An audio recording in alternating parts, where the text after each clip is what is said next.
A very good afternoon to one and all in the LISACON2020 family. A warm welcome to the second day of the LISACON2020 and the first technical session, which focuses on the theme Reinventing Library Services in the Digital Age. In this session, we have a plenary chair and 6 plenary speakers.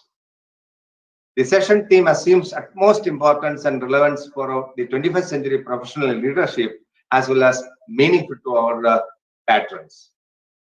It's my pleasure to present before you the plenary chair, Sri B.P. Prakash, Director, Library Services, Ashoka University, Sonipat. A highly accomplished professional, LIS professional, and a doyen in the field.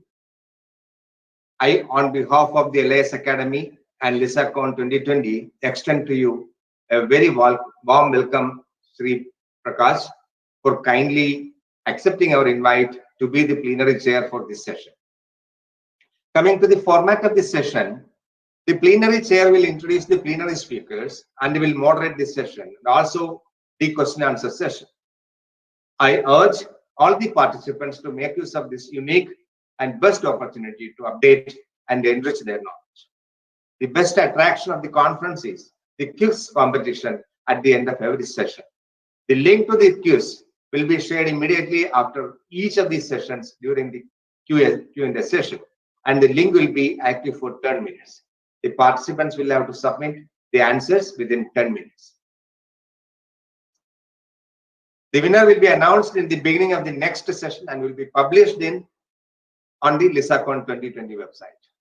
The quiz session will be followed by publishers' presentations. So friends, please welcome Sri B.P. Prakash, and over to you, Sri B.P. Prakash. Thank you.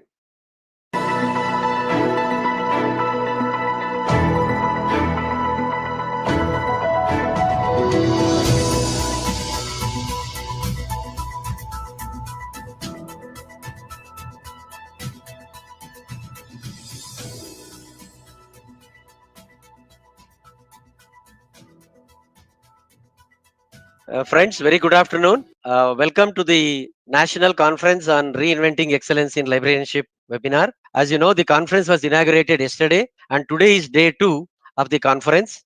We have 2 sessions beginning at 2:30 and 4 p.m. to 4:30 p.m. I'm sorry, today.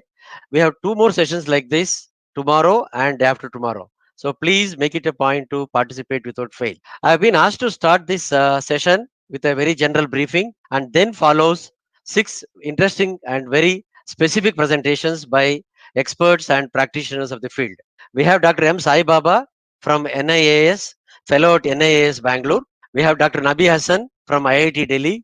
We have Dr. Umesh Reddy from ISER Pune. We have Dr. Bojaraju Gunjal from NIT Roorkela, sorry. Then Dr. Rashmi Kumbar from the teaching side. She is from the Department of School of Library and Information Science from Gujarat Central University. And we also have Miss Mati PC from Gram Panchayat Library in Kerala. She is talking about that. And she is from Rajagiri College of Social Sciences in Kochi. So we have 6 more presenters waiting. So let us not waste time. So I'll just go on with my general briefing on the subject. So this is going to be my topic. I've just said, so as basically I call myself as a practitioner, so I'll only want to give and introduce you to the subject with some practical insights. And this is not a research paper, but sharing of experiences and adding some few insights from my side. This is going to be the agenda. Okay, we'll talk about excellence from the library context. Then we'll have a briefing on the optimization and consolidation. Let us also look at how robust processes and documentation helps. Then very important, evaluation and measurement. Then let us also have a brief discussion on ROI versus VOI, return of investments and value on investment. Then we look at the regular best practices, benchmarks and balance scorecards. Then very important aspect, progressive people management. Then how do you convert, how do you evolve the current libraries into a multi-activity collaborative spaces? Then how do you position yourself strategically in the hierarchy? Instead of going into definitions and models, I have chosen a very simpler layman's way of trying to understand excellence. So we just go with what is excellence or why excellence you required and what is excellence. So with that together, I think you should be able to do that, because all the definition and all that, if you go into the net or any other literature search, you get. Coming back, why excellence? See, unless the constituents excel, like library is a constituent of a university or academic system, the parent organization cannot excel as a whole, or they cannot compete with the rest of the peers, or they cannot win any situation given. And we know that we are all catering to the best of the minds. So definitely we need to have a best in class library information services. We need to secure the future of libraries. Otherwise, we may vanish. We means libraries may vanish in the current structure and stature, and someone else may take over. And this threat is always there. Also, we require excellence. To achieve excellence is to firmly position and reposition libraries in the organizational hierarchy. So we librarians need to add value and prove their worth to stay relevant. So now we'll go to the next one. What is excellence? So you'll just, I want to draw your attention to this small sketch where I written, the essence of excellence is keeping all stakeholders happy and excited always. So this is a very simple definition of, I mean, my own way of explaining things. If library can make all these stakeholders happy, excited always, then I think you have achieved the excellence in a different sense. For example, take the users. We need to be truly user centric. Most users have to be highly satisfied always. So this will be known by your surveys and all the other things, which will come to you later on. Coming to the management, management should be convinced and happy to support the librarian and library team. Once they have that confidence in library team, then it becomes easy for us to get grants or to get rewards or to get promotions, you name it. In a long run, it helps. So management has to be there because they are the one who are providing us the funds. Then comes the staff, library staff, very important component. They have to be, we have to make them remain highly motivated and competitive. We'll come to that little more details little later as we look into the other aspects. The fourth one is the collaborators. These days, libraries are not in any silos, and we collaborate with many different units, centers, initiatives, and all that. So we need to keep them also, happy, and they must be excited to always collaborate and have a joint efforts, joint projects with the library. Then comes the vendors. Vendors is a very general term I put. Vendors could be our own publishers, our dealers, aggregators, and we deal with a lot of other vendors for our IT equipment, for a third party agreement, all the other tools, technologies, okay, all that. So we on a day to day basis we deal with all these people. So we should also derive respect from all these people. So if all these five segments are happy and always look forward to work with you, then I think you have reached a level of excellence. Coming back to the other aspect, resources are aptly spent. You have to see that it is aptly spent, and you should have an intelligent mix of paid and free resources, because both have advantages as well as limitations. So you should look at an intelligent mix, a proper mix as suiting your readers and faculty. Then processes have to be matured and standardized, all the library processes and procedures. Peers should appreciate and emulate your practices and benchmarks. When you go and tell the other librarians, other organizations, they should appreciate the kind of good practices you have, and they should willingly take it and acknowledge. Then evaluating agencies complement and reward. Being in a university setup, we undergo a lot of evaluations both by NAC and you name it. So I think library plays an important role, and library can also help the other departments of the university or a college also to get these rewards. Now coming to the first point of optimization and consolidation of resources. When I say resources, it means information resources, financial resources, human capital, and also infrastructure. So all these four items put together forms the resources for us in this context. Ask before yourself before any new expenditure comes, is it really needed? Can I postpone? Because there are some people who believe even postponing an expenditure is a savings. Rising prices and tight budgets force us to give more from less. And the management is always under constant threat on us, telling that, like there is going to be cut. Now that the COVID situation, there is a cut on all the departments, and not to mention library. Then we need to closely watch the market trends, talk to people, and bring in innovative pricing models. Because normally publishers come from their end, and we should approach them from our requirement. So there is always a tussle, but there's a long negotiation you should go, and you must know what actually exactly your university or the college or the organization requires, and accordingly you should start asking the people, because they come out with a fixed model or a fixed set of databases or number of journals. So you can always tell, Okay, I don't have a medicine in my office, in my college or university. I don't want medicine journals. Why don't you take out and then give me a different model or a price? And we have had success in these things.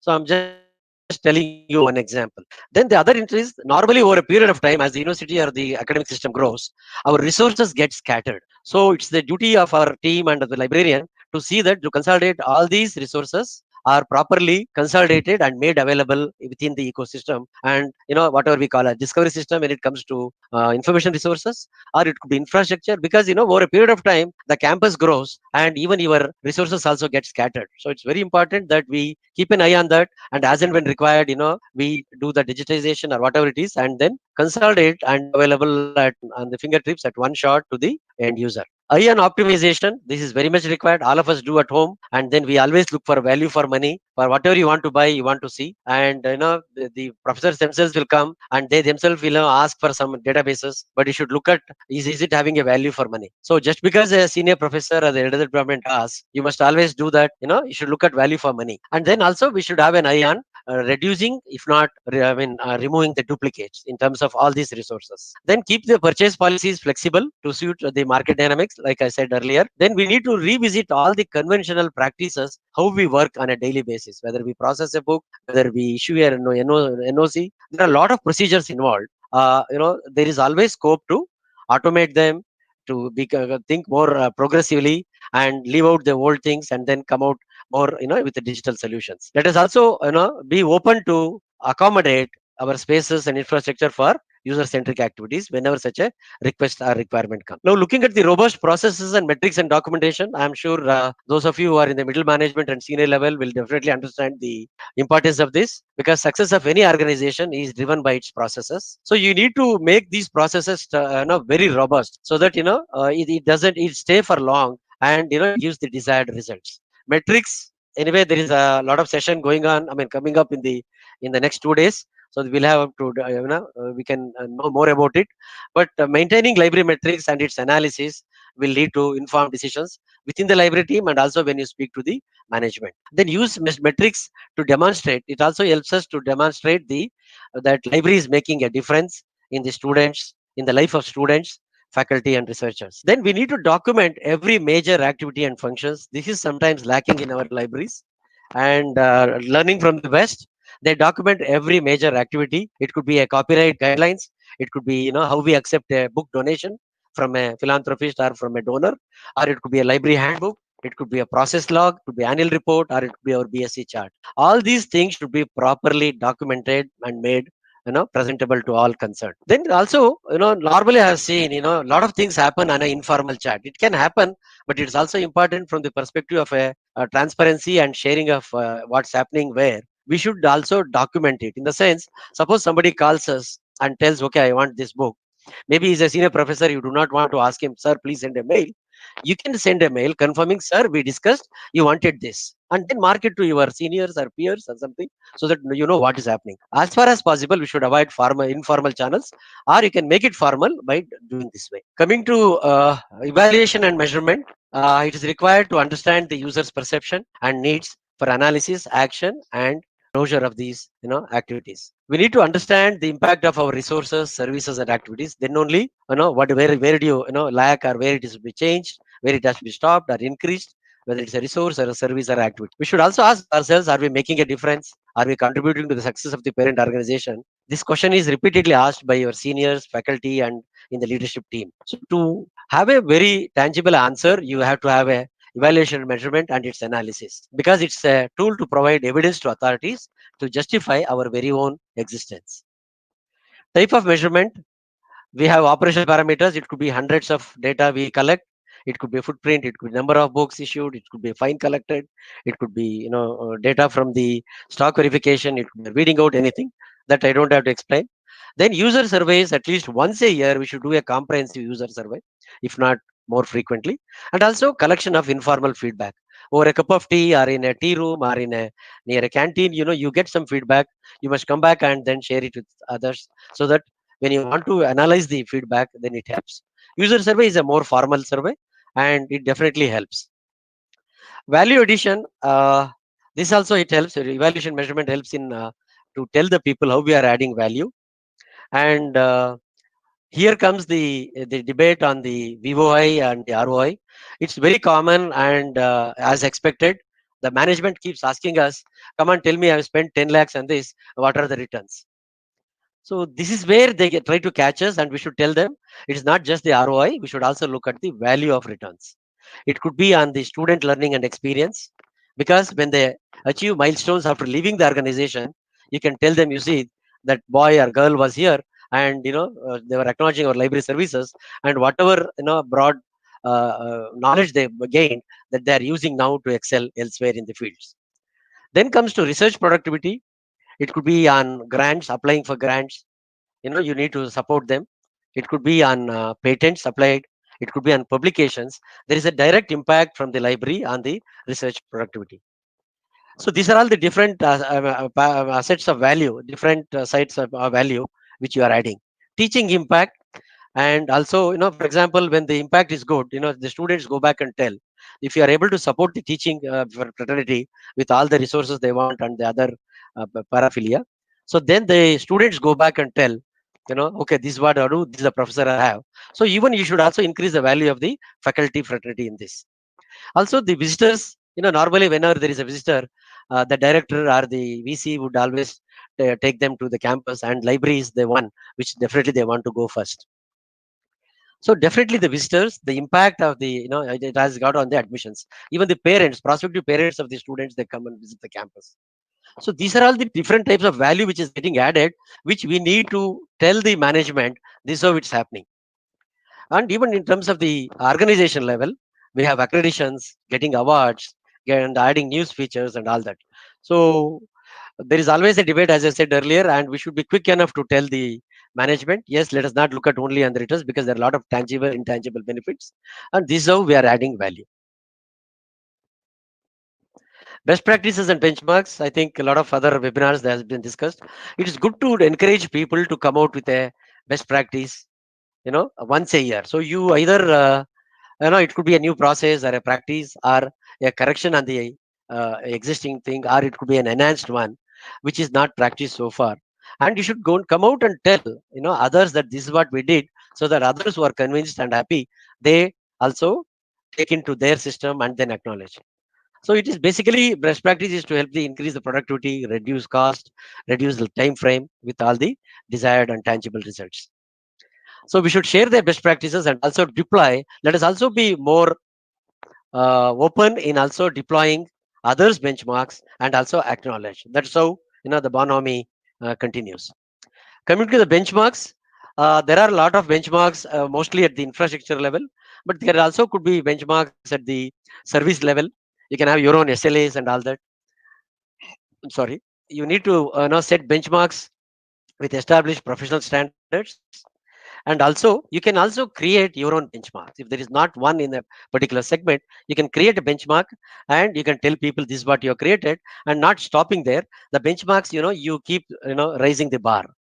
Okay, this time you said, okay, I'll have one librarian serving one library staff serving 20 people. Next time you can say one librarian will serve 25 people. So that's how you can raise the bar.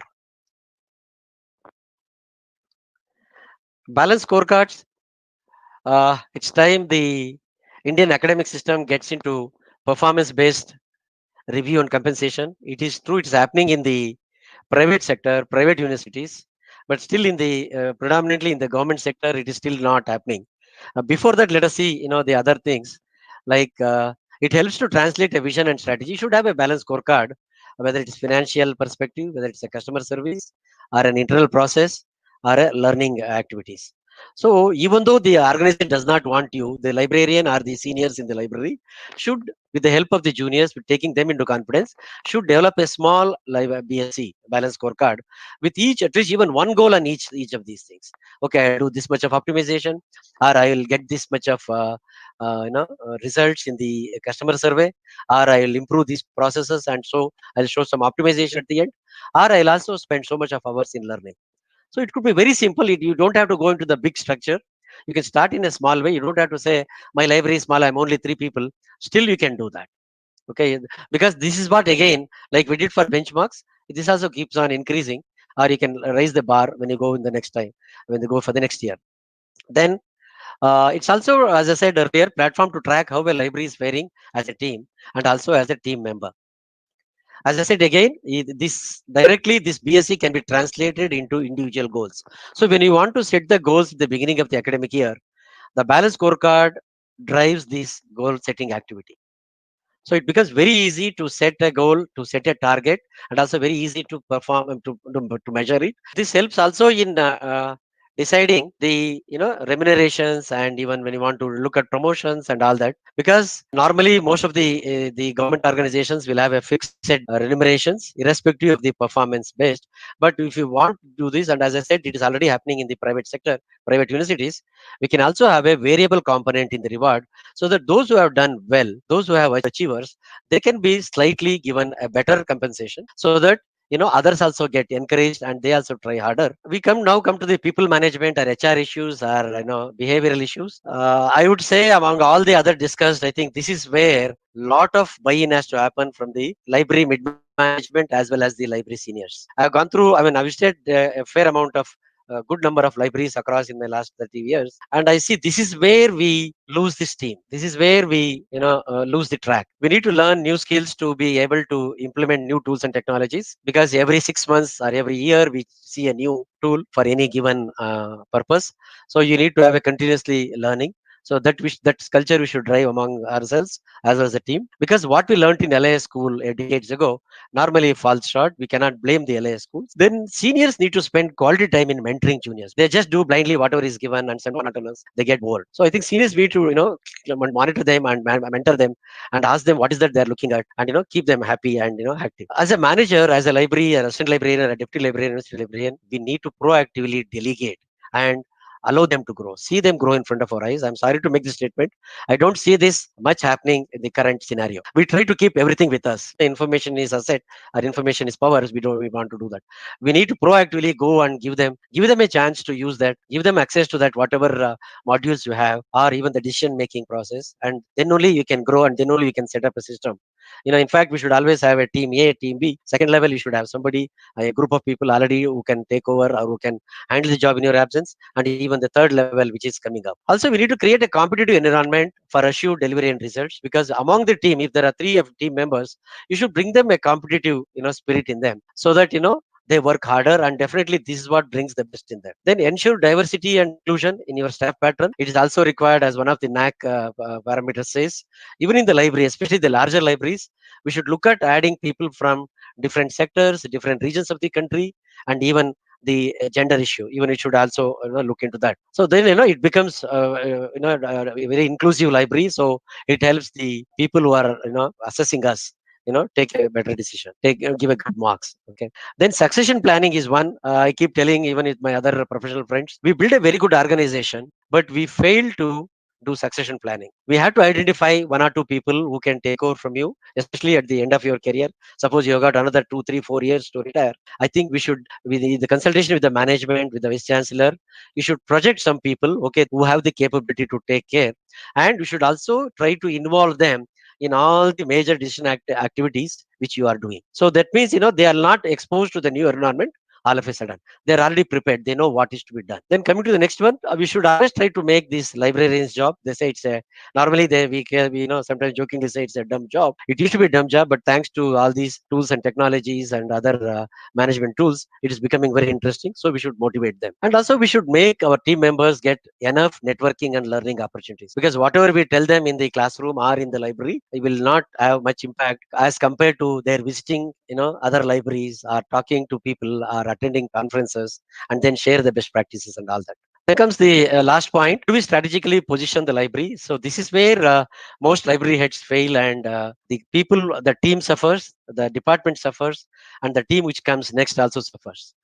We should take all necessary pains and efforts to impress all the concerned that library and information services is a professional activity. Because I have seen sometimes it is also, libraries are considered as a parking slot for the management. Suppose there is somebody who's has to be accommodated somewhere. They call the librarian and tell, okay, keep him for some time. I think this is where we should show the courage and conviction and tell, sir, madam, no, we cannot do this. This is a professional activity. The candidate you're referring is not professionally qualified and does not match with the services and all that. We should have that guts to tell. At least I have been doing in the last few decades, and we should tell. Then only they realize, oh, okay, they are also keen. Once you sublime, you submit to them, then it becomes, as I said, parking lot of all the unwanted people. Then we need to build confidence and influence the faculty's image, because by your own efforts, the way you talk, the way you have understood the university's the requirements and what the departments do, what is the kind of research we have, what are the projects which are doing. We should have a very thorough knowledge on what the university or the academic setup is doing, and you should equally contribute and discuss that in the leadership meets and all that, so that they get enough confidence that this librarian or his team or her team is quite competent, and they're also knowledgeable about what they are expected to do. So this kind of environment we need to build. And also we need to seek a respectable position in the hierarchy. It could be an addition in the leadership team of the university, or it could be any other projects, or even for that matter, even your position in the library webpage. It may look little stupid, but it's true. It should come under the academics, not under the campus. I mean, when you see the tabs in the top, so library normally sometimes some people give on the front page, on the landing page itself. Otherwise it goes into some other things. So I'm just giving one example which has happened in an university. So you must always see that no, this has to be, because library is such a place we call it's the lungs of the campus. We say it's the heart of the campus, it's the brain of the campus. Then it should be seen and easily accessible. So like this. So this is where there are hundreds of points, data points. I mean, hundreds of occasions where in the life of the librarian should impress upon the management and keep the librarianship flag, fly high. And also demand fair, share of rewards, recognitions, library team. It could be even taking your library team to a picnic, or asking for some apparels, or asking for some benefits. You must be the first, and you should argue, and you should get that done. And also we should have our own internal marketing and publicity, so that you are positioning the library in a very competitive place where people cannot forget, they cannot ignore. So here the leadership skills are at play, and as I said earlier, your courage and conviction also is on test. So here comes the last point, where a lot of discussions have been happening. Even the earlier webinars have been talking about the collaborative spaces. Let me quote Larkin Dempsey, who is from the OCLC. He was a chief strategist there. Let me read his quote. I read: our traditional model was one in which we thought of the user in the life of the library, but now we are increasingly thinking about the library in the life of the user. He actually puts it, and we should know though what the user is wanting, and accordingly we'll change the library. It is not that the library is already set, that the user come and take whatever he or she wants, because student expectations are very fast changing, all of you are aware. And please note, they are not dependent on libraries alone as the only source of info, because the trend is for collaborative learning, and anywhere anytime they have access to resources. So they just want to access the resources wherever they're sitting. It could be in a garden, under the tree, in their rooms, in the student commons, anywhere. So their requirement physically to get into the library is decreasing. And also because of this, institutions also are to redesign the library spaces to facilitate more and more face-to-face interactions. So this is where your play comes in, and you need to explain this to the management. We need to create flexible furniture. Not necessarily everything is fixed. Flexible, movable. Then we need to have collapsible walls. Suppose you have a big hall, there could be 2 3 collapsible walls, and you can create two different spaces. And in each of the spaces, different activities can happen. And also convertible space. Even the space itself, if you remove the tables and chairs, it should become a small movie screening place.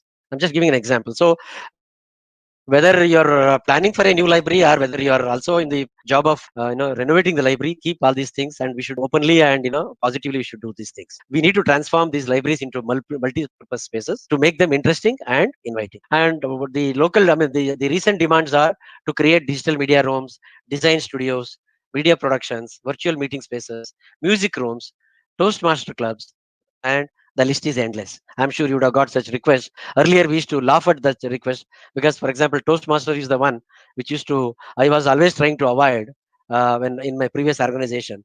No, it's the order of the day, because they say Saturday Sunday library is closed, and there is a hall, there is a chair table, so we want to learn music, or they want to debate on some subject. I said okay, fine. So we changed. So these are the things which are changing the way library is perceived, and we also should facilitate this. We need to enable various learning and co-curricular activities in the library. Lastly, I have just showing you, this is T20. T20 how it evolved, and people want now only in the cricket fans only what T20, and the 5 day match, and the test matches and the one dayers are losing the sheen. So people wanted it, people liked it, So now this is only growing, and IPL is a classic example. Coming to the next example is about our Netflix and Amazon Prime, and you name it. So compared to the conventional cable TVs and the both the television as well as the theater movies, now it is taken over by these over the top OTT content. The beauty is there is no intermediary. It refers to library also, because a lot of library surveys have shown that most of the users do not want any intermediaries. They just want librarians to facilitate the access and leave it to them, and they'll do the search. Here, there are no advertisements in the OTT, and people like it, and they can stop anywhere they want, and there is no disturbance. So these are the trends. Now coming to one more very good example is this Choluteca bridge. It is in the country of Honduras, in a South American country. You can see the bridge before and the bridge later, because the world is changing in ways we have never imagined. We need to have the ability to adapt to change. This Chotolika bridge, it's a metaphor, because what can happen to the conventional library system? We need to transition from build to last and build to adapt. Coming back to this bridge, what happened was this bridge was well used, but because of the hurricane, both the linking roads from both the sides got destroyed. Not just that, over a period of time, even the river changed its course. You can see what will happen. The bridge is lying there, and river is flowing elsewhere, and people cannot cross the river. The same thing happens. We have beautiful campuses, we have mansions, library mansions, but if the library does not reflect, does not respond to users' changing needs, then I think this example stands correctly. Let me stop here, and thank you for listening. And now we'll go with the rest of the plenary lectures. Thank you.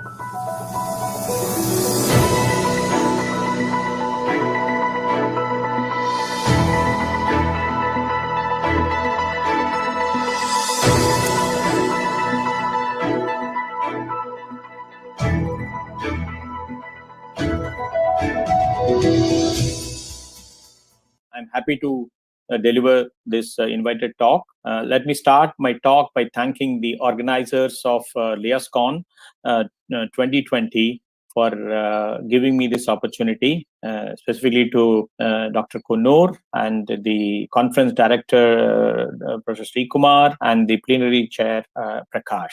I'm going to talk on the repositioning access to the information resources in the digital era and transition to becoming knowledge managers. I would like to take this opportunity to pay tribute to one of the greatest sons of this country, Ranganathan, whom many of us consider as father of library and information science in this country. See, we talk about this transition of data, be it structured, unstructured, or semi-structured, becoming information, in terms of understanding relation between the data, and then becomes knowledge when you analyze and understand the patterns among the information. This data, information, knowledge is being talked about for quite some time. But I would like to add another component to this that I'm calling it as understanding principles and act accordingly, which I'm calling it as a wisdom. And that is what is an important component we have to add. Well, information management is a mixture of people, processes, and tools. And these mix is with the purpose of making information available to the seeker. Now, we are in a period of transition. And what is the transition we are going through? Means and ways by which information is communicated, transmitted, accessed, and used. The information itself is going through a transition from print form to digital form.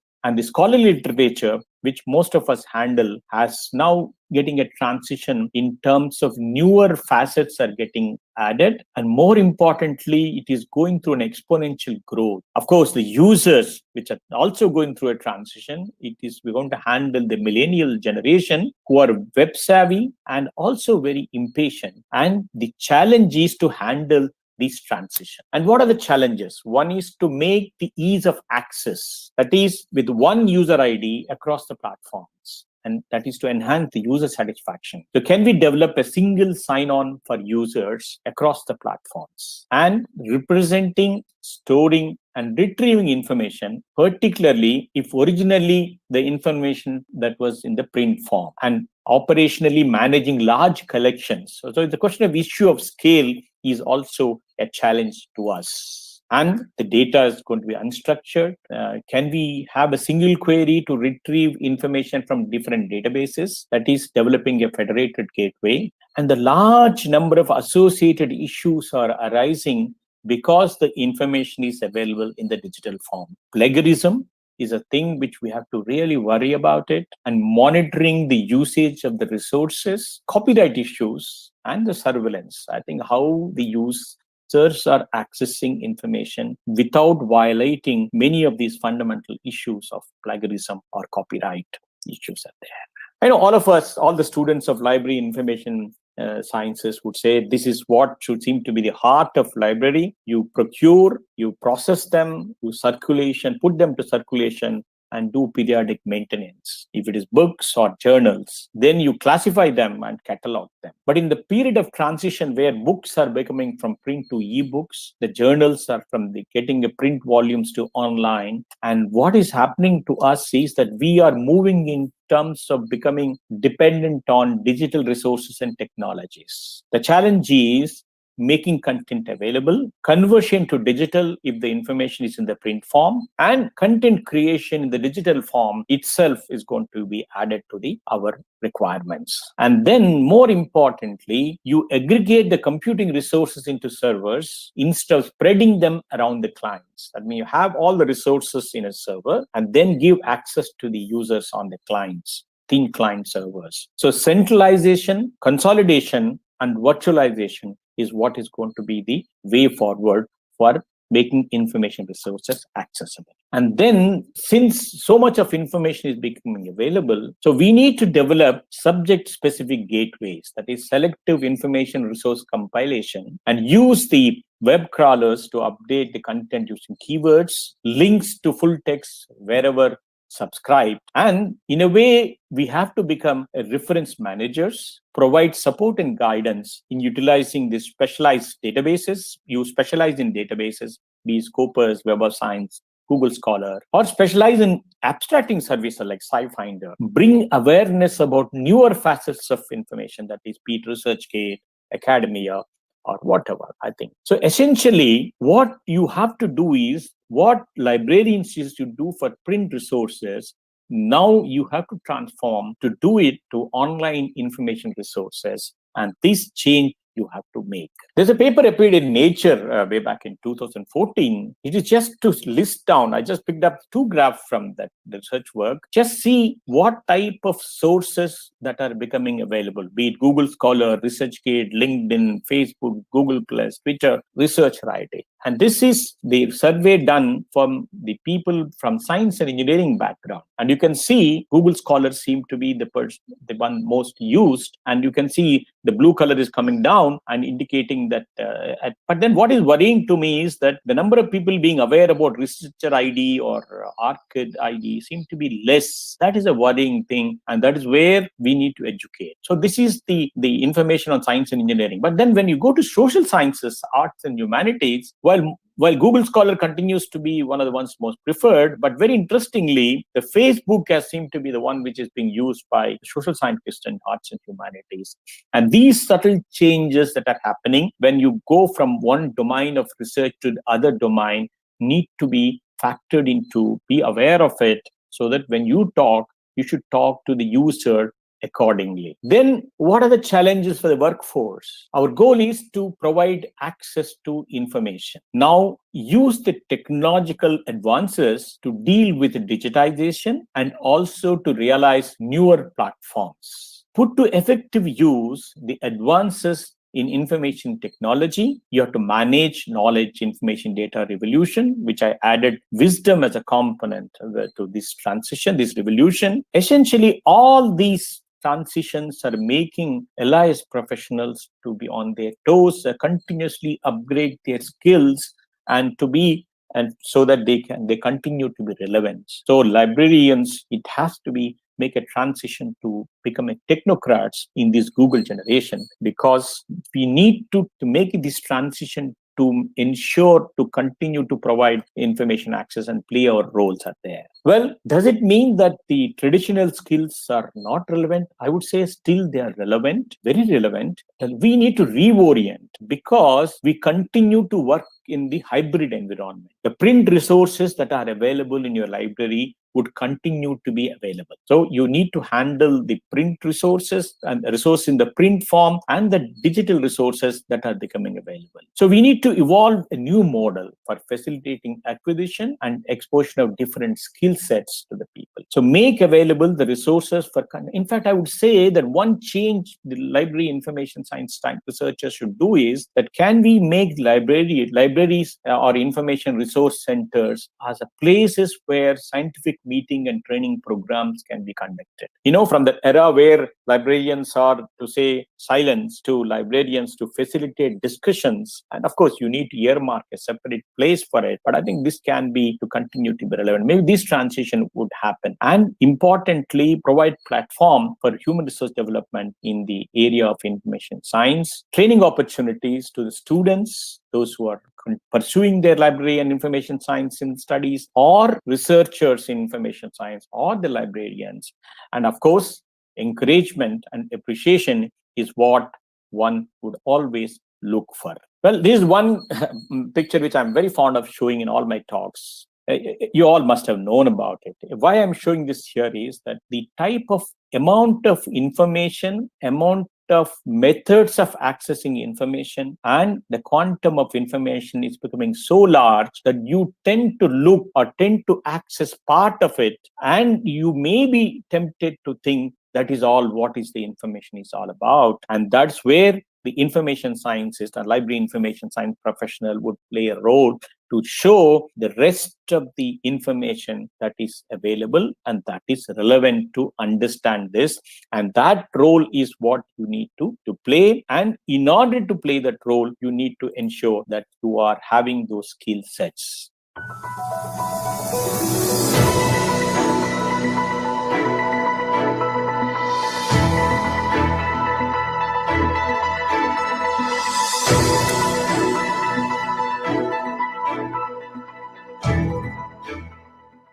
Dr. M.G. Siri Kumar, Director of the conference, Mr. B.P. Prakash, Plenary Chair, Professor Konur, and all the office bearers of the LIS Academy. I'm really grateful to you all that you have given me an opportunity to deliver my presentation in this very important and reputed conference. I'm Nabi Hassan from IIT Delhi, and I will be sharing my thoughts on excellence in library services, a case study of IIT Delhi. So what I will be doing is basically I will be sharing my practical experiences of providing excellent library services at IIT Delhi, and this experience is based on my visit to different great libraries of the world and to great institutions throughout the world. So as part of my presentation, I will be covering some background information. I will be discussing about the IIT system, then IIT Delhi library system. Then I will also be discussing with you about the resources, services, and products that IIT Delhi library system is providing in an innovative way. And then we will be sharing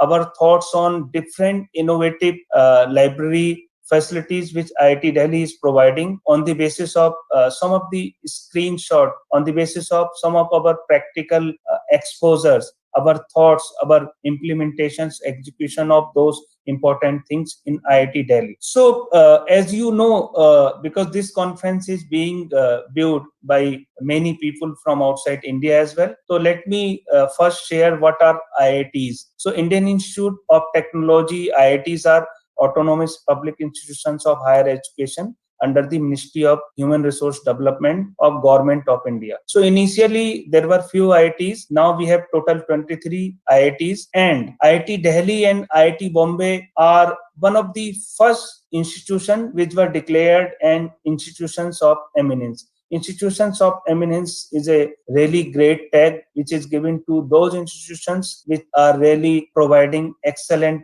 services in education, research, and teaching. So the majority of the IITs have excellent state-of-the-art libraries managed by highly qualified and experienced professional library staff, because our selection procedures are very rigorous. So these are some of the library buildings which are basically the iconic buildings of their institutes as well. Like this is IIT Delhi Library Building, this is IIT Kanpur, this is IIT Roorkee, this is IIT Guwahati, this is IIT Madras, and this is IIT ISM Dhanbad. So the purpose of showing all these buildings was simply to let you know that IITs are not the great institutions, but also they are having great libraries as well. So IIT Delhi library system comprises of a central library and about 32 unit libraries of different department, centers, and schools. The library system is the early adopter of new and emerging technologies, services, and different products. So vital services offered through the central library include really some good services, like we are using cloud computing for all of our services, whether it is integrated library management system or institutional repository, remote login facilities, or hosting of library website. We have a RFID system installed since 2010 and it is perfectly running. We have other important services as well, like faculty profiling system. We have our own library app for Android and iOS users, and we provide research support services and outreach program. And the most importantly, from 2019, the IIT Delhi library system has been given the status of a National Resource Center in Library Information Sciences for offering the Arpit MOOCs course. And we could deliver this course in the best possible way with almost 3,000 learners during 2019 and 20. So the library has more than 10,000 students, and all the people who are coming to library are generally the members of the library, but we need to complete some of the formalities. Apart from this, we have also allowed industrial establishment to become the member to avail some of the limited facilities of the library, because most of our alumni are holding some of the big positions in different industrial establishments. So the library remains open 24/7. We are closed only for 6 days in a year on some important holidays. So we have a great collection in all the important branches of knowledge, whether it is engineering, whether it is technology, physical sciences, and you will be surprised to know that IITs are not only about technology and engineering. We are also having great collection for management and humanities and social sciences as well. You will be surprised to know that Department of Management Studies of IIT Delhi is one of the top ranked management department, and it is ahead of many of the IIMs. So we are having great collection of management and humanities and social sciences as well. So these are some of the you can say figures which can show you the total collection of the library, which is a really good collection, but we are focusing on e-resources basically. So as far as computer networking and other library facilities for achieving excellence in library services are concerned, we are offering great services to the our users, like everything on cloud. So we need not to maintain any servers. Even if the libraries was closed during pandemic, we are open now. There was no need of any servers. There was no need of any maintenance or cooling, because everything was on cloud Badal, which is a government cloud. And luckily, this Badal is hosted. The machines are here in the ground floor of the central library. We have a digitally transformed and interactive library website using Drupal. So you can understand that Drupal really gives you very good searching interface. We are using LIPSYS integrated library management system with RFID. We have our own library app. We are using EDS for single window search. We are also having pilot project with Nimbus for digital discovery. We have a faculty profiling system, better known as IRNS. We have given link to digital resources from our OPEC and website. We are hosting a very important institutional repository using DSpace latest version. We are also providing research support services and outreach programs. We also have a video library service, and all our resources are accessible through remote login through two mediums. One is VPN, another is Shibboleth. Also, we have services like Ask the Librarian, or we are making judicious use of social networking, and we have a online. We are also going to start online library courses and training programs soon in collaboration with other units of IIT Delhi, and we offer really good interlibrary loan and resource sharing facilities. We are providing support to our institute for all the ranking purpose, and we are conducting so many user-centric training or workshop for our faculty and students. And we have provided links to all the COVID-related resources from library website, which are very useful. And we have also uploaded the SOPs and protocol for the libraries for working in the new normal, which can serve as a model for other libraries to follow. We are also trying to follow the green library concept so that it gives pleasing experience to our eyes. We also offer a staff recharge program. Every week, one of our colleague is delivering a webinar for internal people. And most importantly, we have started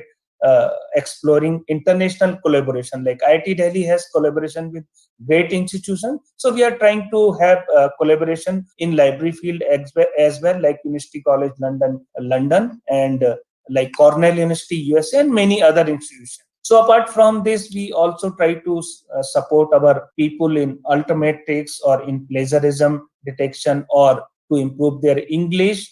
And we have really good photocopying, scanning, digital printing, poster printing, binding facilities. And we also offer book bank, textbook, and thesis facility as well. So this is the landing page of the central library, and you can see that we have the beauty of the Drupal based website is like you can search interface is very good. Even for example, my name is not visible here. If you will type here Hassan, it will show you where it appears. So this is the screenshot from the Badal. So as I have already explained you that all the library services are offered through Badal Cloud. We are not maintaining any server. And this is the screenshot showing our library app, which is available from Google Play Store with the name Single Window Search for IIT Delhi Resources. And we are also available on iOS. And this is the faculty profiling system which has been created with the help of IRNS MHRD project, and it is working fine. In some of the cases, it is more useful than other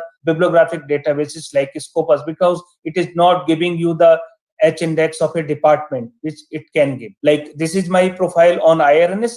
It looks beautiful. It takes the data from Scopus profile or researcher ID or Google Scholar ID, and it gives you beautiful graph and co-authorship pattern. Okay, so we have given link to digital resources from our OPEC. So that once people are searching our OPEC, they can go to resources directly. And we have a great institutional repository using our DSpace, and our IR is used heavily because it has been hyperlinked by National Digital Library of India, and people are using it. Then another important achievement is that institute has, the IIT Delhi has digitized all of its record, and they have given access to its record to different functionaries like directors or other people through their record management system. And they are also using DSpace. The contribution in this regard of library is that library has facilitated this project. Now, I am the chairman, the librarian is the chairman of this committee. So the library is also contributing at the institute level. So as far as recommendation system is concerned, we are following online book recommendation system. People can recommend book, ebook online. The faculty may recommend, the request will go to the head of the department, and it comes to the librarian, and it is approved online. So this is how you people can also adopt this system. We are also working with Nimbus people for a pilot discovery project, which may be sometime they are claiming it may be better than other EDS. Then you can see we have also provided link from our website for a single window search, like you can separately access the ebooks, books, and these are the resources from IIT Delhi only, which are accessible. Our news clipping service is very popular. We are downloading all the relevant content on higher education or IITs, and we are saving those in a single PDF file, and we are uploading it and we are sharing. This is available in public domain as well. We are offering good video library services. New arrival books management is very smooth through email, through transaction management system, or through website. Then article alert service from Scopus and other databases also being provided. Remote accesses through VPN and InFAT both. Then our self-service RFID system is very popular. You can return the book in the pandemic as well. There is no touch. You can directly drop the book in the Dropbox, and you can self-check out the book using the self-checkout machine using RFID smart card. Then we are uploading lot of good things on internal website like question papers or other, and people can download all those important things. As the librarian interface is also very popular, you can chat with the library people, and we are not making much use of social networking, but wherever it comes to making of judicious use, we are not wasting our time, but we are making good judicious use of social networking. All our circulars are shared on official WhatsApp group. We are not sending separate hard copy of circular to our colleagues. So the library IIT Delhi offered the MOOCs, emerging trends in technologies in library information services, successfully, which was attended by almost 3,000 people throughout the world, and it was a very successful and popular course, and these were some of the speakers who delivered presentation in this course. Then we have organized our e-resources in really great manner so that everyone can easily access our e-resources or e-journal back files or e-book collections or research publications, or we are holding really good outreach program. The last one was celebration of Librarians Day at IIT Delhi on August 12, 2020. Our research support services are becoming very popular. We are supporting to our research scholar, faculty member in the analysis of data or any metric-based services. And like international collaboration, recently we have started collaboration with University College London, and he's Paul Oiris, Director of Library Services. I recently was there in UCL London, and we are trying to collaborate with other institutions like Cornell as well. So we are trying to help our faculty members to create profile on different important websites so that they have a better visibility, and if they have a better visibility, it can help our institution as well to make our things visible globally in a better way. So with this, I would like to say that in a digital environment, there is a change in the role of libraries and librarians, and it is inevitable for survival as well. Smart librarians are going to survive with the smart services and with digital initiative. The excellent innovative resources, services and products as provided by the IIT Delhi library system may be a game changer model for other libraries in the country to achieve excellence. So I wish that my thoughts which I have shared just now here may initiate a discussion amongst library professionals and users as to how they can make optimum use of IIT Delhi library systems experience to achieve excellence in library resources, services and products. So I would like to conclude with this thought of Charles Darwin that it is not the strongest of the species that survive, nor the most intelligent, but the one most responsive to change. Means things are changing. ICT application is there in the libraries. Computer people are trying to take our role. Google is trying to replace reference librarian. Pandemic is there. So you have to change according to the situation, and you have to deliver as per the requirement of the users. Thank you. Thank you very much.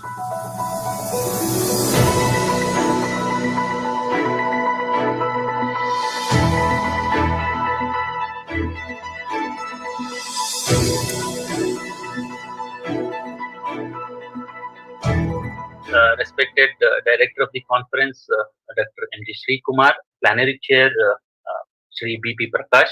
Indeed, it's a great pleasure to be speaker on LISACON2020, the third LIS Academy National Conference on the theme Reinventing Excellence in Librarianship. At the outset, I would like to thank the President of LIS Academy, Professor P.V. Konnu, and the organizing team for giving me this opportunity to be associated with this wonderful conference. I also would like to thank Plenary Chair and other co-speakers. Title of my topic is Academic librarians as research partners. In my talk, I'll be discussing the critical roles of the librarians in the scholarly research process and the importance of research support services in the academic library. Academic libraries assume significant responsibility of supplying scholarly resources and services to the researchers. Research output being one of the main metrics by which higher educational institutes are being evaluated. Therefore, institutes are very keen to improve their research output and impact to secure better position in the ranking system. Therefore, librarians have tremendous opportunity to prove themselves as research partners and demonstrate their work to the institute they serve. Pattern of scientific research is changing. It is moving towards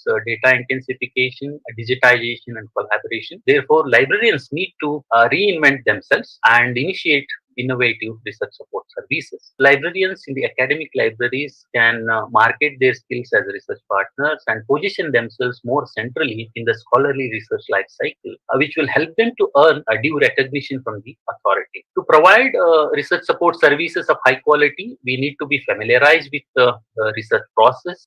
This research process often begin with funding and planning.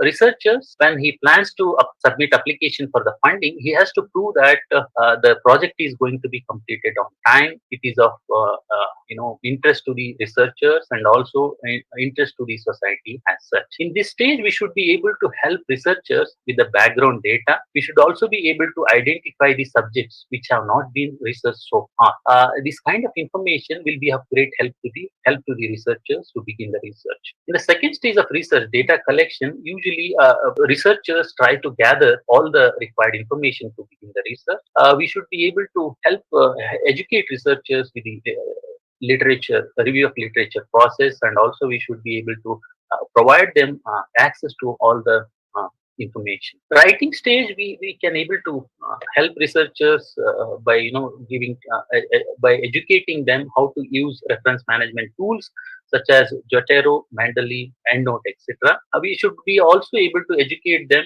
the importance of the ethics of using sources and reference files. Publishing is also very important stage of research.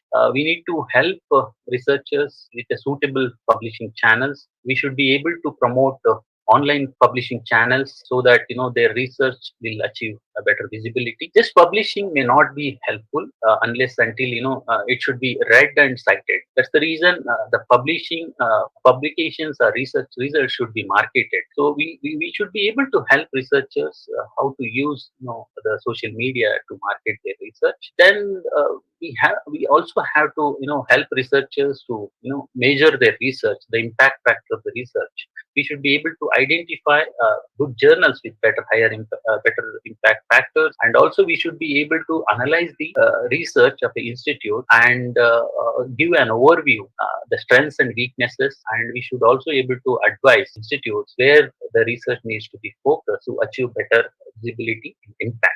So with these kind of services, I think we should be able to play an important role in the scholarly research. This is the quote by Sri Ravi Shankar. He has beautifully compared library with the consciousness. In the library, there are thousands and millions of books. Books are stored. For the librarian, it's not necessary to know each and every book stored in the library, but he knows where the book is located and when it is to be retrieved based on the demand by the user. Same way, consciousness is the abode of all the knowledge. For the physical body, it's not necessary to know each and everything what is stored in the knowledge, but when our mind becomes standstill, when it is absolutely free, mind acts like a librarian and it retrieves information which is required for any purpose for that. This way, we can also initiate. We doesn't need to know each and everything about the research process, but we should be able to have the kind of approach wherein, like we can call it as problem-based learning. So, if there is a requirement, we should be able to analyze the problem. Then, accordingly, we should be able to initiate new service to meet the information needs of the researchers. So, what is research support service from the library? It's difficult to define the research support because we provide lots of services in the library. Whatever we do in the library, if it is of help to the researcher, we can call it as a research support service. The library is a support service as such, and all services enabling researchers to spend more time on actual research and less time on administrative tasks could be regarded as research support. These are all the different kinds of research support services we can initiate in the academic libraries. This is bit about ISER Pune. Government of India, through Ministry of Education, has established 7 Indian Institutes of Science, Education and Research. These institutes are located in Bhopal, Berhampur, Mohali, Pune, Kolkata, Thiruvananthapuram, and Tirupati. ISERs represent a unique initiative in India where teaching and education are totally integrated with state-of-the-art research. Each ISER is an autonomous institution awarding its own master's and doctoral degree. ISER Pune currently offers BSMS program, integrated PhD program, international PhD program, postdoctoral program. ISER Pune has been ranked 25th in overall category in the NIRF 2020 India rankings. ISER Pune ranked 20th on the Nature Index 2019 Young Universities listing of the world's top 100 universities is 50 and under. Library at ISER Pune has been named on mathematical genius Srinivasa Ramanujan. Library has a rich collection of textbooks, reference books, research journals, both in digital as well as print formats. Full text online databases, indexing and bibliographic databases, and multimedia resources are also part of the collection. Evidence-based relevant collection is very important in the research process. Relevant collection and access to high-quality content remains crucial to research, and its value is recognized by researchers. Electronic resources have become prime component these days because they offer added value such as quick availability, ease of use, and wider access. Being a member of eShod Sindhu National Consortium and ISER Library Consortium, ISER Pune Library has been benefited a lot. Consortia helps us in having prime resources in the field of science and allied subjects at the lowest possible rates and at the best possible terms and conditions. To provide timely services to the researchers, application of ICT is very important. By applying ICT, we have started many online services. Even the circulation system of the library is also totally automated. RFID-based technology, biometric-enabled user authentication, self-checkout kiosk, and system-generated reminders. With these services, researchers are able to get their documents issued from the library from morning 8 to 11 in the night, all days, all 365 days a year. We have remote access portal to provide secured off-campus access to all the subscribed e-resources. This facility is being provided to faculty and research scholars at ISER Pune to facilitate and promote the use of e-resources at the point of need and use. We do conduct orientation and digital literacy programs on a regular basis to introduce the library facilities, resources, services to the users and increase the use of libraries. Skills to construct such strategies, evaluate the credibility and reliability of information sources, and appropriate use of information. We also conduct demonstrations and specialized training programs related to tools for specific domains. We provide reference and information services. Researchers who encounter problems in the course of research activities, such as grant application, thesis writing, data management, and scholarly communication, can obtain advice by consulting library professionals. These services can take place at reference desk, email, or by private consultations with the professionals, by telephone, etc.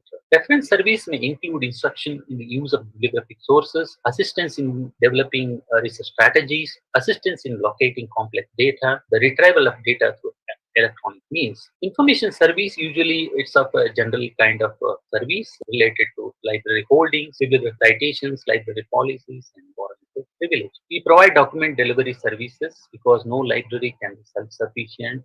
We do get information sometimes from the other libraries to meet the information needs of researchers. We also provide DDS to the researchers of the other institutes. The library strictly observes the copyright provisions while providing the document delivery service. We provide interlibrary loan. Our library maintains excellent exchange relations with a number of libraries in the country to provide interlibrary loan to the institute user community. Also provide current awareness service. Efforts are being made to bring out current literature to the notice of researchers. At Srinivasa Ramanujan Library, the monthly bulletin of new publications from ISER Pune and monthly bulletin of new editions of books are being brought out for the knowledge and research benefit of ISER Pune community. We do conduct author workshops to provide insights into scientific publishing to an early career researcher. Some of the aspects that are covered in the workshop are general structure of the research article, technical aspects of scientific manuscript writing, review process, author rights and responsibilities, publishing ethics, and bibliometric aspects of publishing. Library also conducts author workshops from the editorial team of reputed publishers on a regular basis. We provide similarity reports generation service.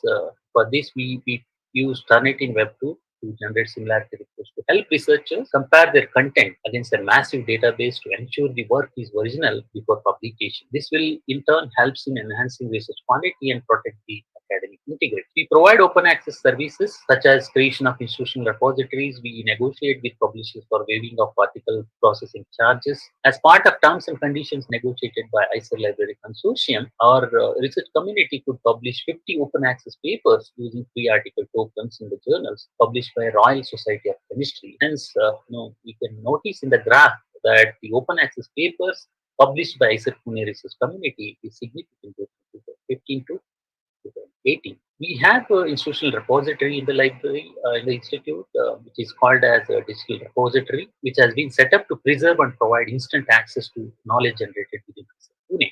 Altmetric tool has also been integrated in the repository, which collect the citations from social media. Library can no longer be just silent too. A lot of learning happens in a collaboration manner through discussions or group study. So Research Commons provide flexible technology-enabled space for researchers to collaborate.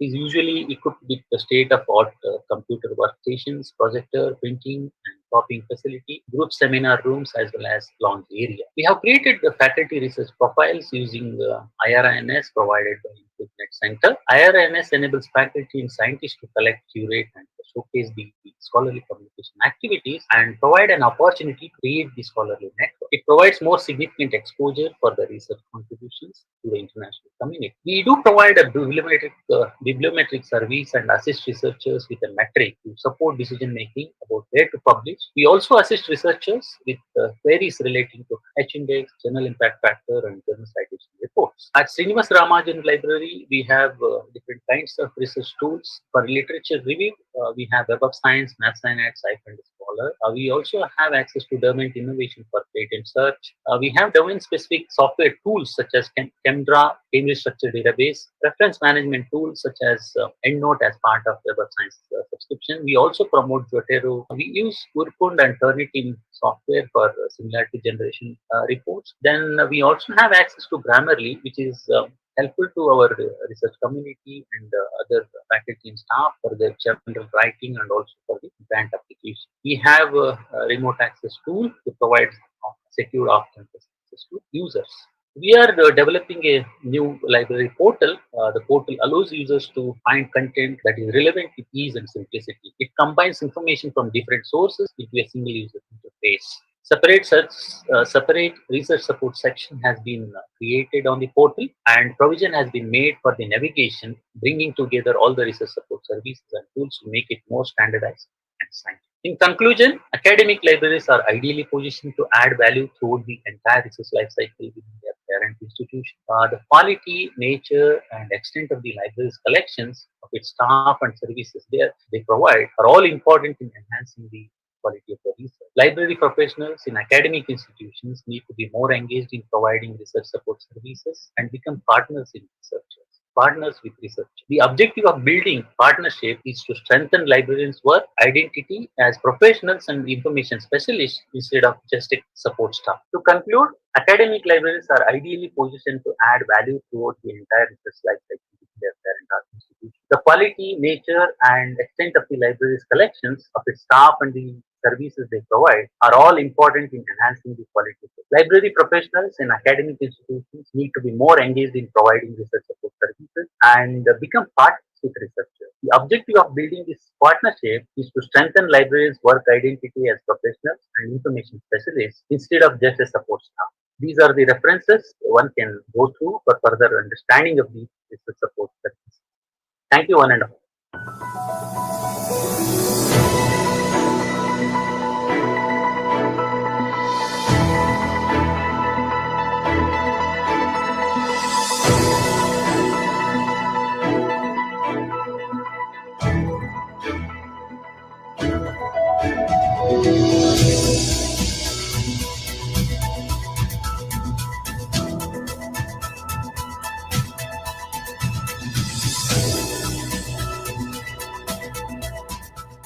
Good afternoon, everybody. Respected Director of the conference, Dr. M.G. Sri Kumar, Plenary Chair Sri B.P. Prakash, and all the office bearers of the LIS Academy. First of all, I'd like to convey my heartfelt thanks to Dr. Kunur sir and other team members of LIS Academy for giving me this opportunity to present this talk. The talk which I selected is the topic is reinventing excellence through innovative library services. So here we are going to deal with all the how the best practices. What are the best practices to be adopted for providing innovative library services? Platforms for innovative library services: discovery, web-based service, research support, faculty. Libraries and its role in digital India, opportunities for libraries professionals, issues and challenges, and conclusions. I'll be just wherever it is possible, just due to the paucity of time, I'm just going to leave some of the slides, and wherever it has to be explained, I will explain more. So, just to convey about our where I'm working is Biju Patnaik Central Library, NIT Rourkela. So this was this is functional since 1965, which is a 4-story building of which is covering 2,400 square meters, equipped with the latest tools and technologies, and providing IT-based services to all the NIT academic fraternity. So this is the infrastructure of library and the facilities which has been given to all the academic fraternity. And some of the best practices which I am going to discuss in the future, further upcoming slides are about the LISACON programs, research support service, training and development for the library staff, and then maintaining the library website to make it as a single point of contact is one of the best practice, and then state-of-the-art implementations. And then the open access to all institutional repositories, and then outreach programs where the library has to provide some of the user orientation programs, awareness workshops, author workshops, something like that, where it can help in marketing of information services. And also academic fraternity will come to know about the latest things happening, and even library staff also will come to know by meeting various fraternity what are their requirements. And also, as a part of library assessment, one can conduct some library survey at least once in a year, or if it is not possible, at least once in 2 years, to collect the feedback from the its clientele or end users. Research visibility is one of the key thing which really helps to the institute as well as an individual. That also I'll touch upon. And then the reference and document delivery services are on demand whenever the faculty asks for it. And then LibGuide or subject guide, that also I'll touch upon. So this is most of the libraries are managing these diversified platforms for handling the different kind of resources. It may be books, e-journals, e-books, and then bound volumes, databases, audio-visual materials, so on, with the different platforms, so that it can be accessed very easily when and as and when it is required. And this is for the e-resource management. For accessing all the e-resource subscribed as well as free resources. And these are the which in the earlier slide also it has been covered, some of the IT-based services. And if we showcase all sort of awards and awards which we received based on the even highest usage or any best category, something like that, from various publishers or any bodies, which can be shown, that will definitely help to showcase the library activities to the academic fraternity. And these are the initiatives which are already informed.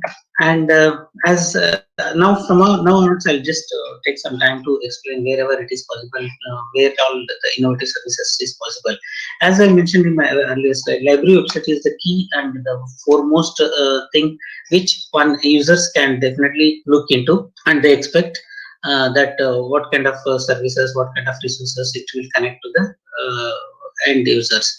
Like for example, it acts like a one-stop shop where all resources can be connected, and then they should come to know about all the new initiatives. Library blog will give some of the things where it is where it can give the heads what all kind of initiatives handled by the library, and the library blog for the latest updates, and then research support services, which I'll take in the next slides. faculty profiles I'll explain. And this is very important for any library, because as and when people come to either in person or they will visit the library website, they should be given this kind of information, like info guide kind of stuff. Know your library, know your staff, know your services, know your facilities, kind, or else how do I set up library account, how do I request items, something like that. And what is where means, if it is the library location, if it is branch libraries or even the multi-storage building, wherever the services are, so that has to be what is where kind of stuff which should be given. And some of the such techniques which the library can adopt, like discovery services. This also I'll touch upon in the next slide. So, and there are some web scale discovery tools like OCLC, EBSCO, Propest, Summon. There is Xlibris. There are so many commercial tools are available in the discovery, as well as open source tools also available, like Viewfind, Blacklight, Manbooks Review. Due to the time, the shortage of time, I'm just skipping some of the things. This is from the EBSCO discovery, where you can get all the left hand side some filters and the right hand side the result. This is from the Propest Summon, how it can be used the same way. Search results will be shown in the Propest Summon.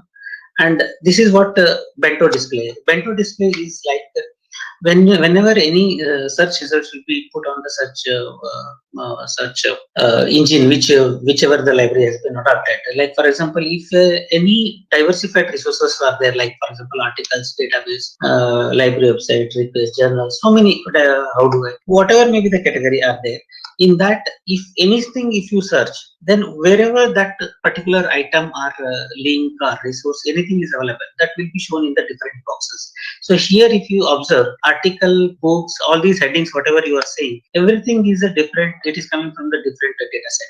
So, but it will be displayed only. Just summary will be displayed and it will be shown. And for more information, you need to go on individual links. This is bento display, and this is the one of the key homepage where you can you can just go to the any library website and then see how if you visit so many other university library search homepages, you will come across many features. Like one I visited here, it is showing some beautiful thing, like for example in the search box it can be shown for everything, or for specifically if a user is looking for books or articles or journals or media, anything.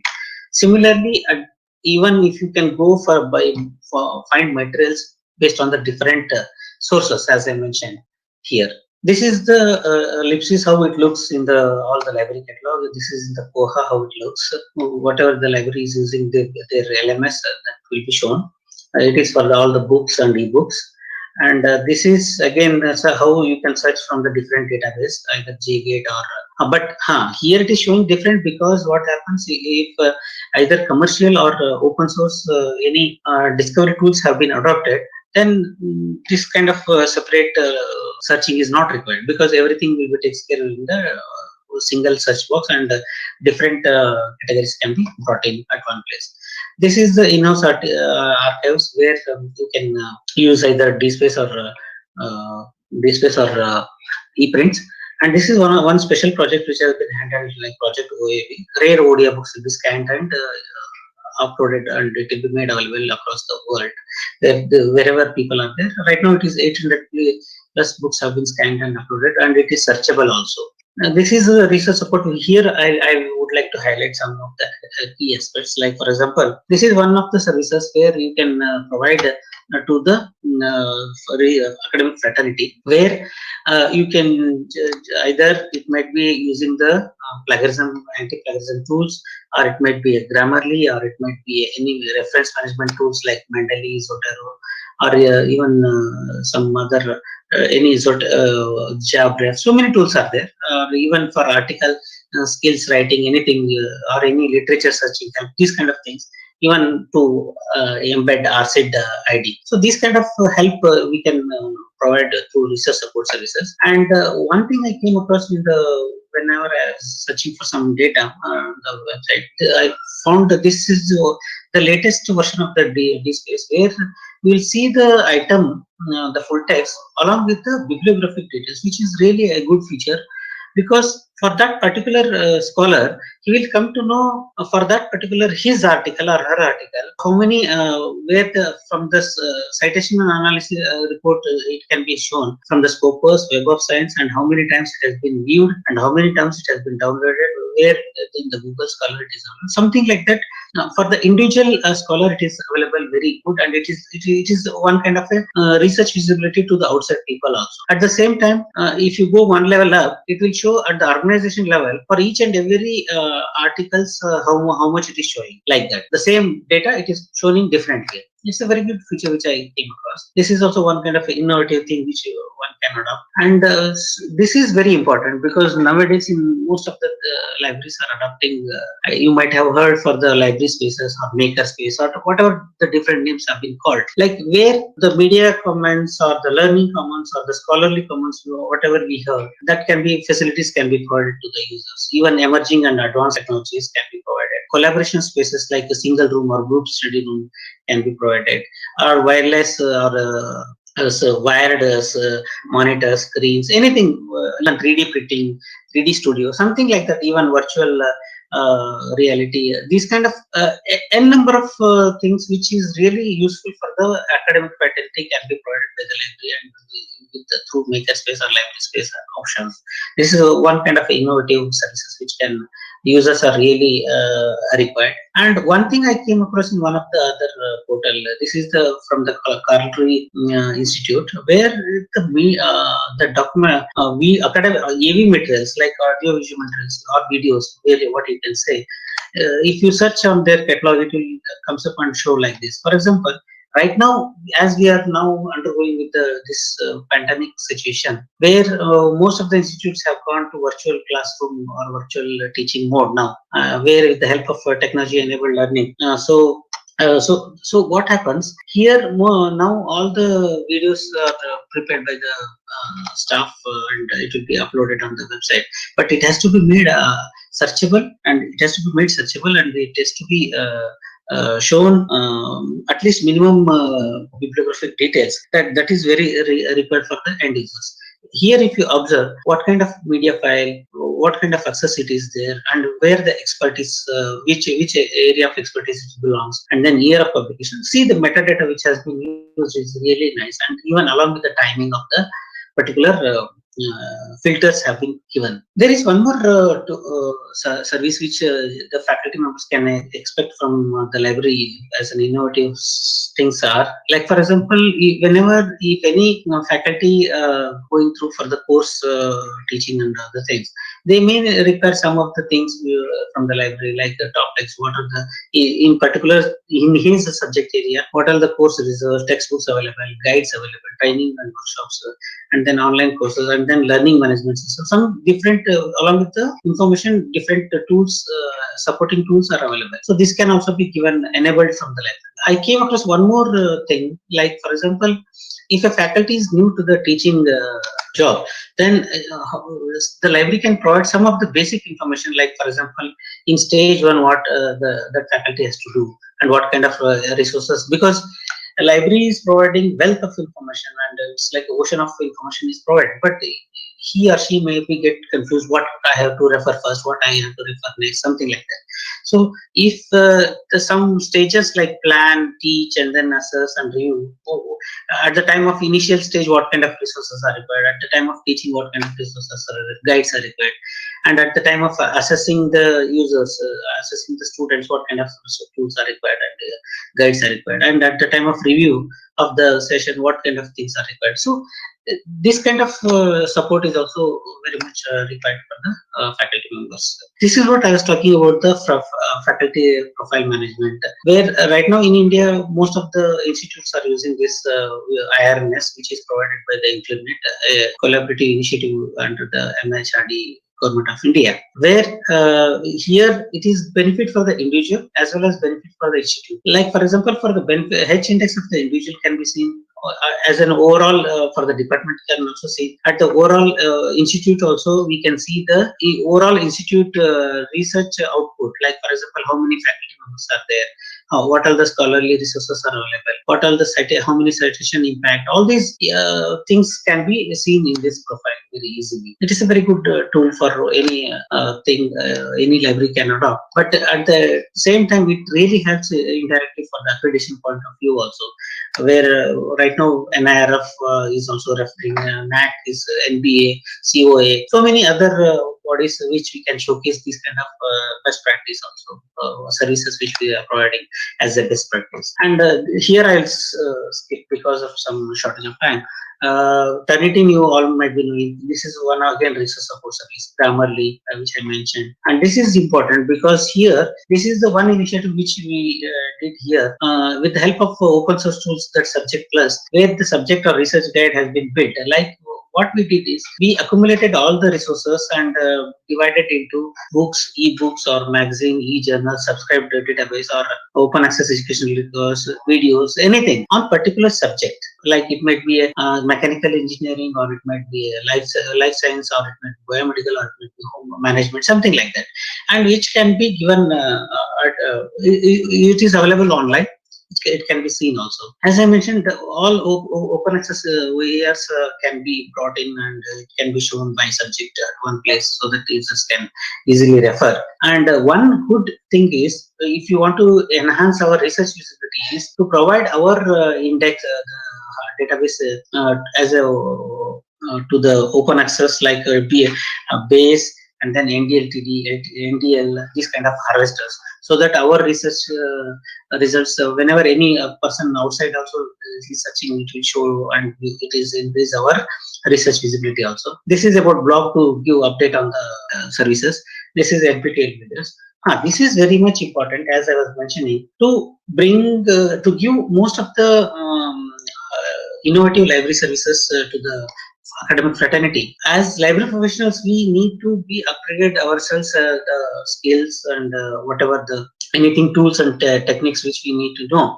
I came across one thing which is really good in one team of UK and Ireland, where the librarians have prepared this digital toolkit, where it will help with a lot of things, tools and technologies, where for all library professionals it is required to provide their services in their respective work areas. It's a very good thing, but it is really required, as I was mentioning, knowledge sharing sessions, and then even providing the training programs. All these things really help a lot to upgrade themselves. There are outreach programs like conference workshops, seminars, user orientation programs, book fair, vendor demonstration. All these are really matters.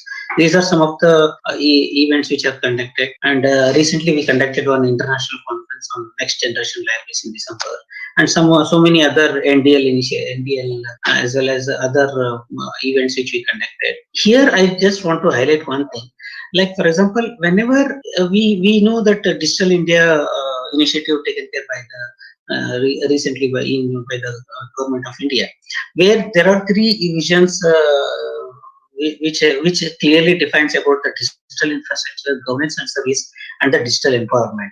But if you see there, the different attributes of these three vision areas has some opportunities open the doors for our library professionals. Like for example, it will directly or indirectly deal with the institutional repositories, scholarly communications, copyright or IPR, open access, knowledge management, even knowledge information storage and retrieval, digital curation, research data management, and extensive use of resources, research support. All these opportunities are definitely gives a payment for the library professionals through this Digital India program. But along with this, there are some issues and challenges for our library professionals. Like for example, this will be different perspective from the issues and challenges. It might be a people related, or content related, or process related, or tools and technology related, or even maybe ICT impact, or user perspective, or transformation in both library services, and then submission of scholarly output is very major issues in some of the institutes, and copyright and IPR issues. Even culture is also one of the major issues, because academic fraternity will definitely, whatever the initiatives will either management says or library takes, really adopting is really a very tough task, and communication is very important, the social issues. And this current thing, that is the disaster and pandemic situation which we are facing now, this is also one kind of issues and challenges for our library.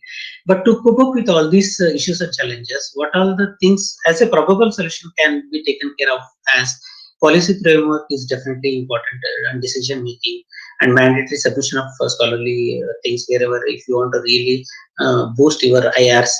Training of library staff I mentioned, orientation to users, upgradation of LIS curriculum on regular basis is very much important, because many times in various platforms among our LIS fraternity we discussed like saying that whatever we learned in our LIS schools during our learning time and what we are practicing now, it never matches. Something like that we have discussed enough. But at the same time, it is really need of the hour for us to change the curriculum so that even because nowadays a lot of technologies have been obsolete, and then latest latest technologies are there, and even some of the future technologies are coming. So we need to think, and we need to at least once in 3 years or once in 5 years we need to upgrade our LIS curriculum. Similarly, update skills, that is important. Adoption of emerging trends and technologies. Mapping of experts and with the data and content is very much important, because if we are not doing this exercise, then definitely it is major issues or challenges for us. And impact on social media, change management in libraries, change management in institute is very much required to bring the cultural change. And then preparedness for the reopening of libraries and handling with safety, safe and hygienic strategies which the government of India has given.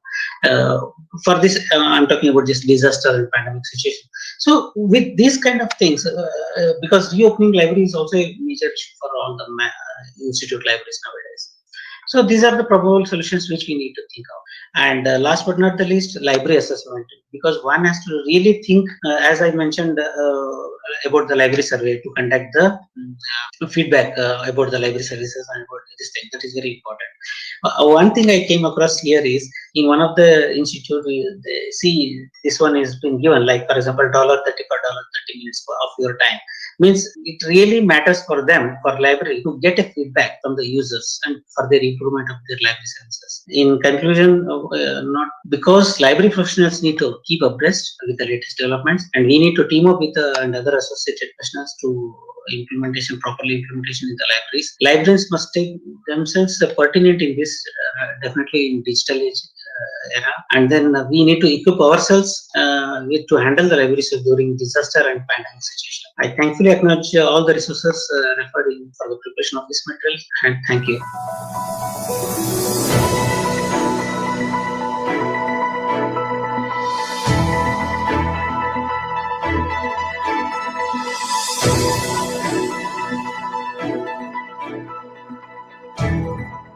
Good afternoon, everybody. It's altogether a wonderful experience to attend a national virtual conference for the first time in my career as a LIS professional. I wholeheartedly thank Professor P.V. Kondur, President, LIS Academy, and the entire team of LISACON2020 organizers. Respected Director of the conference, Dr. M.G. Sri Kumar, Plenary Chair, Shri B.P. Prakash, and all the office bearers of the LIS Academy. I am Rashmi Kumbar, working as an assistant professor at the School of Library and Information Science, Central University of Gujarat. My topic of presentation is adapting digital pedagogy in LIS schools to teach innovative library services. To lead you all to my talk, I will quote David Warlick, a noted educator from the US, who says, "We need technology in every classroom and in every student and teacher's hand, because it is the pen and paper of our time, and it is the lens through which we experience much of our world." So as a precursor, we all agree that in today's digital world, education is the only equalizer. Whether it is a developed country or an underdeveloped country, all have equal opportunities to excel due to digital intervention. Irrespective of age, gender, region, country, people have various avenues to pursue degrees and diplomas of their interest. Also, no longer education is restricted to physical classrooms, either in schools, colleges, or universities. Now, education is available at one's fingertips, either on the laptops or on their mobile phones. There are MOOCs which are available like edX, Coursera, NPTEL, Swayam, which are totally revolutionizing higher education. And due to the advent of MOOCs, teaching pedagogy has slowly leaned on digital pedagogy. Further, the pandemic has acted as an accelerator which is compelling the higher education institutes to move to the virtual learning platform. And along with the higher educational institutions, the libraries serving them are also providing their services in the virtual mode to align with the teaching, learning, and research. We all are aware that teaching process in the universities is simply mentoring the students through the courses. We are adopting usually problem-based learning or project-based learning to help the students to understand the topics and the courses better. Open education has massively invited collaborative approach, which is becoming popular in developing countries like India too. Open educational resources are a huge asset to the teachers as well as the students. For all this, adopting the appropriate digital pedagogy will ensure the symbiotic relationship between the teachers and the students. The rationale for my topic is that we all are aware that present generation are digital natives. They all believe in the age of experiential learning. They like recreation and simulation of scenarios and the services. They are well adapted with the digital environment. They know how the gadgets work, the various applications. And further, the government's initiative, Digital India, has stressed on the higher educational institutions on adopting technology for their teaching, learning, as well as research purpose. This open access movement has empowered the entire society and especially the faculty of the universities and the students of the universities. Technology tools are massively bridging the gap between the information haves and have-nots. They are bridging the gap between the urban and the rural areas, and more importantly, providing access to quality teaching. All this has seen a massive transformation of libraries in the contemporary world. Libraries, as we all know, are public funded institutions. Therefore, they are leaning more towards community services. Along with that, the library spaces are getting redesigned because of technology. Nowadays, libraries are known as information commons or research commons. Even the content that is available in the libraries, the resources have moved on to the electronic mode. So in order to access the resources as well as the services that are designed to access these resources are in electronic mode. As we already discussed, the next generation are tech-savvy generation. Therefore, most of the library resources are embedded in the teaching, learning, and research process. We have largely moved to the virtual world, and hence libraries are partnering with the various units of the institution and the organization. They are moving well beyond organizing the explicit knowledge and in fact capturing the tacit knowledge that is being created in the organization. So the library services too have seen a transition. So the traditional library services like the current awareness service, reference service, circulation service, indexing and abstracting service, reprographic service, all are getting a makeover or making space for new services. So these days, the digital environment has seen the digital reference services, the birth of online catalogs, the research services, the discovery services, and the institutional repositories. So such kind of library environment expects the LIS professionals to be equipped with the right competencies. So a lot of professional bodies around the world, like the American Library Association, the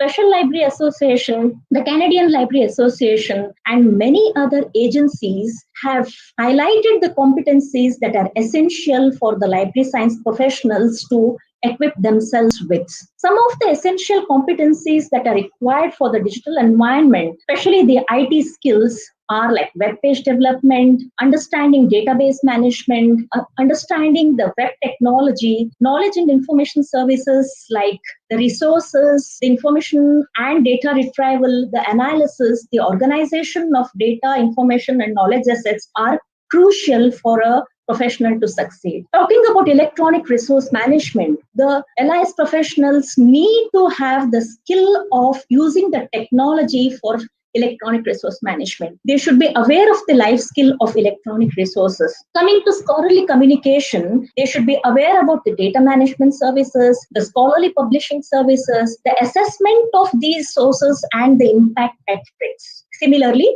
the research data management also expects that LIS professionals should be aware of the services, tools, infrastructure for management of research data across the life cycle of the data. So, if we have to develop these kind of competencies in the professionals, what is the role of the LIS faculty? What is the role of the LIS schools in developing these competencies? As far as my experiences are concerned, I feel we need to view these competencies from a global context.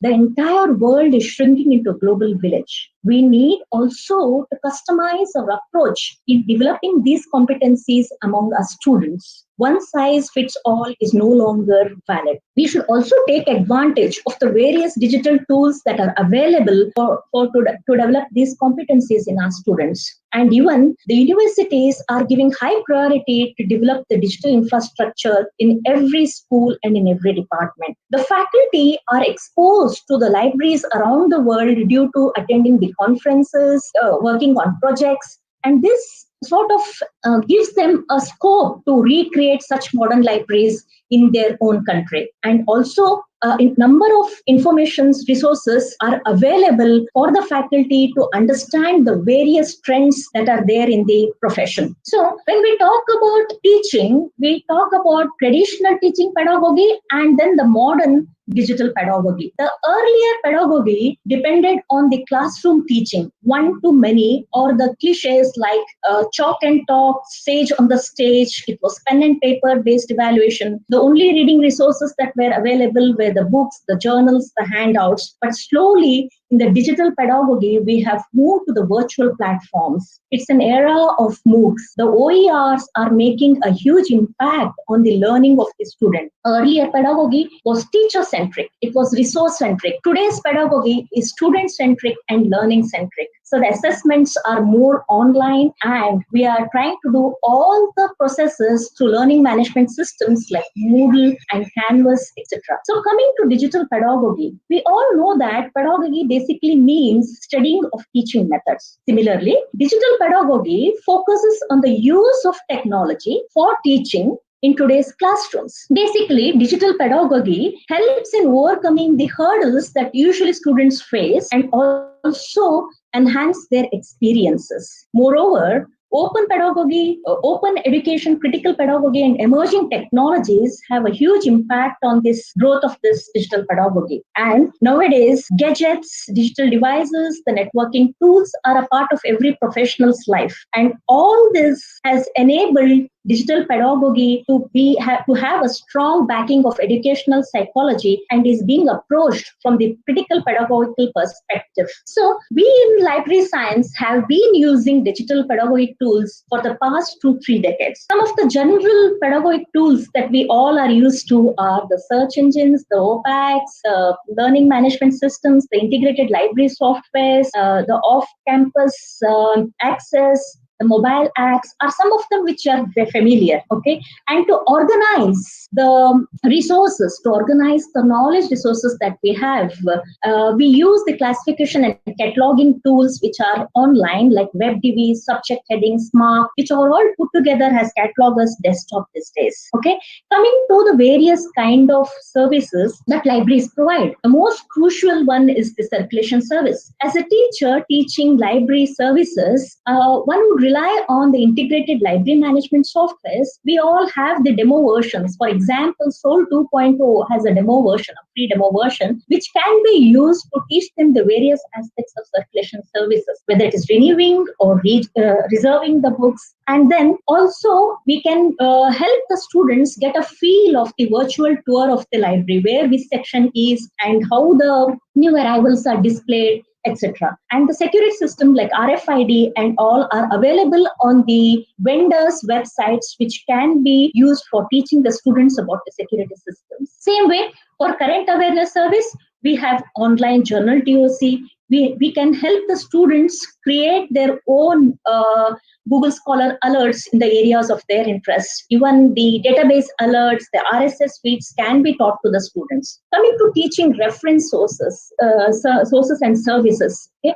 So students are basically made aware of the primary, secondary, and tertiary sources through various physical or the print resources. But then a lot of online services, the government information sources, the virtual reference sources like the dictionaries, the encyclopedias are available. Then we also encourage students to visit the good libraries in India as well as abroad and understand the digital reference services they are giving. For example, Ask a Librarian, Question Point, Library Answers, and chat services, which are very common. And nowadays we have WhatsApp too to provide the reference services. Okay? So some of the digital pedagogy tools which are very in trend now are the discovery services, the web skill discovery tools like EBSCO, Summons, or the search tools like Google, Microsoft, Academic Search, Base, or can be used to teach the students the search strategies. Similarly, when we have a good library, good services, and good facilities with a good collection, then marketing the services is extremely important. So helping the students design the library tutorials, design the brochures, bookmarks, etc. makes a huge difference to their understanding. And also creating branding items like calendars, diaries, or posters will be really helpful for the students to realize how important it is to promote the collection as well as the services. Same way, research services in the science and technology libraries or the research libraries is gaining a lot of prominence. Librarians are excelling in providing the research services. So we in our school, in our department, are trying to teach reference management systems like Mendeley, Zotero, and plagiarism softwares. Each faculty has got their own accounts. So we help the students understand how a plagiarism software works, how the similarity reports are generated, and to help them understand about the importance of academic writing, the scientific writing. We expose them to Grammarly, Typeset, ORLeaf, etc. We also teach them how important it is to create author IDs like ORCID, Scopus ID. And then we, since we are very lucky to have InfluMnet in the same city as us, we encourage our students to attend workshops, seminars conducted by InfluMnet on DSpace and ePrint so that they understand how to create a digital repository. And regularly for the assignments, we give them resource to develop resource guides. We also encourage them to visit various publishers' websites and go through the tutorials to use the various databases, what do the databases contain, how to search, etc. Also, we expose them to various citation tools like APA, MLA, IEEE, etc. And then the new area in the research services is the data visualization tools. So we encourage the PhD students to give seminars on these tools so that our students are exposed to the concept of research data management, data visualization tools, etc. Okay. Some of the general tools that we usually come across in the library science courses, due to the pandemic, we all are aware about streaming media. YouTube is one very common, then there's Canopy.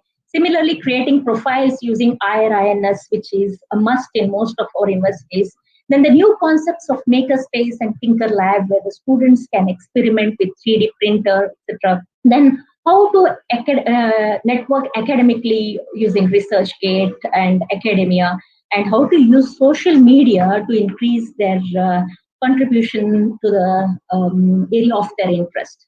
So we at School of Library Science, along with all these things which we are doing to give them an experiential learning, which even our new education policy stresses on, we do all these things, and apart from that, we give them unique projects, unique assignments to our students so that they use a lot of digital tools to carry out their regular assignments and projects. We also encourage them to participate in national and international events. For example, Open Access Week, Peer Review Week, National Library Week, World Book Day, and many others. We also have encouraged our students to increase their writing skill, speaking skill, and other kind of exposure by asking them to create their own newsletters, create electronic posters.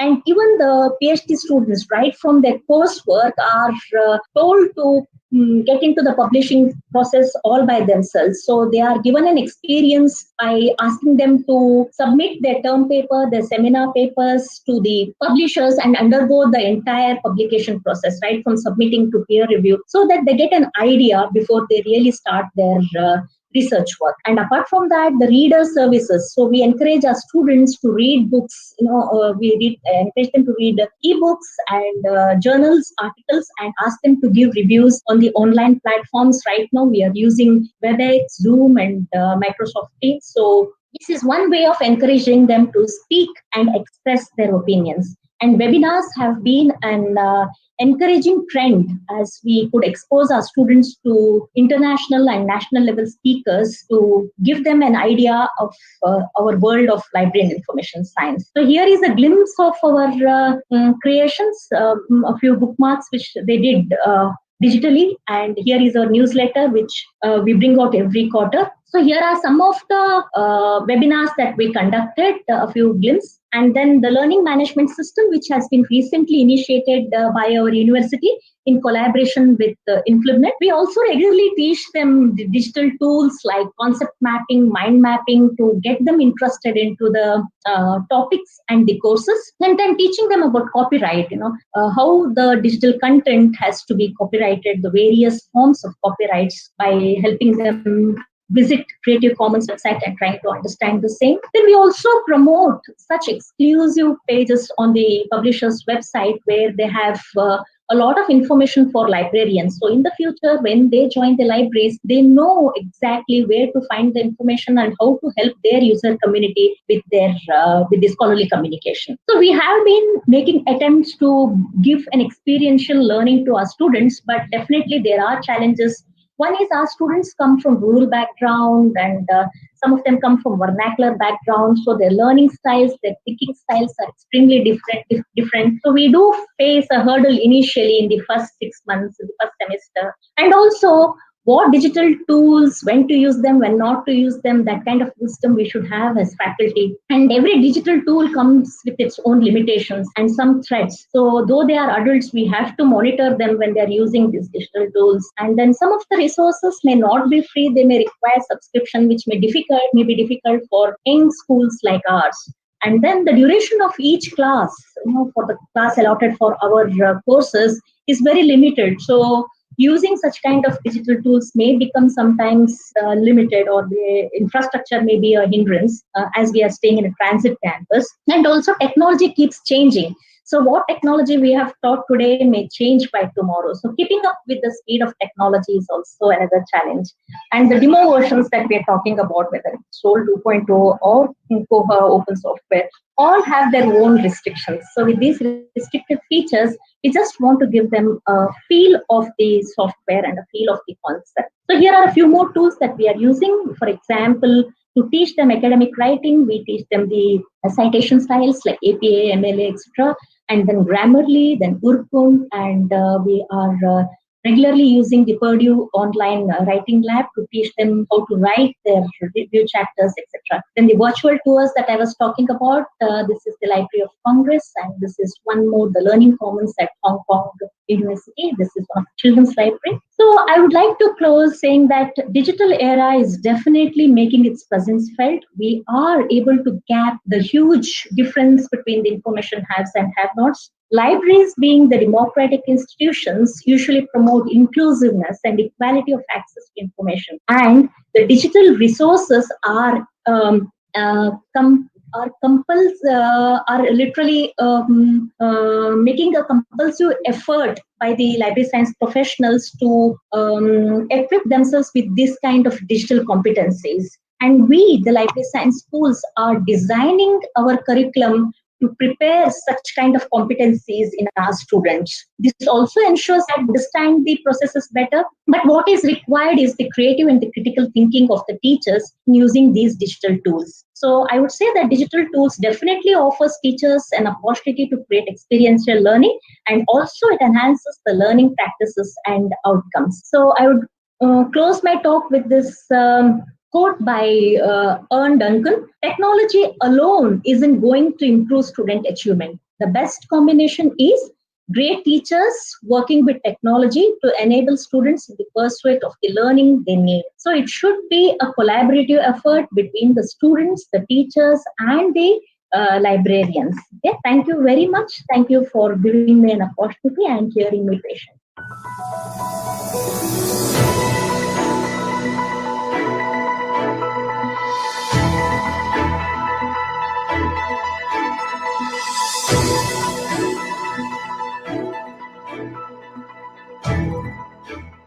Good afternoon. First of all, I would like to thank list director Konur sir, Srikumar sir, and other members of the organ and other organizing members. Myself, Meti, working at Rajgiri College of Social Science, Kerala. The title of my paper is Renovated Tools of Public Libraries for User Service. Special reference to Ilakkamjeri Panchayat Library, Kerala. Public libraries are considered as the heart of modern society. The role of public libraries underwent tremendous changes in the current era of information and technological development, and the libraries are in the way of innovation and renovation. More than recreational reading and traditional services, public libraries directs its users to the world of knowledge, information, and thereby leading the beneficiaries to innovative and intellectual lifestyle. To achieve prosperity in economic, social, cultural, political, and educational spheres of the country, public libraries can work efficiently. There are a large number of tools which can use to connect with the users. The article discusses the technological and societal tools which are used for library popularity and effectiveness, and also the contributions of Ilakkamjeri Panchayat Library, which converted normal library to a knowledge hub and a center for social activities. Now we can discuss the tools which connected with the public library to the users. There are two types of tools, technological tools and societal activities. First of all, we can discuss the technological tools. Modern concept of libraries changed a great extent. To connect with users, physical visits are not at all mandatory. The vast possibilities of social media like blog, YouTube, RSS feeds, Facebook, Twitter, etc. should be extracted to connect with the users. Mobile phones are the new channel to link with the patrons. Mobile phones now becomes common equipment for communication. Different services we can provide through the mobile phones. Alert service, learning service, browsing service, access to libraries e-resources, reference service, etc. we can provide through the mobile phones. Some libraries using mobile app services also. We can provide users to certain services through the mobile apps. Users can contact the reference library, get details about the library working hours, browse OPAC, preserve documents, to know the current status of the library books, search the libraries, subscribe databases, view and download needed articles from the databases, acquire information about libraries, events such as seminar, conferences, talks, cultural activities, etc. The library members can check their user accounts through mobile apps. Some of the important mobile apps are EasyWeb, Access My Library, Article Search. Web conferences are the new medium for delivery of knowledge. It has attained wide popularity among the users. Using different video meetings or conferencing apps like Zoom, Google Hangout, Cisco WebEx, BlueJeans, library can extend its activities. Eminent persons talks, expert classes, etc. can be arranged for user interest, which lead increased connection to the users. Library websites are the digital entrance to public library resources and services. It is considered as the workstation of the librarians. It can showcase the special products of particular libraries such as heritage collections of the library, rare collections, manuscripts, bound volumes, etc.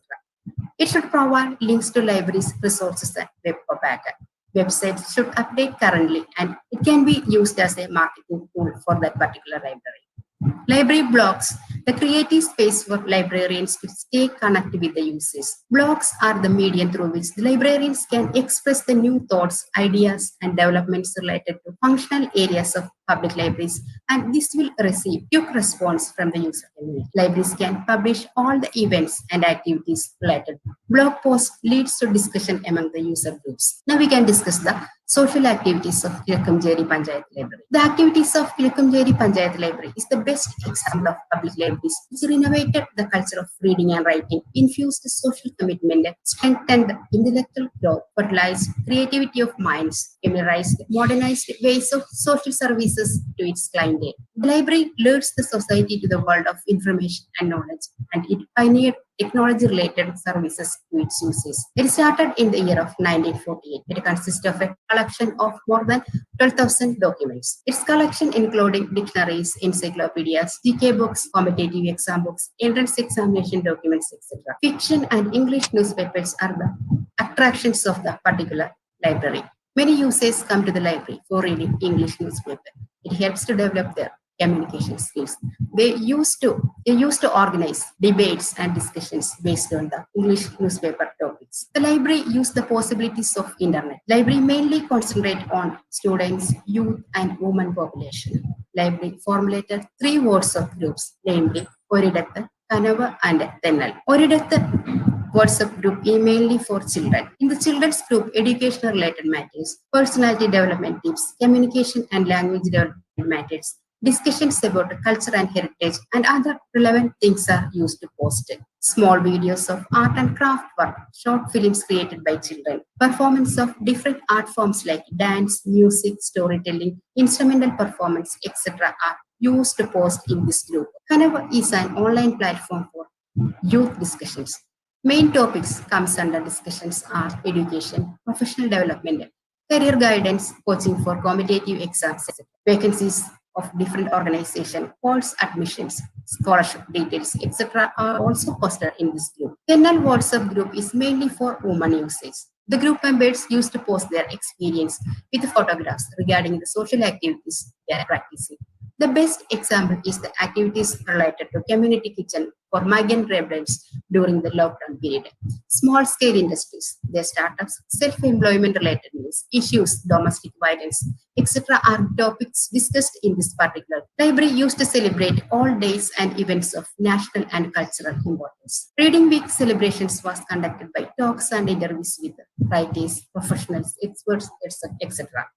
Independence Day was celebrated with speeches of library members, quiz competition, Independence Day message, etc. All the festivals of Kerala used to celebrate with user participation. Various programs such as poster making, model creation, Pustaka Nirupanam, painting competition, etc. were used to organize to celebrate the events.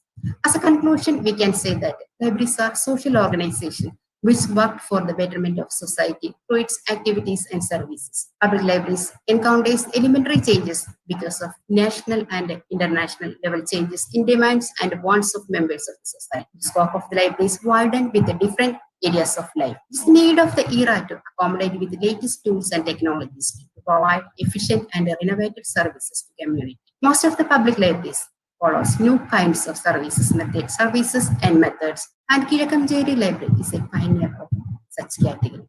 Thank you.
Good afternoon, everyone. I am Vikas Madan from Scientific E-Resources, and welcome to LISACON2020, National Virtual Conference, Reinventing Excellence in Librarianship. First of all, thank you so much for giving us the opportunity to showcase our organization. So, as I said, I represent Scientific E-Resources, which is a distributor for various publishers. Scientific E-Resources, established in 2016, and it's a parent company, which is a Scientific International Private Limited, which started in 1993. So we are the leading electronic information solution provider in India and its subcontinent.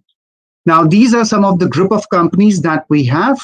Scientific International Private Limited is a leading distributor of all the renowned publishers like Elsevier, TNF, and so on.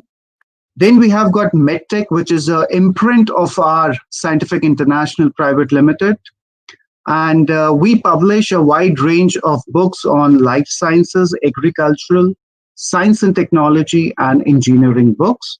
Scientific E-Resources, which started in 2016, provides access to the worldwide journals and academic scientific literature, whether in print or in are Tritech Digital.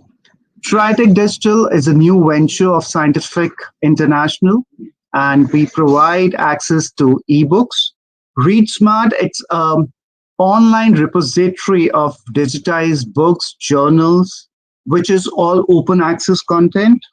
And then it's an EdTech Press. This is also an independent international publisher of United Kingdom, which publishes books on science, technology, and medicine. Followed with that, we have got White Press Academic, US-based publisher which publishes books on technology, medicine, and life science. Then we have a MedPlus, which is a dedicated publisher for medical science books. Then we have a Medicare, which is also independent US-based publisher for medical science. So these are all our exclusive partners where we are exclusively selling this content, whether in print or in electronic format. Now, these are all our major partners wherein we are representing these publishers in India online or for the print subscription. This is where we are present at this moment. We are in we have about 1,000 plus customers in the world representing India subcontinent, Southeast Asia, Middle East, and North Africa.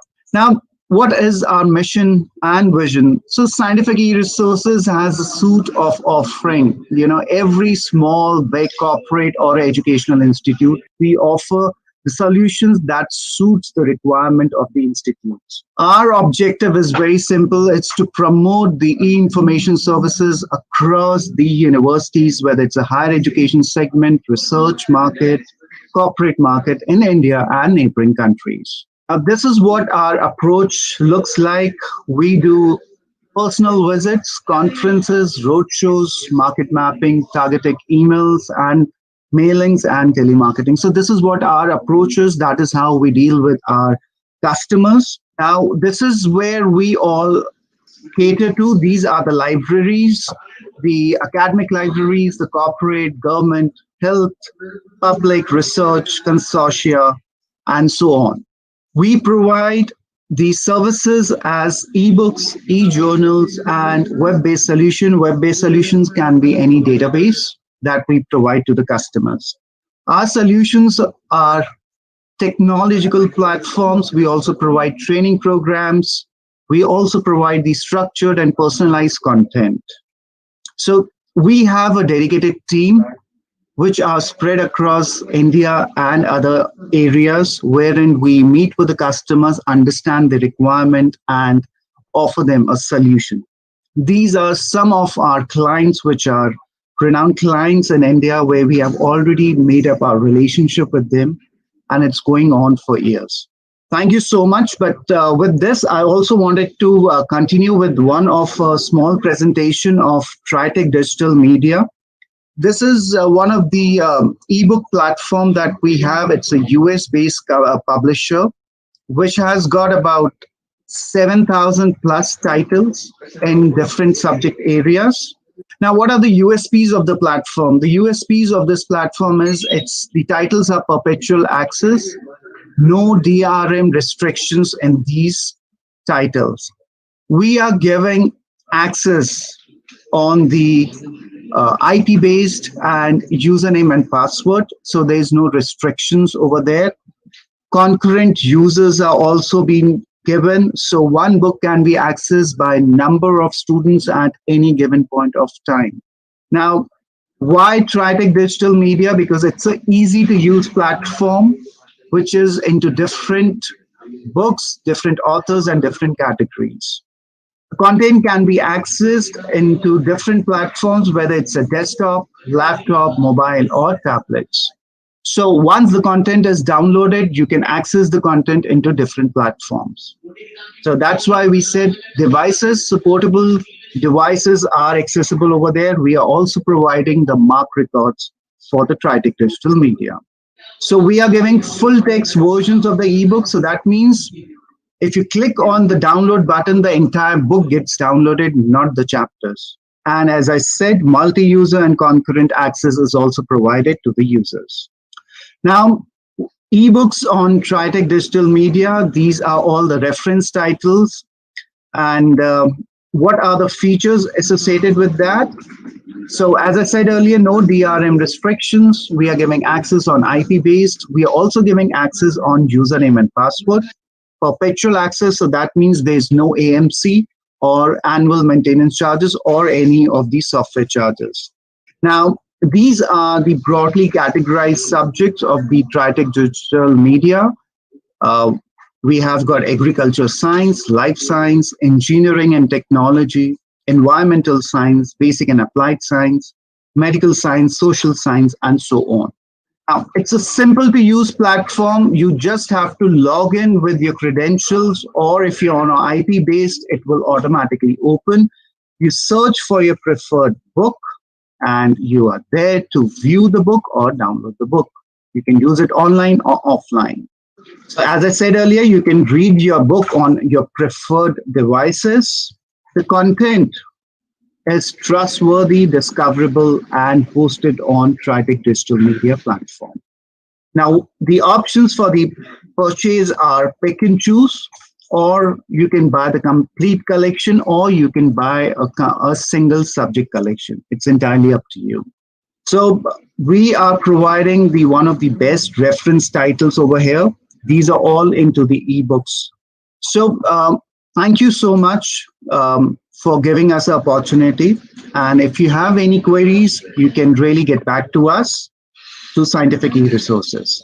Thank you so much.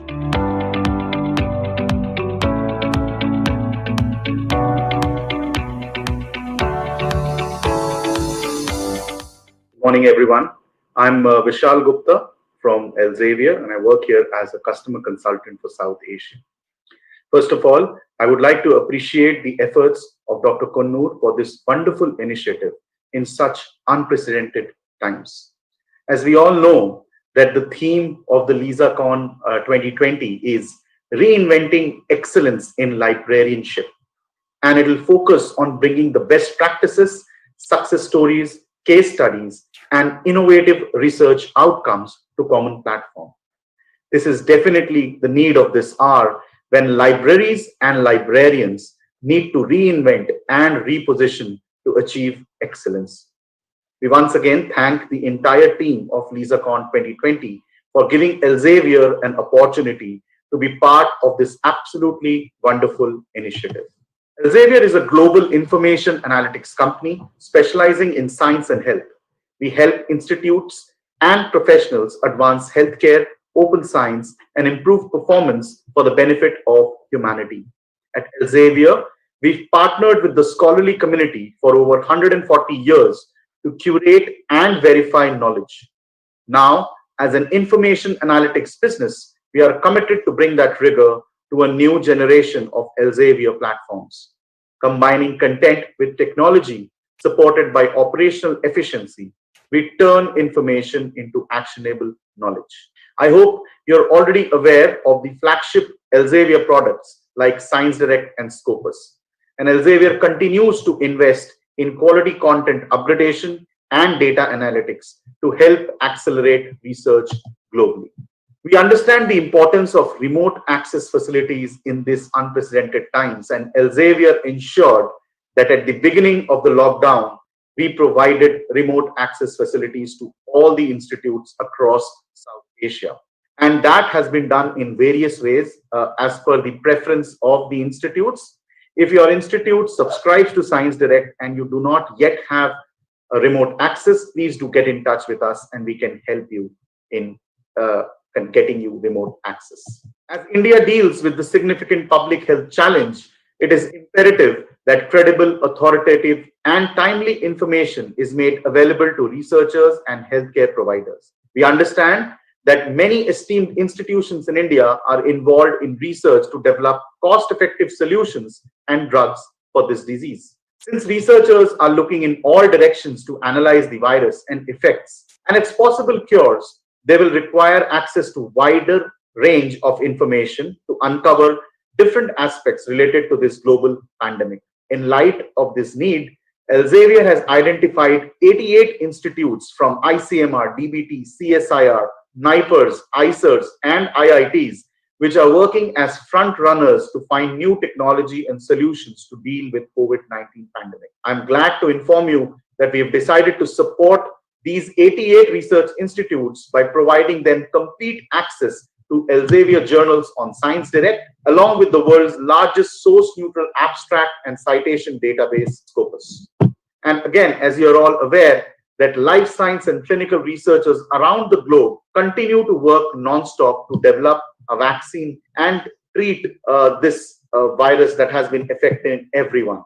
Elsevier has accelerated research efforts by launching the Elsevier Coronavirus Research Hub.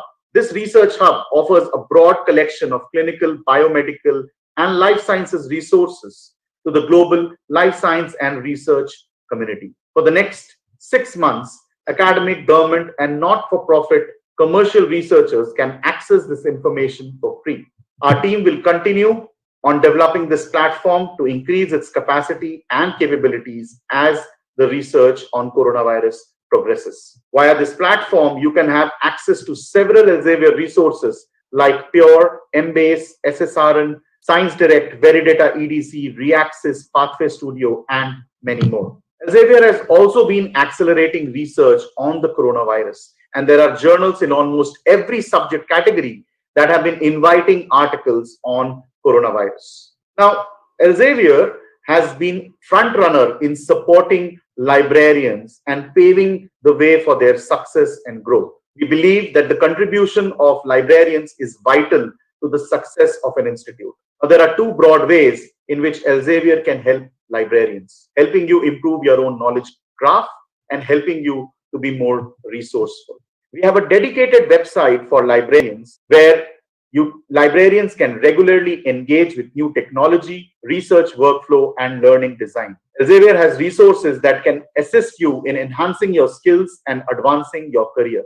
At the heart of the institute, the library advances learning, scholarship, and fosters collaboration and innovation. Elsevier provides information to librarians that can assist you to develop and share stories about the value of your library resources and services. Elsevier also has a dedicated Mendeley Librarian Certification Program where librarians can work at their own speed and complete this program on 3 levels, level 1, 2, and 3, and finally become a Mendeley certified librarian. Similarly, Elsevier also has a Scopus certification program for librarians, which consists of 6 online courses combining topical search, author identity, metrics, APIs, institutional insights, and user outreach. This is again a very unique program that Elsevier offers. It's a free online professional development programs for librarians,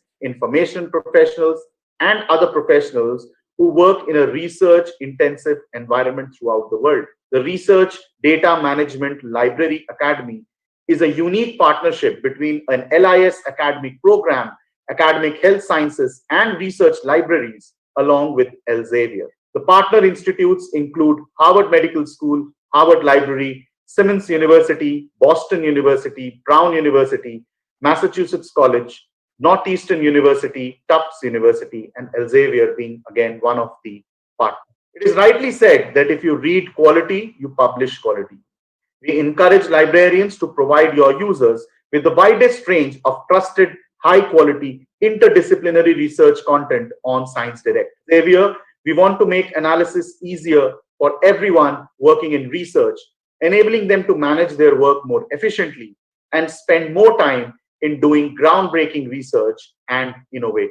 We welcome feedback and suggestions from the librarian community on how we can support you further at this challenging times. At Elsevier, we want to make analysis easier for everyone, enabling you to manage your work more efficiently and spend more time in developing yourself and becoming more competent. That's why Elsevier is evolving. Growing from our roots in publishing, we are creating analytical solutions to serve the needs of today. Elsevier is committed to and stands by its mission of empowering knowledge. Thank you and hope you have a wonderful experience at LISACON 2020. Be safe and take care of yourself and your loved ones. Thank you once again.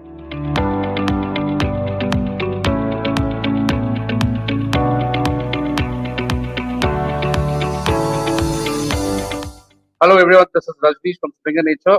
I'm here to give you a quick overview of Springer Nature e-products. First of all, thank you very much for giving this opportunity. I'd like to thank Dr. Kannur,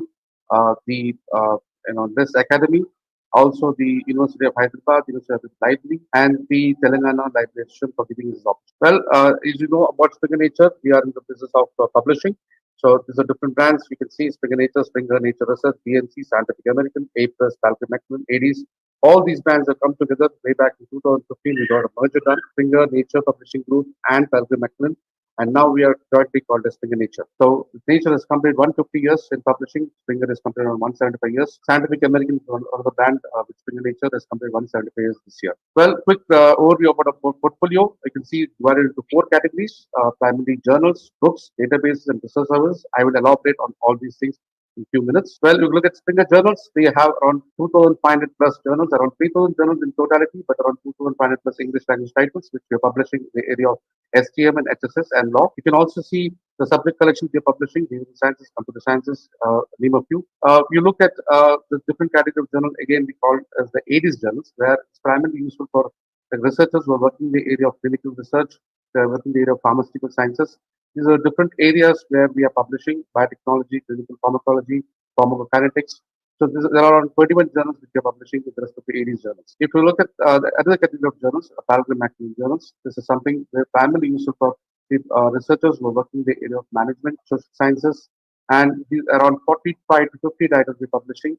And these titles basically cover the top areas like international business, marketing, macroeconomics, economic development, and psychoanalysis. Well, the next category would be of academic journals. This is available in the nature.com platform, primarily very useful. We are for medical students, also for medical graduates and researchers. We are collaborating with medical societies, and we are having around 40 to 45 journals which we are publishing on a yearly basis. And these are the titles you can see here, around 40 plus journals. Some of the flagship titles you can see, like Oncogene, Leukemia, Genetics and Medicine. And the most important thing, the next category of journals is the Nature Research journals. I think you all know about Nature. Nature is the #1 multidisciplinary journal currently we're publishing. We have completed 150 years last year. We also have a Nature Research journals. Now we have currently around 32 monthly Nature Research journals. And we also have around 20 plus Nature Review journals. Some of the titles you already have seen extremely popular in that particular subject area, like Nature Biotechnology, Nature Medicine, Nature Materials.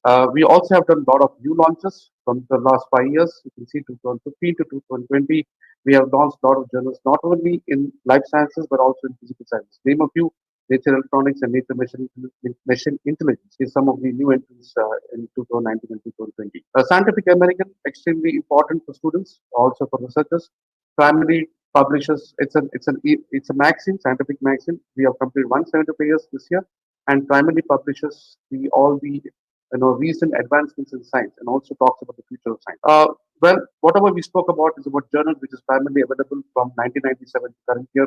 We also have a portfolio of journals where we call the archives, and archives is primarily extremely important because if we have to do research, we have to look back to the the old literature, and we have digitized all our journals from volume 1 issue 1 to 1996. Again, archives, we have the Springer archives, the Nature archives, the Aries archives, and the Palgrave archives. The Springer archives available in around 11 subject disciplines. This is a one-time purchase model. To look at the Nature archives, extremely popular among our customers. They are basically divided into 4 sets, 1869 to 2016. So you can have perpetual access or continuous access to all these Nature archives at one go. Palgrave Macmillan journals, again, around 40 titles we published, 40 to 50 titles, but in that around 12 journals are available in archive model. And here you can see this can be even handpicked. You can probably, choose 1 or 2 titles and get access to only the archives of that particular title. Aries journals, again dating back to 1971, because the current journals are giving you access only to 1997. The Aries journals will also give you an archival option across the different types. Scientific American archives, again, like Nature archives, we have divided into 5 different collections where you can find continuous access. Next, we come to books, which is extremely, we're very proud of this, of our books portfolio. We have one of the largest published of ebooks, around 12,000 books we publish every year. Around 36 books are brought out on a daily basis. That's primarily because we have a dedicated, a group of editors, who are actually meeting with authors and acquiring content. We publish across 21 disciplines, 11 disciplines in science, technology, and medicine, and 10 disciplines in humanities, social science, and law. The most uniqueness about Springer Nature books is it's DRM free. It's we provide mark records. You can download the entire book at one go. There is no restriction at all. No restriction number of users. Concurrent use is possible. Also, amongst our customers, not only in India but also globally, around 83 institutions which are figuring in the Times Higher Education list are having access to it. Well, this is a subject collection which I already explained. 11 subject collections in STM and 10 in humanities. If you look at the newer collection, what we had recently is Intelligent Technology and Robotics. This is primarily a collection which is publishing books primarily in the area of AI and robotics. Well, we have a book for every reader with respect to Springer. You can see the books are not are categorized not only for research, but they are also categorized for undergraduate. So we have the textbooks, we have the briefs, we have the conference proceedings, monographs, book series, lecture series, handbooks, contributed volumes. Some of the pieces also are converted into ebook, and also professional books are available, even advanced undergraduate books are available. So there is or whatever book we are publishing, whether it is anything which has been published till date, has been published online. So it's an online first collection. Print has become now more of print on demand. The next series of content, what we are launched recently, is Springer Nature videos.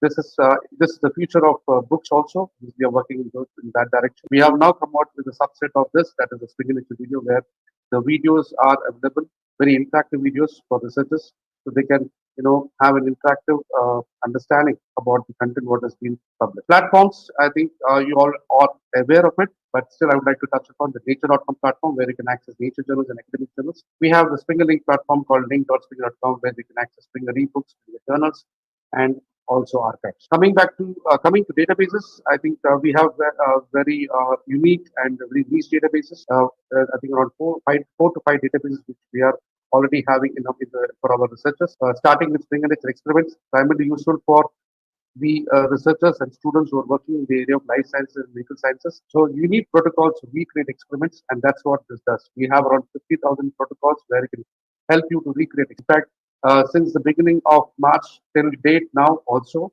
we are providing a lot of COVID-19 protocols are all made freely available, still freely available on the website. You can please go to our website, springerprotocols.com or experiment.springerprotocols.com and check the open access date. Well, this is the setup of protocols. Coming to materials, we have this is a fundamental material database. It's well-curated database which primarily gives information about the physical, chemical structure, and making properties of materials. It also covers information about structures, thermodynamics, electromagnetics, spectroscopic, and also some topic on information about nuclear. Major material types also are covered in this. Next is the nano database, which is extremely unique, not available. There's no competition for this database because this is very unique. This is primarily manually curated nanomaterial summaries database. We extract data from across all publishers and primarily from journals which are published in the area of nanoscience and nanomaterials, and we provide this database. So this is updated on a daily basis. We have this also covers patents. Nano patents also covered. Well, Aries Insight. This is extremely popular among pharma companies. Most of the pharma companies are using this database. This gives information about the current information. It's again updated on a monthly or daily basis. Current information about various drugs which are under development, the drug trials, the drug deals and safety and patents related to. Well, thank you so much.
A very good afternoon to one and all in the LISACON2020 family. A warm welcome to the second technical session, which focuses on the theme New Paradigms in Collection Development. The session comprises a special address by the plenary chair and 6 plenary speakers. The session theme, Collection Development, needs no explanation as the collections and services depict the very persona of a library. The task can pose a daunting and be a nightmare if we do not pay extreme attention in details while we build our collections, especially at a time when there are hosts of challenges lined up in the 21st century library collection building. Friends, it's my pleasure to be present before you the plenary chair, Dr. Shantanu Ganguly, Fellow, Knowledge Management Division, Terry, New Delhi. A brilliant and a multitasking LIS professional whose passion is highly challenging areas such as enterprise knowledge management, scholarly publishing, project management and consulting services, sustainable as well as environment-friendly development, etc.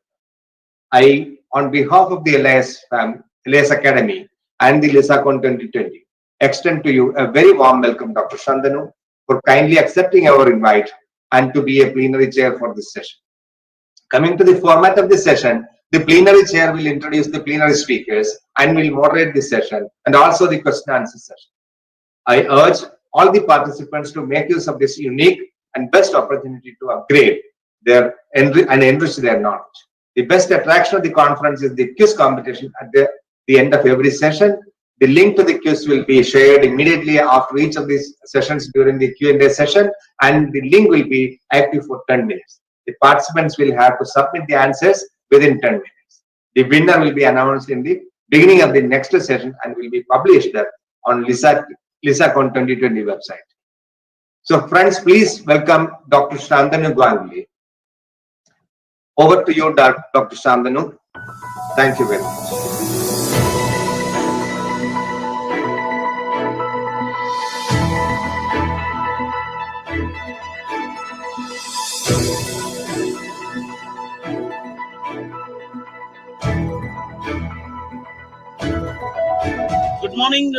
all the participants who have joined online in this pandemic situation. At the outset, let me take this opportunity to thank Dr. Kunnur, my old friend Mahesh, and other members of the LISC Academy for organizing this beautiful event, which is a national virtual conference on reinventing the excellence in librarianship, which is scheduled to be organized from 27th to 30th August 2020. And I can see quite a good number of speakers are there, and many of them are very close friend of mine. The session which the theme 2 which we have selected today for the discussions, I have very esteemed panel members on this. The theme is new paradigms in collection development, and I have my plenary speakers, Dr. B.M. Meera. Dr. B.M. Meera is very well known to me also, a well-known librarian from Raman Research Institute, and her talk is going to be on curation and preservation of archival collection through digitization, a practical experience. Dr. Hamsa Kalyani, the librarian information officer from National Institute of Advanced Studies. She is going to talk on institutional assets of social science research institutes in India. And then we have Dr. Bimal Kumar Varun.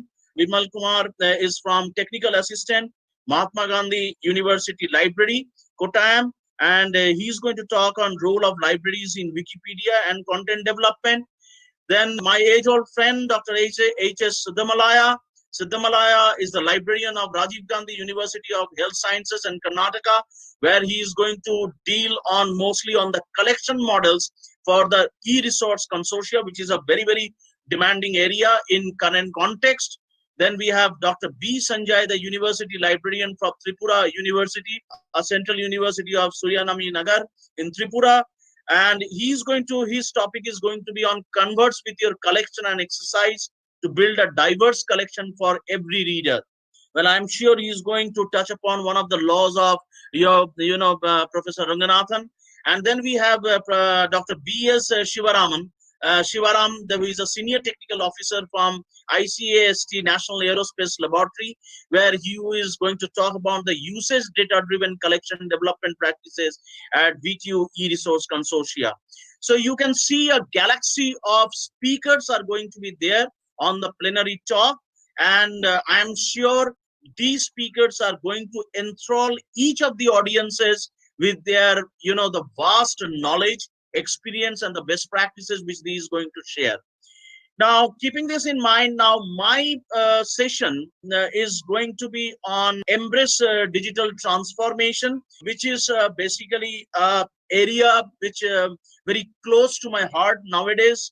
And because of this pandemic situation and all, many of the things which I would be, talking today have already been taken into considerations, and it has played a very pivotal role in my organization, that is TERI. So I am working in TERI as a fellow of the Knowledge Management Division. I'll start with a very interesting, quote by Alvin Toffler, where he talked about the illiterate of the 21st century will not be those who cannot read and write, but those who cannot learn, unlearn, and relearn. See, there are very important words he has emphasized. A great futurist, a great author who has written number of books like Power Shave, The Third Wave, and all, where he has mentioned these three words. And that is what I think it is going to stride by the LIS Academy, that we need to learn. We need to unlearn, and then we need to relearn. I think we are going towards that mission. My agenda for today's discussion, as you can see that we are working from home, I will give you a snapshot of what is the TERI's Knowledge Management Division, a brief overview.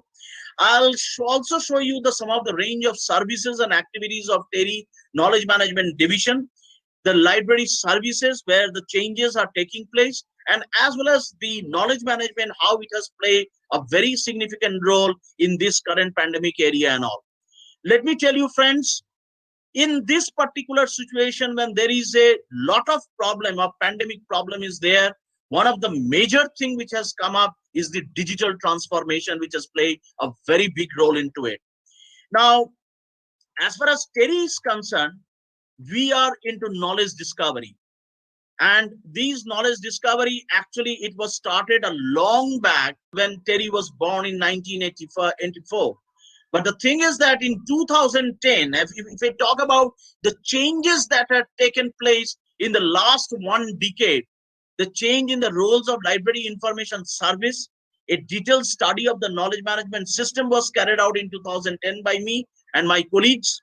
The internalizations to bring about the different kinds of projects, our knowledge resource center. We started doing a large number of projects in the knowledge resource center because we have to earn our own bread. We have introduced the knowledge management system in TERI, and we also introduced the remote access system in TERI in 2019. And in 2020, this entire 1 decade journey took a dramatic change due to COVID. Remote access to resources increased. Knowledge management system became the backbone of every TERI researcher today. In fact, I am happy to tell you that a couple of weeks back, we had a debate on this area, that because we have to start now working towards the new area of the the procurements and everything. So we have started now rehearsing what kind of procurement system we should get into. What are the different kinds of e-resources we should bring in? How much would be percentage of e-resources we should bring in compared to the physical resources which are already there? What we are going to do with the physical resources? Some of these challenges we have trying to debate out today. As far as in TERI is concerned, and my division is concerned, see, we are a knowledge resource center. I think we are the organization in this country, a knowledge resource center in this country. We are always need to bring in more projects, bring in innovation in the new projects, how to increase the success rates, think out of the box, and which are the new funding opportunity areas. So this is what you can say, a kind of, for my entire team, that's how should we meet the targets. So every day is our business. And let me tell you why I'm saying this, because there is always, when you look at library, that we are spending a lot of money in, procurement of resources, but how do we do a valuation? We need to look at the information economics, or the economics of information. We need to look at it. So that is where our project management comes into being. So TERI, if you look at a small history, 1974, it was started as a documentation information center. You can imagine that this is the only, or TERI is the organization which started as a documentation information center. So it is there in our blood. 1982, the TERI Library Information was established, and in 2010, we established the knowledge management system. We started rethinking our knowledge resource center into a different dimension today. So in India, we have several branches like in New Delhi, Mumbai, Assam, Bangalore, and all.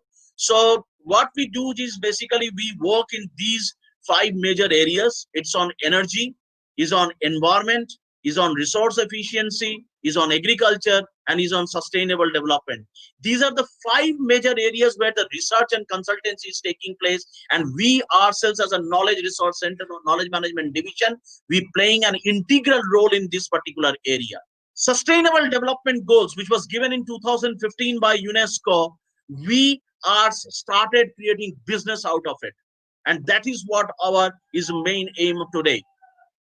I came across a very interesting book by James Canton, which is on Future Smart, where he started talking about in that connected transportation will be safe. Connected networks will find the patterns and solution to the problems. Connected enterprises will reach new customers. Connected governments, connected technologies will enable new products and services. Connected entrepreneurs will harness the innovation, and connected education will enable the smart learning. And that is why we are a game changer. And this is not new to all of us. We are here because we are every day, we are evincing these things, and these things are today not only globally, but even in India also these things are today. So we need to understand that we have became a game changer. These are the 4 verticals basically my division works: capacity building, knowledge products and services, knowledge management, and project-based information service. In fact, I would be dealing in each one of them. Our knowledge products, it is not a current awareness service or selective dissemination of information service. No, we don't do that, because that thing those days are gone. We bring out a knowledge product because we analyze the market.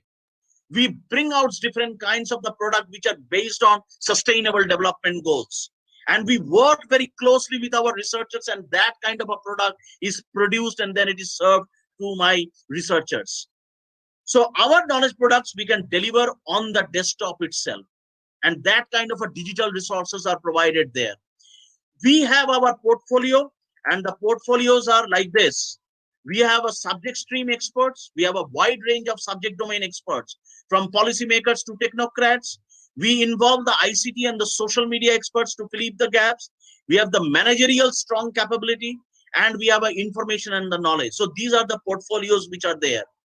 So our portfolios, if I look at as a knowledge management divisions, we have the best state of the art.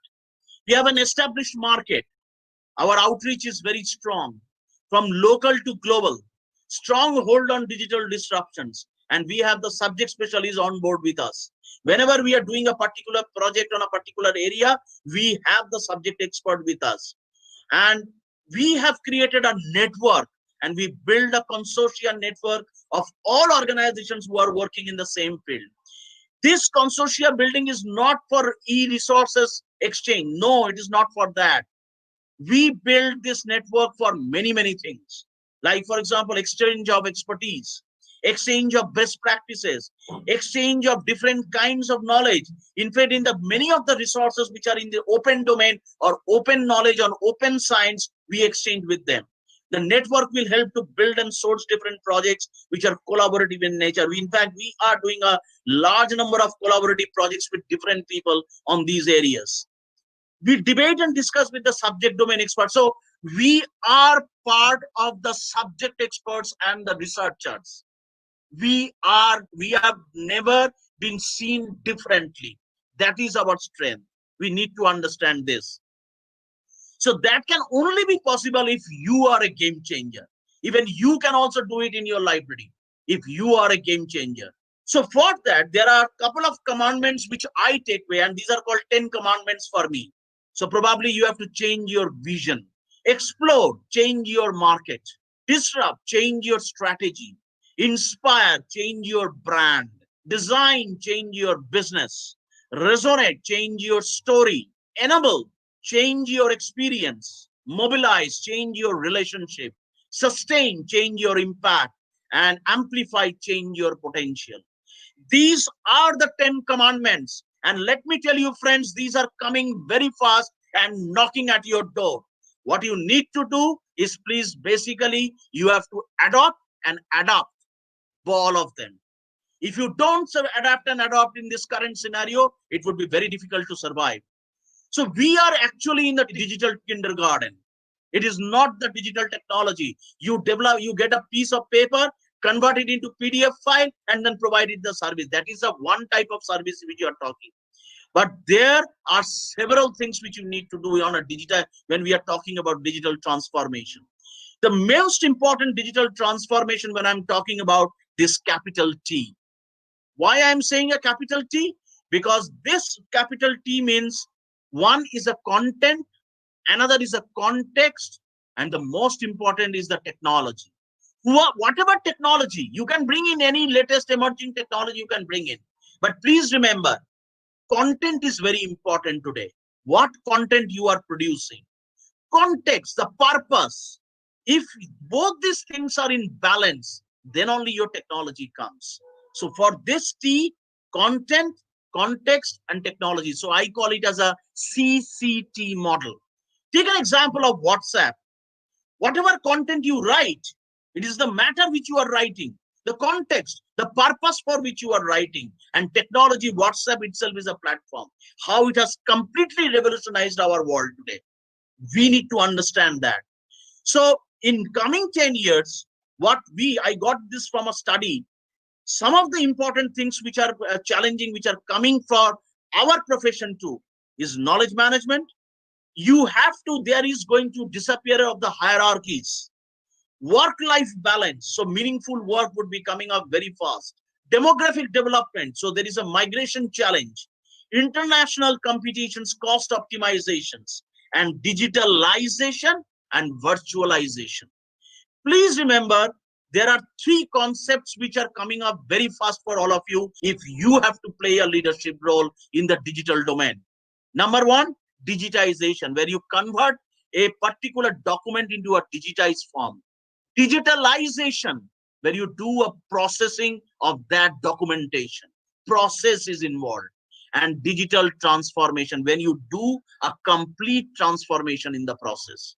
So digitization, digitalization, and digital transformation, these three verticals are coming up very fast, and it is going to revolutionize in another 5 years. Digital transformation is all about creating a digital experience for your customers. What changes in the digital era? The reach, the speed. And if you change the reach and the speed, then you have to change the scale. What changes in the digital organization? Habits of the customers may change, but their interests and needs are similar. It is necessary to understand their expectations. How to identify the opportunities and we detect the threats? There are 5 key topics for that. Content, what I mentioned earlier. Clients identify with a purpose or a mission that transcends the business. Speed, clients expect reaction capacity in terms of action and communication. How fast he's getting those information on his desktop. Transparency, please, if you are able to provide a service on a particular query, if you are able to provide the service, please provide it. And if you are not, say, I can't, I'm sorry, I can't, I have not understood. You can't play around with the client, because these things we need to understand.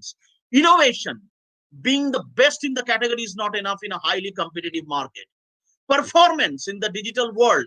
Here, please remember, like I'll show you in my subsequent slides. Here, your performance needs to be measured, and it is a measurable there, because if you are working on a digital environment, your performance can be measured in a various ways. And most important thing, I think you need a transformation strategy on board now. It is the right time for you to write your own transformation strategy. Probably if you have developed your vision document, I think you need to do a re-engineering in your vision document. In our territory, what is the most important thing came, and we took our complete organizational strategic change, is the knowledge management. And 3 aspects of knowledge management are very important for us: people, process, and the technology. People are the most important. People within the organization and people outside the organization, the stakeholders, the clients with whom we are working. Because there is a people-to-people connectivity. They understand each other, and we should understand them too. So there is a people-to-people connectivity. So we need to understand what kind of people's analytics are in place to measure their understanding. To understand their requirements is very important in today's context. So what is the most important thing is sentiment analysis. Let me give you a quick example. We regular basis, we used to, do a questionnaire survey. Now in the questionnaire survey, what we used to do is basically we used to do, provide the questionnaire to our user, and we used to take the feedback. There is always a sentiment that we should take only the good ones, not we should remove the bad ones. Otherwise the management will boomerang on us. That is always our fear. Think about a case in today's digital world. Suppose in your Amazon, your Flipkart, whatever product or service you are taking, you read the reviews first. And the first thing as your sentiment, what is the important thing you look into? What are the negative things was written in that? Why they are writing the negative things? They could have also removed it.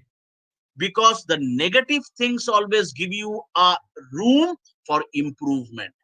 So sentiment analysis is a very, very important area. We need to understand this. And there are several tools for doing sentiment analytics. Process. I think it is very important to understand the processes. And some of the processes are very long, even in collection development today. We have done a minimization of all those processes actually. And the most important thing is the products when we are delivering it. Not stored knowledge, but smart knowledge. Redefine your content strategy.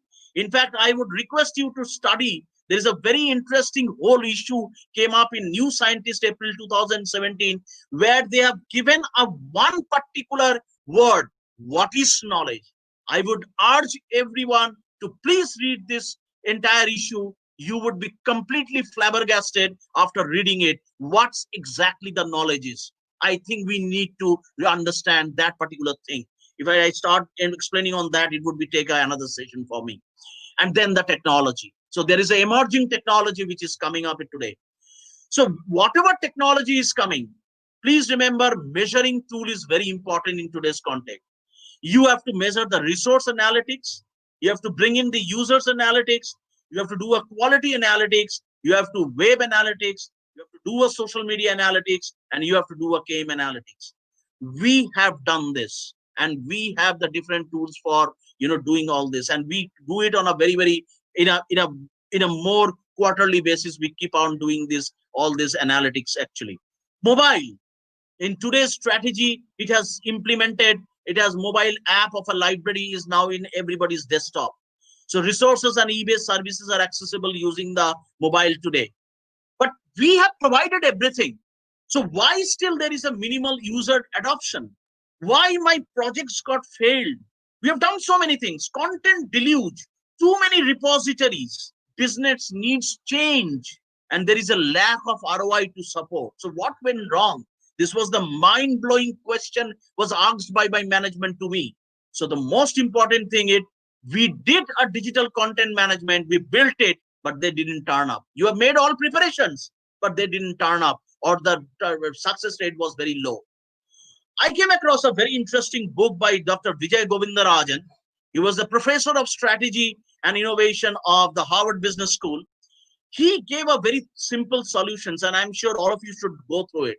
See, he gives a very important solutions to, and he gives the solutions to, I think, each one of us. And this is very interesting.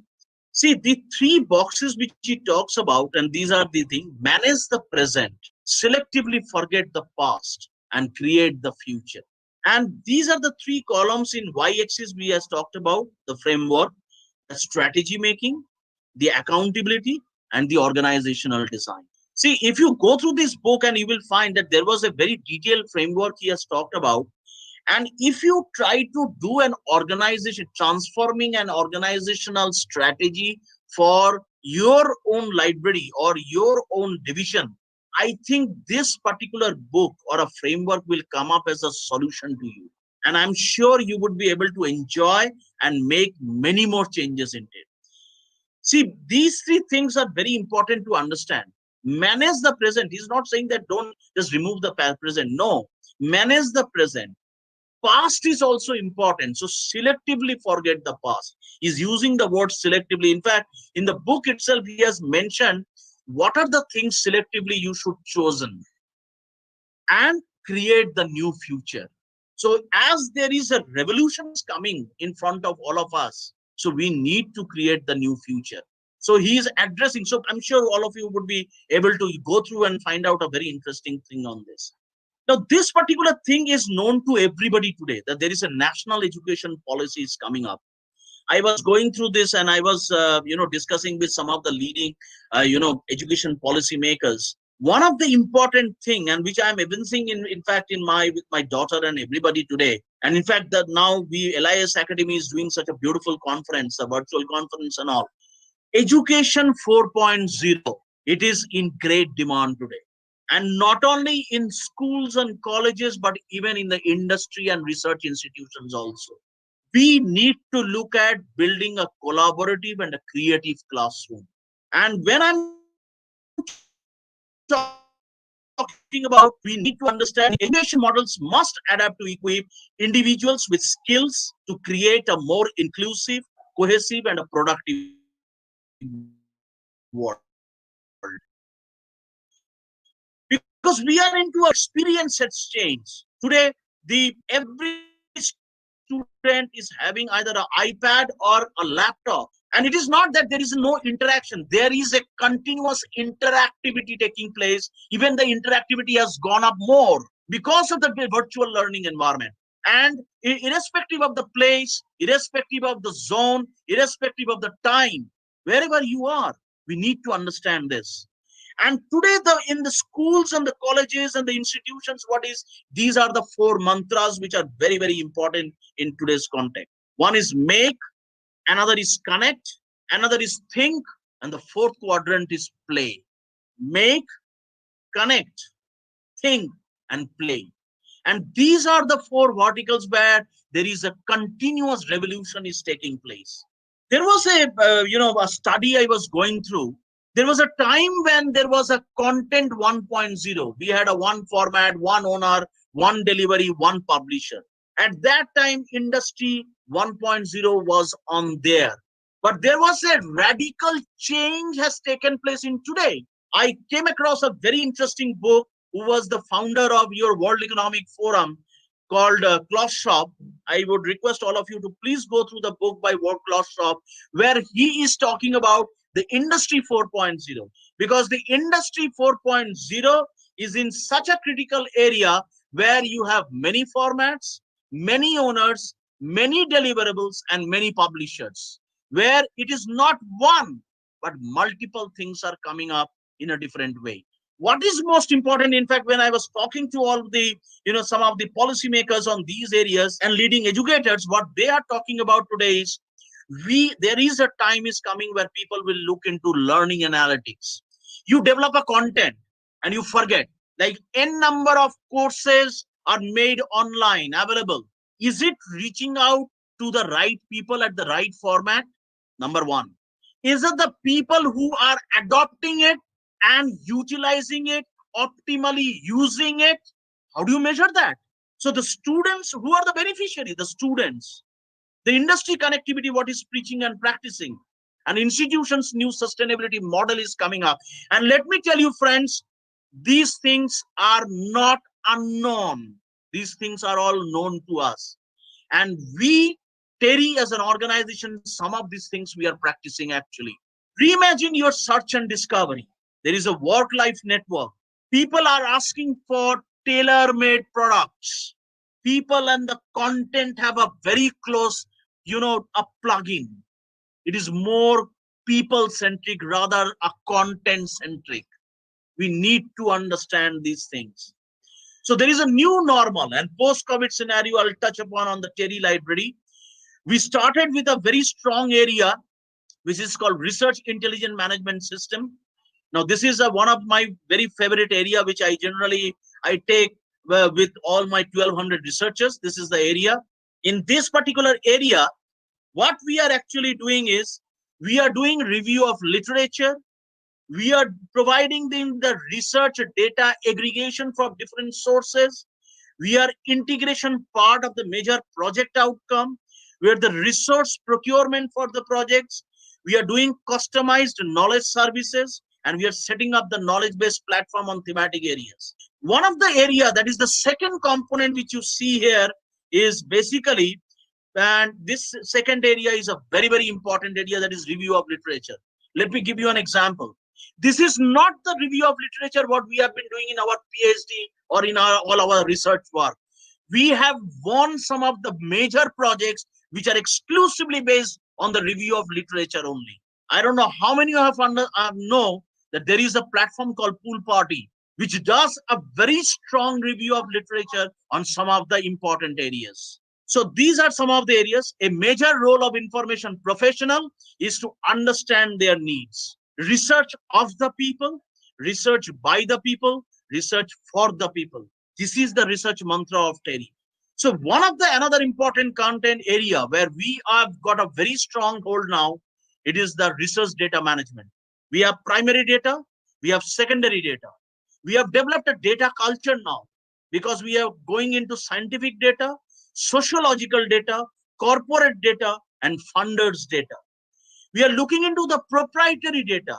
We are looking into global open data. And all of them are part of my knowledge management system. So one of the fundamental area where my work and my dimension is data intelligence, data analytics, data visualization, and data storytelling. These are some of the important areas. And this has taken enormous research work, enormous amount of new dimension it has come up in this pandemic area, and it has gone beyond the level. Working from home, we have provided equitable access to all the researchers to our vast resources. Library resources, online journal, online database, digitized in-house resources. One of the most three important component is equitable access to knowledge management system. All projects completed by TERI researchers, all proposals completed, and a bag of other content are also provided to them. TERI knowledge management system, there are 1200 people are there, and they are all accessible through intranet. Multi-factor authentication we have done, and a high secure cloud-based system we have provided them from anytime, anywhere. A breakthrough was done. We captured the project photographs. Earlier it was not there in such a, now we are trying to integrate the knowledge management system, the project photographs. We are doing a lot of CAM communication through virtual platforms. We are doing a bundle, we are bringing out the bundle of research data to them. We are providing them in the platter, what I just mentioned about that. And one of the important component which I practically is personally involved is capturing the lessons learned. Many of the research projects which have been carried out by our researchers have got an enormous experience on that. I am capturing their lessons and submitting into them. Equitable access to resources, integration with the project management system. Knowledge Resource Center, all my library resources are interconnected. Interconnectivity with different media and the plugin with the different, there are several systems in silos. Now we are going to bring in all of them at one particular platform. So access to digital resources, analytics based, 24/7 provided to them. Engagement model was a very important thing. We want to understand. Everybody says, I am very engaged, so I am not available for any work.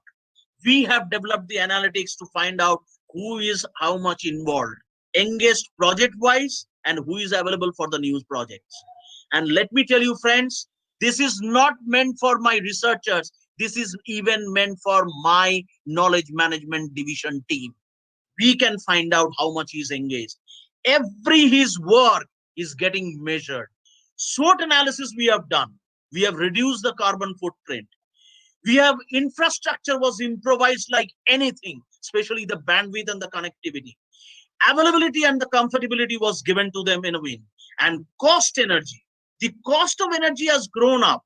That was one of the threat areas. The cost of energy has grown up. So now my management started looking at how do we bring in reduce the cost to energy.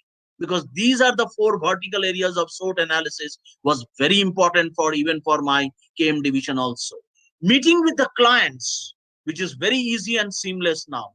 New clients in the market emerged. A paradigm shift has taken place towards the digital services based projects are identified. Dealing with uncertainty and flat growth is the new business normal. Interestingly, the digital transformation is receiving a boost as never before. And sectors like gaming, online education, and IT security are witnessing a significant growth. And this I have taken from the IDC, that is International Data Corporation quotations I have taken from there. So, my dear friends, tomorrow, all of us have to be a digipreneur, digital entrepreneur. So I came across a very interesting book by Thomas Friedman, The World is Flat, A Brief History of the 21st Century, where he's talked about never before in the history of the planet have so many people on their own had the ability to find so much information about so many things and about so many other peoples. So with that, I would request each one of you to please stay connected with me, and with all of us, I'd stay connected, and that is what our strength is. Thank you very much. Thank you, Professor Kunnur. Thank you, LIS Academy, for giving me an opportunity to share my thoughts to all of you. Thank you very much.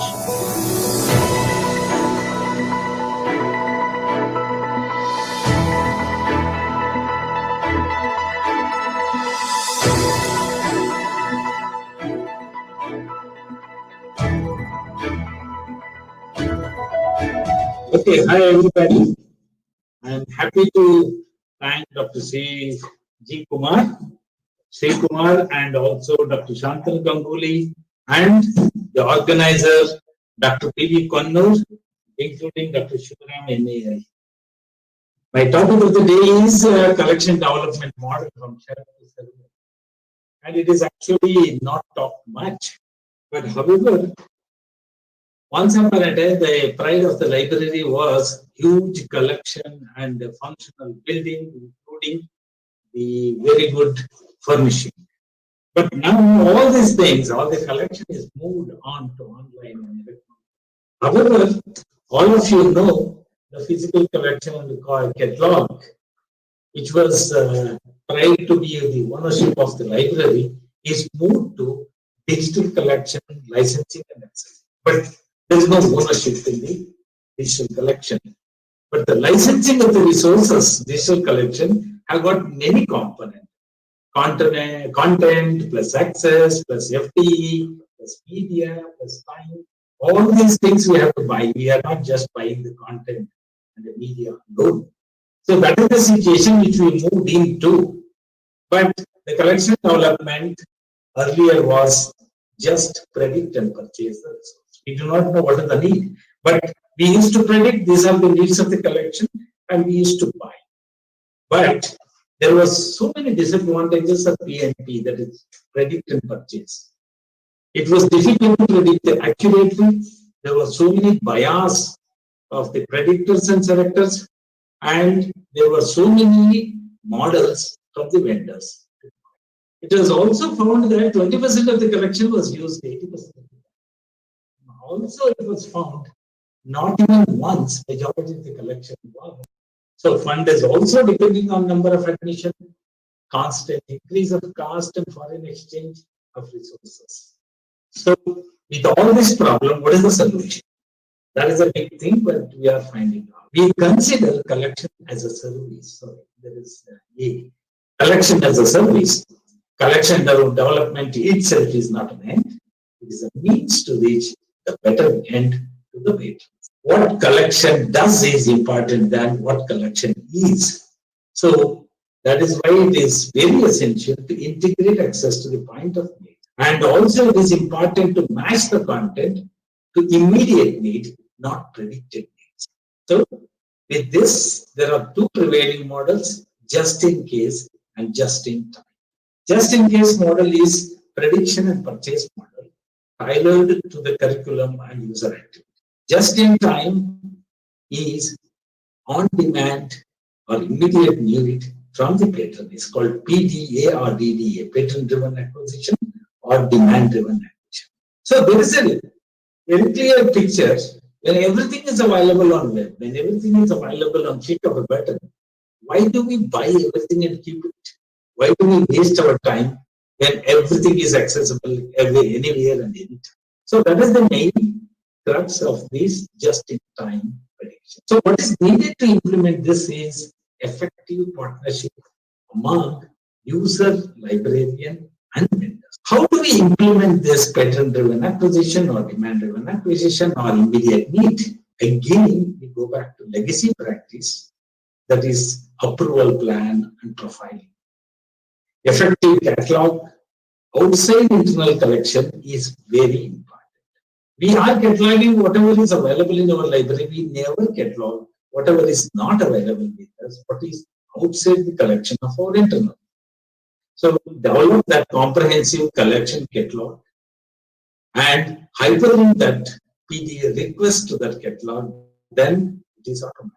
Approval plan determines the availability, not accessibility. So most important thing in this is whatever is available for the users in the existing publication, it is needed to be bring out in the approval plan and existing. Of course, there are so many challenges that we have to meet. If we just meet the immediate needs, that means is PDA limited to immediate needs? Then how do you plan for long-term needs? Does it spoil the interlibrary loan?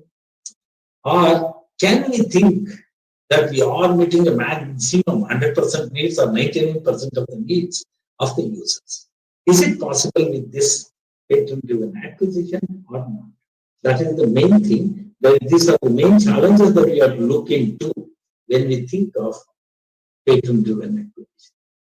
Of course, when we are changing the model from one model to other model, we need proper policy and guidelines. Most important in the present scenario, particularly in India, is internal partnership is very much. That means account section has to respond to the library request, pay whenever they want, whenever they need. or online payment is very essential. Administration has to give a quick approval. Otherwise, librarian cannot pay on his own. And it is all these models are most important. New model I predict is most important because majority of the collection is of short-term need. Users' need is not always continuously for years together. It may be 30 days, one person may need that particular book or a journal for 30 days or 3 days or even 3 weeks. So keeping that in mind, new model I propose is depend on time and percentage of list price. Keeping forever is an archival problem, not the library problem. We are supposed to meet the needs of the users, not just archiving. Thank you.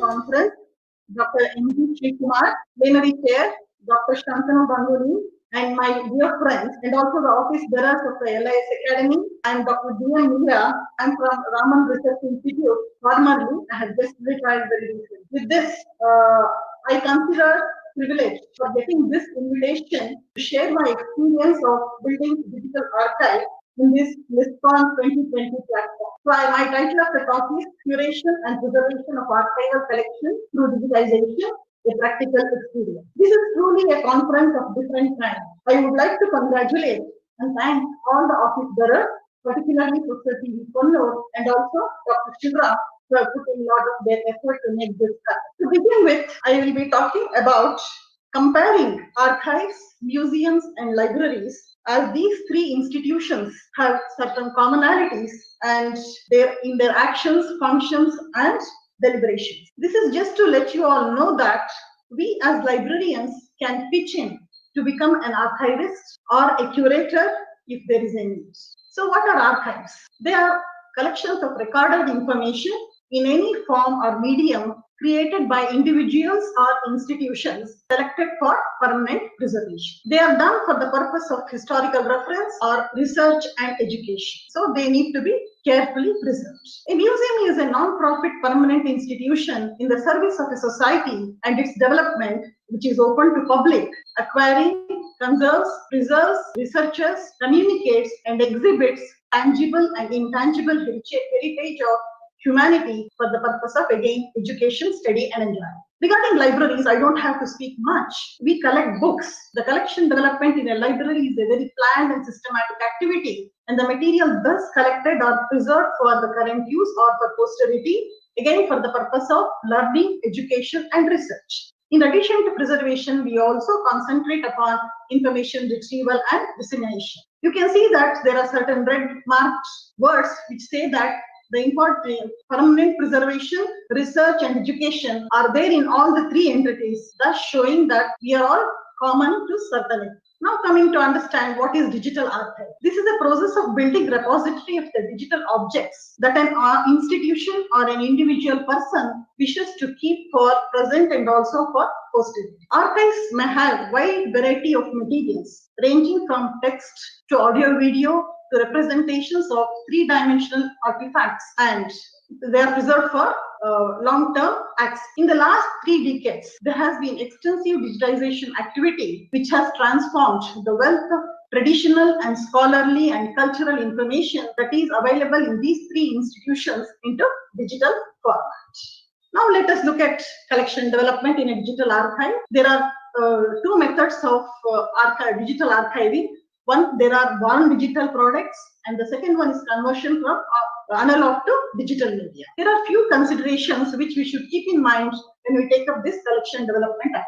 We have to prioritize based on the purpose of the archive, and we should develop a balanced collection. Just because something is available on internet or elsewhere, we should not add them to our digital archive. And secondly, when we convert from analog to digital format, we should be very careful about the value addition and also the demand a particular item has for the archive. And of course, copyright clearance is a major important issue which all of us should keep in mind.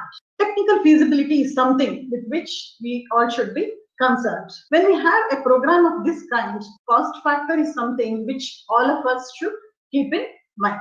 Now, curation. What is this curation? Curation is of archival assets is the process of selection, preservation, maintenance, and archiving of digital assets which add value to the repository. Content curation results in assembling, selecting, categorizing, and commenting on and presenting the most relevant material of the highest quality for the end user. Curated content is neither an aggregation of existing content nor references or links to the information. Now, considering preservation and storage. Digital preservation is still in infancy. It's a complex technical, social, economic, and organizational issue. Digital preservation should be a regular, ongoing activity which should integrate and with creation and managing and store. Preservation actually focuses on the policies, technologies, and strategies to ensure that digital objects are collected, are available, and usable for both now and in future. As I already mentioned, digital preservation is still an evolving field. In the recent past, digital repositories, what I mean is institutional repositories, are increasingly being considered as a solution for preservation. However, there are certain risks involved in the digital preservation. What are they? One is with the very unstable nature of the digital form. And secondly, the degradation of the storage media happening continuously over a period of time, and technology obsolescence, which I have shown here by way of how we have moved from one to other digital storage media. Of course, everything goes without saying, it gets associated with the cost. With this understanding of digital content for an archive, curation, and preservation, now I would like to share my experience of building a digital archive at the Raman Research Institute.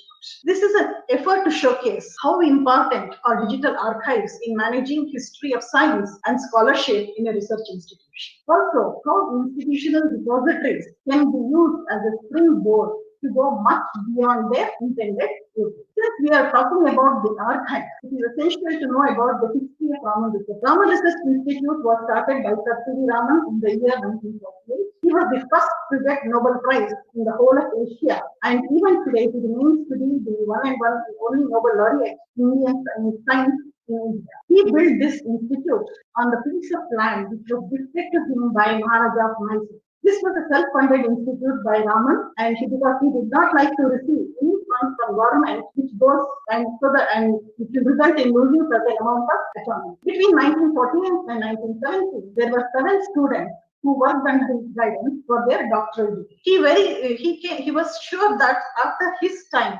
institute cannot run this way. So he formed a trust called RRI Trust in the year 1970, little before his demise. So RRI is one of the earliest to receive funds from Department of Science and Technology, Government of India since 1972. It has now become one of the premier research institutes in fundamental science. So these are some of the archival material that are in our possession. In 1998, Golden Jubilee celebration of RRI happened. At that point of time, it was decided to transfer all the archival material from administration to library so that it can be preserved for future.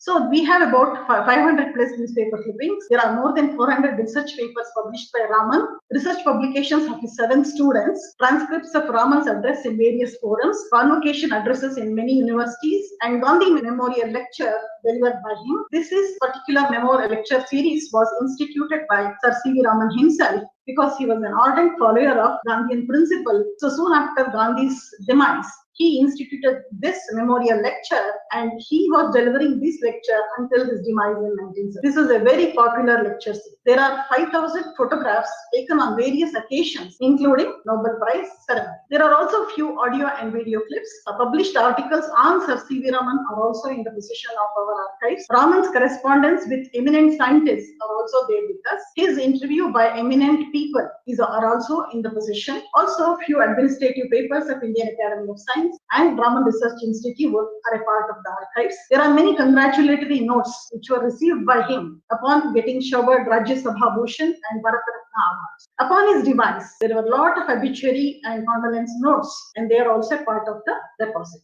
Now, the newspaper clippings, they were originally in this format. A3 size buff paper was used to paste all these, but after moving from this to digitization, now they have appeared like this in the digital form. Good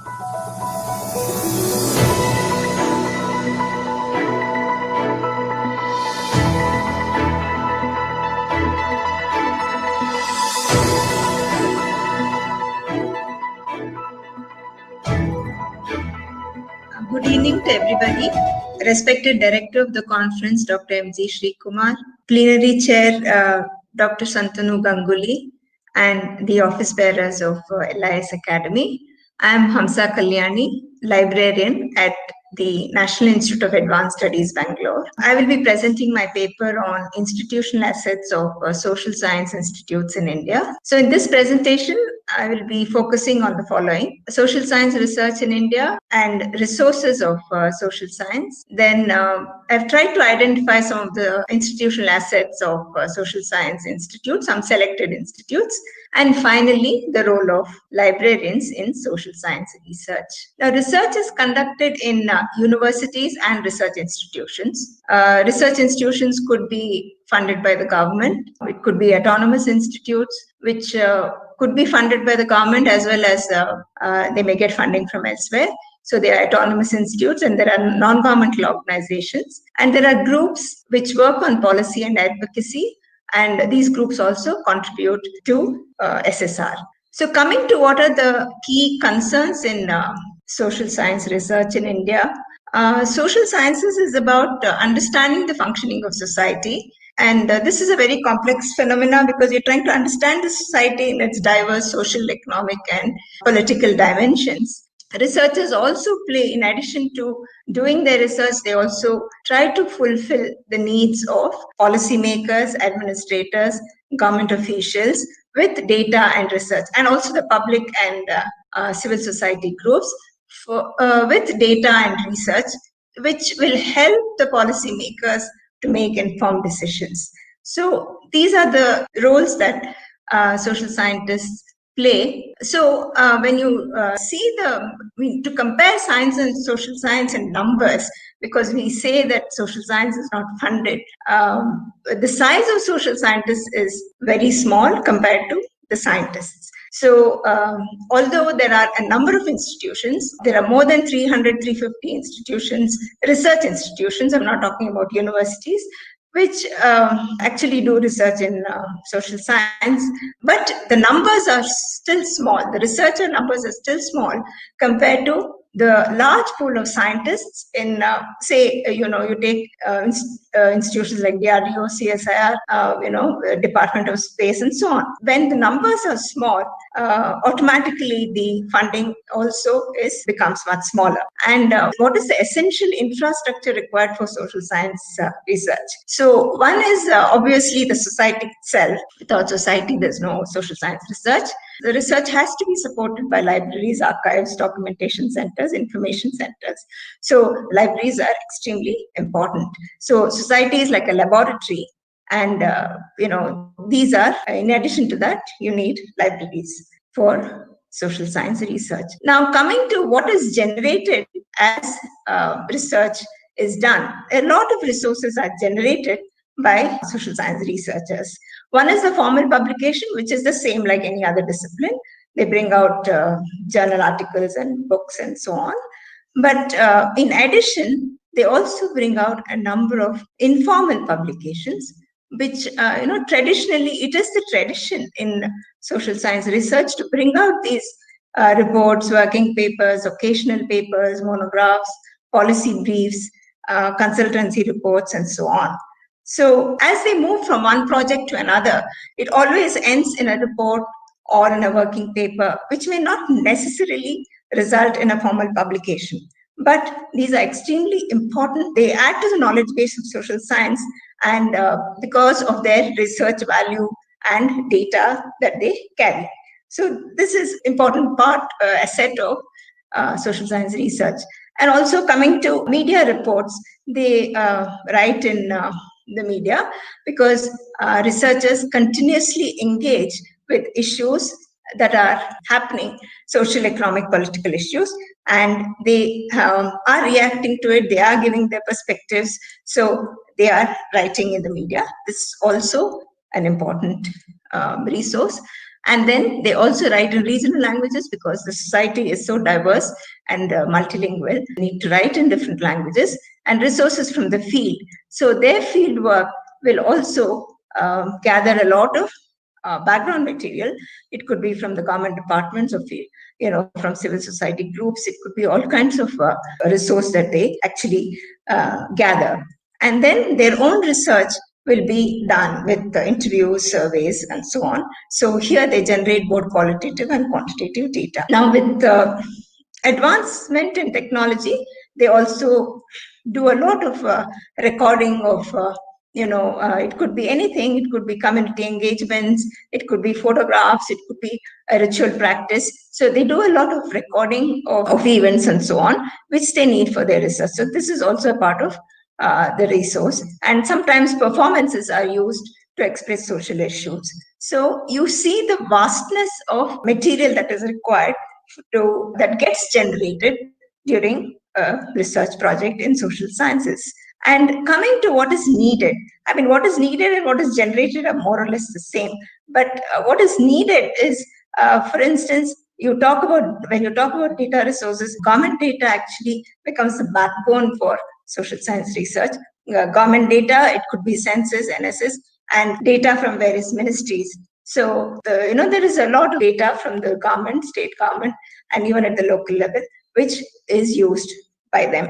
And more recently, the significant development is the ISER data repository, which is a national repository to actually, it's a platform for sharing social science data. Now, coming to the other types of materials that are coming into research is they use Google Earth, and they use Bhuvan, OpenStreetMaps, and all these geospatial resources as well.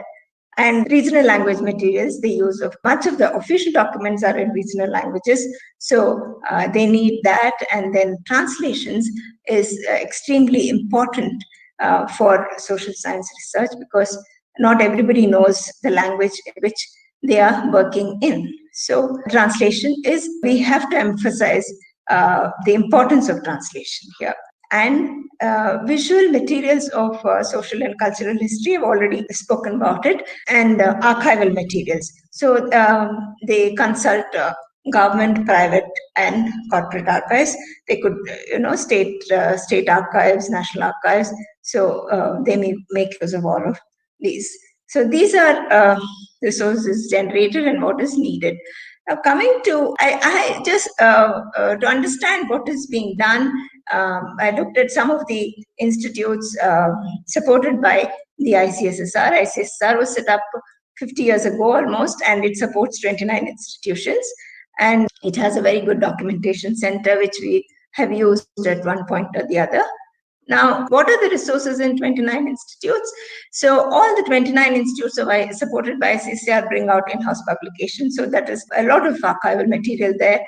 And they bring out about 20 journals. 11 institutions bring out 20 journals, out of which 3 are in Hindi and 1 in Marathi. 3 institutions have developed institutional repositories, and there are 3 institutes which have data banks. And research projects. So this is actually, it's required that all institutions put up their research projects there, so that you know what is going on. So that adds to the knowledge base. So there are 17 institutions which are ongoing and completed research projects, and 15 of them offer PhD program, and about 3 institutions have some audiovisual materials, and there are 2 institutions which have digitization projects. And see, there could be much more, but what was visible from the website is what I have put in here. And many of them also have prize publications. They sell their monographs, their working papers, and so on. And 3 institutions have actually used open docs of institution development studies in London to put up some of their in-house publications. Now, what are the different types of in-house publications? I've gone through this earlier. So 13 institutions actually bring out monographs, and 20 institutions bring out working papers. So there are a whole lot of, there's a treasure there with a lot of monographs, working papers, research reports, and so on, policy documents. Annual reports is important part of so required for social science research, and policy briefs, occasional papers, and so on. Now, the two institutes which I found for digitization project, one was the Center for Studies in Social Sciences, is really doing a remarkable work. They have ongoing projects from the Endangered Archives Program of British Library. So they have many digitization projects under this. They have sort of digitized the Amrit Basar Patrika and some of the older journals and books. They've gone on to public libraries and private collections, and they've digitized a lot of colonial material of Bengal and the eastern region of India. And I think that it's both a collection of textual and visual material, and it is also available. There are two avenues for their digitization project. One is the Cross Asia Digital Repository, which is from Germany. So they have more than 2,400 records there. And Institute of Social and Economic Change also has done a lot of digitization work. It has included rare documents in social sciences with archival value in their repository. So I could find these two. Then what is the role of libraries? Now, creating the knowledge base of social sciences with resources generated, resources needed, and database of projects. So this would be the librarians could do. I mean, it's easier said than done because we saw the variety of resources that are used, but we have to make a beginning and expand the library collection to include regional language materials, which the CSSS has done. It has a lot of, it has a language vernacular collection of historical value. Every library, I think, should start collecting materials in vernacular, at least in the regions that the researchers are studying. Those regions could be covered to start with, and also assist in creating a community of users around their institutional portals. That's identify your target audience and try to engage with them. So that's one of the ways to help the researchers. The impact of social science is on across the society. It has an impact on the public, it has an impact on the government, it has an impact on policymakers, NGOs, academics, and students. Now, our own repository has, you will see that it has all the in-house publications and all formal and informal publications, doctoral theses, and so on. So I end with three examples of engaging with the public, which our institute has done. One is the Speculative Urbanism Project, Speculative Urbanism in Bengaluru and Jakarta. This was a collaborative project of NIAS and University of Minnesota to study the impact of real estate projects on land, livelihoods, and finance in Bangalore. So the researchers curated a collection of audio, video, poetic, and photographic exhibits, which captured the expansion of real estate in Bangalore. So this is one way of engaging with the public, and it says stop and share your stories to the public and also view our photographs. So this was organized in various parts of the city. Then Performing the Periphery is another project of NIAS, which studied the impact of growing cities on environment and communities at the urban periphery. So a number of performing arts and festivals which play a significant role in the creation of urban imageries. Then finally, the last one, research in vernacular. I've used this example earlier many times, which is a very good example of engaging with the public in the newspaper. This was curated by Professor Sarukai and Gopal Guru in Prajavani for 6 months. So specialists wrote on sub-themes of caste, such as caste and religion, caste and food, caste and art, and caste and education, and so on. So the public responded to these issues or responded to this debate by narrating their own experiences. There was very good response, and each of these responses were actually published again as letters in the newspaper. So it became a repository on caste in Kannada. So this is how you build the knowledge base in vernacular. So I end with this. Thank you.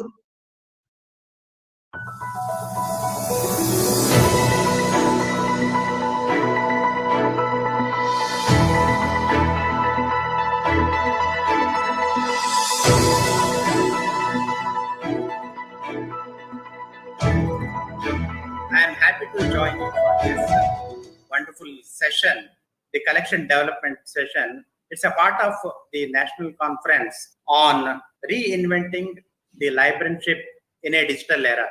I'm very happy, and also I am very thankful for Dr. Kannur for organizing such a monumental the conference, and also inviting me to be a part of this conference. Also, I am very thankful to the Dr. Sri Kumar, the conference director, who is also well known as the library scientist in this field. My good friend, Dr. Shantanu, is also working in Delhi. We have shared a couple of nice moments with him. I am thankful for chairing this session. When we talk about reinventing of the librarianship, sometimes we spoke that librarian is an extinct species. Sometimes we see the library is going to die soon. So it is not a new thing that everything or anytime we are saying that library is going to die. And in this pandemic situation, it's more obvious that we think of the library dying soon. No, we are the eminent librarians. We should not allow to die. So what are the new things we have to bring in? What are the new thoughts we have to bring in? So let me try out small thought on how to revive our collection and how to change the expectation of the reader. Today, I'm going through the new thought process in the library collection. Friends, we all know our Padma Shri Dr. Shriyali Ranganathan, 5 laws of library science. We are all very familiar with that. The good thing is, any situation we are thinking of, the laws of the library science come more relevant and more suitable. Today, I'm going to concentrate on the 2 aspects of these laws. The one is reader, the other one is books. So these things are interchangeable, but I think we have to take this as 2 different aspects. So how we are arranging a matchmaking between the reader and the books, and from the books to the reader. Let us see how we can do that. It's also a law or a bill from ALA and IFLA. They say that a person right to use a library should not be denied or abridged because of origin, age, background, or views. And also it cautions the librarian that whatever the needs, whether it is a small need or a big need, the librarian will have to take care of these things. They should not ignore the fact. When we think of the collection, are we thinking of next 1 year, next 5 years, or next 10 years? If we are thinking of eating a kebab, we should not have vegetables basket. So we should have right ingredients for the right recipe. So likewise, we should have right collection to reach out to the right users.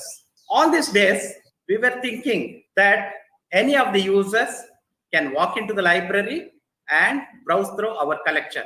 What is the librarian's responsibility? When we think of the librarian should have a capability to travel through time.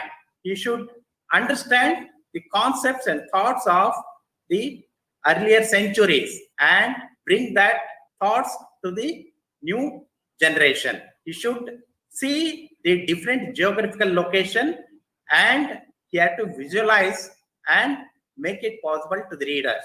He should understand the different subjects and the discipline. At least he should know where it should be fit in. He should love the books. He should have broad knowledge and he should be ready to learn new things and share the same to the users. He should have network capability and he should negotiate the information with the users and also the transmitter. He should have strong organization skills. He should arrange a event or he should arrange a conversation, right conversation between the collection and users. He should be friendly and accessible anytime, and more, he should be ethical. So let us see how it works in a different reading environment. I am not taking as an academic library, I am not taking as a public library, I am not taking as a special library. I am just seeing from the perspective of the reading ability and also the reading pattern. Let us see how it will work. There are different reading patterns defined by Tony Buzan. Let us see one by one how it works. Now, any reader, when he starts, he should be introduced to a interesting dimension or interesting world of the books. So he should be ready to read anything and everything which is enjoyable, and he should feel pleasure or joy by reading. So that is the way we have to induct the readership to the reader. How the readers are preferring this introductory reading. They more prefer paper books than any of the e-books. And also when we look at who is developing this reading ability or capability, we should be very sorry to see that recommendation from the librarian holds only 3%, and more they see the books and also they rely on friends to read the books. So what is the librarian role in that? We should be arranging different kind of book exhibition so that the reader will be introduced to the different arena of the subject or the discipline or the new ideology, so that he can pick up whatever is right for him. Also, he should be going through the special display where an intense or a focused collection is available for his reading. It should be happening through new arrival alerts or the book club activities. When we arrange author talk from the author themselves, they will be knowing about the book and they will be introduced to the world of books, and authors will make them interesting to read their own books. And also we should adopt different publicity. Maybe it is a podcast or blog or tie up with the institutes or different book vendors or shops, so that the reader can go and they can explore the interesting books. The second step is to introduce them to the different medias or different platforms available for reading. So how we can arrange? This is the second step of introducing them to the reading resources. So we should tell them how they can start the search through tertiary source, then come to secondary source, then end up in primary source. They should know how to read the different kinds of books like a dictionary, the math.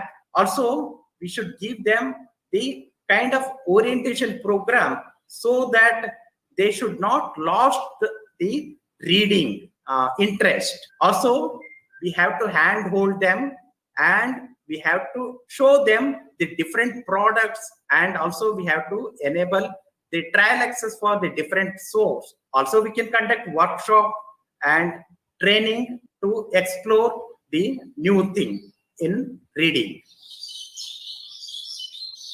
When the readers start reading in a different platform, definitely he will be liking to improve his reading. So he should be developing proficiency in reading. How the library can help them to develop the proficiency? What all we expect them to develop? Reading comprehension. When they read, they should understand. So speed reading is the another technique where they can read the books fast and they can achieve the targeted reading. Also, they should manage time and they have to improve the vocabulary, the spellings, and also they have to develop good reading habits. What we can do? We can set up a language lab. We can coach them. We can mentor them in using the words. Also, we have to conduct a different reading challenge competition so that they develop proficiency in reading. Now, the next important thing, what the academic libraries having challenge in the reading is study reading. So how we can support the study reading? We can have course material or we can have different kind of books. Maybe it's a textbook or reference book, the journals, the magazines. At the same time, we should be teaching them what is the difference between this different kind of the material available for their reading. One of the recent trend in study reading is flipped learning, where the librarian will be providing all the support to their curriculum with the basic readings. When they go to the classroom, they are not wasting time on the class notes. They are settling in the discussion and also on the group activities. So it is very sad to know when people are growing and when they are going to the higher studies, their reading habits also coming down. We should know how to develop the reading and how to sustain in the reading. So that is very important for the librarian to make it sustainable reading. There are different materials available for study reading. It might be the print ebooks or the ebooks or journals, periodicals, course material.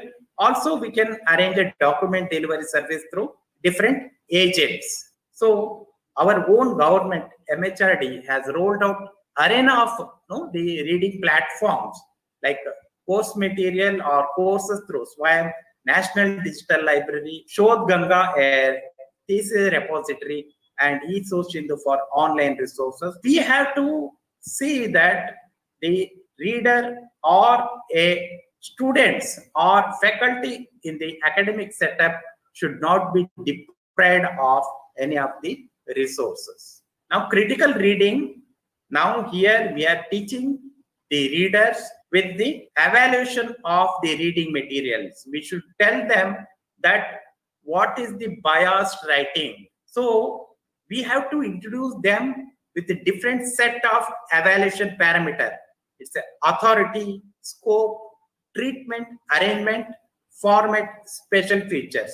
By this, they will know that what is said or unsaid message of the author, what are the tools used to prove the theory, whether it's a biased or author is belonging to some affiliation, how this work, whether the text will work, all the critical parameters are adopted. Now, in the critical reading, we can give them the various surveys, maybe it's a bibliometric service or research support service, we can call it as, and we can connect them to different experts and various kind of citation analysis and usage analysis we can provide them. We also introduce them the different parameters available for evaluating the resource. Maybe it's an impact factor or H index or anything related to the reference so that they can choose right material for the literature review. Now, analytical reading, it is not possible for the reader to go through the entire material. So we should know how to condense the materials. Some of the examples I came through is a book by Nandan Nilekani, Imagining India, where actually they brought out a booklet also along with the book. Also, we have various resources like Get Abstract, business book summaries through various vendors, which will help in summarizing the book. What is our role? We have to classify, index the artifacts.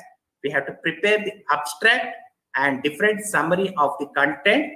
And we have to list out the highlights of the book in an order how the author has written. And we have to make them understand what is the author point of view without affecting the original text. What is the development reading? In the development reading, we are saying the reader as a holistic approach. So how we are developing the reader? Maybe it is a student or a faculty or a researcher or a layman or a community person. So each person, when they come to library, we have to see the overall development of a person. So if one student comes, we have to provide all the competitive books so that they can be enabled in the various kind of tests. Also, we have to provide them self-help and readership material to structure their life and to grow up and achieve their goals. We have to arrange various skill development programs. Like one example is British Council Library has arranged a skill development program on English language speaking so that they can easily get the chance in any of the BPO or in any of the corporate sectors. Career counseling also important assignment we can take up, and we can introduce them to different areas available for exploring. Friends, when we are going through the conversation of the collection, or when we are introducing, we have various challenges. It's a digital distraction. When the youngsters are operating the mobile, we have to encourage them to read books through the mobile app. Otherwise, we have to guide them the ways how they can access the books or information material through the mobile apps or digital application. Otherwise, they will end up in different kind of the information, and they may spoil their career or they may spoil their time. So when we talk about guidance, many of our teachers themselves need guidance on accessing the resources or using of the resources. So how we can provide the access or how they can use the resources, they should be taught first so that they can pass that information to the students. And also there should be a lot of motivation and rewards for reading books. It is one more problem we are finding nowadays is skimming or flip through. Our young generations are not having patience to go through the detailed reading. Unless they go for depth reading, they cannot understand the content and they cannot retain it, or they cannot recall it whenever it's required. In obvious, many people are complaining about no time or no place to read. In our recent study, it is showed that many of the people are preferring to read when they go to bed. So our equipments or the devices are made in such a way that people can access in an easy way, and also we have to teach them while they are working or while they are on other assignment, how they can access the information without wasting the time. And also we have to make them understand how much the reading is important. Also, the common complaint is non-availability of reading material. So it is our responsibility. We should have a networking or a tie-up with the different kind of institutes to make this reading material available for our reader whenever they require it. So these are the primary responsibility of the librarians. Friends, I just thought of exploring our services and our behavior where we can adopt in this pandemic situation so that our library will not be losing its importance and it is available for our common reader or our community. Dear friends, thank you very much for providing me this opportunity to put forth some of my thoughts. I am very much thankful to Dr. P.V. Kannur for arranging this conference in such a nice way and giving opportunity for all of us to know or to think about this library profession. Thanks once again. Thank you very much.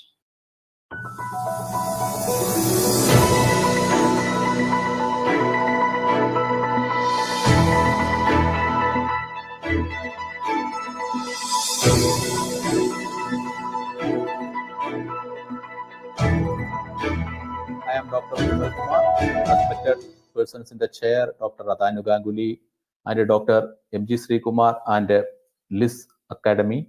My topic is role of libraries in Wikipedia content development. I try to share some my views on how to involve how libraries can participate in Wikipedia content development. And we are familiar with the traditional encyclopedia, how it works. And these are the culmination of both primary and secondary information sources. And traditional encyclopedias maintain centralized editorial activity.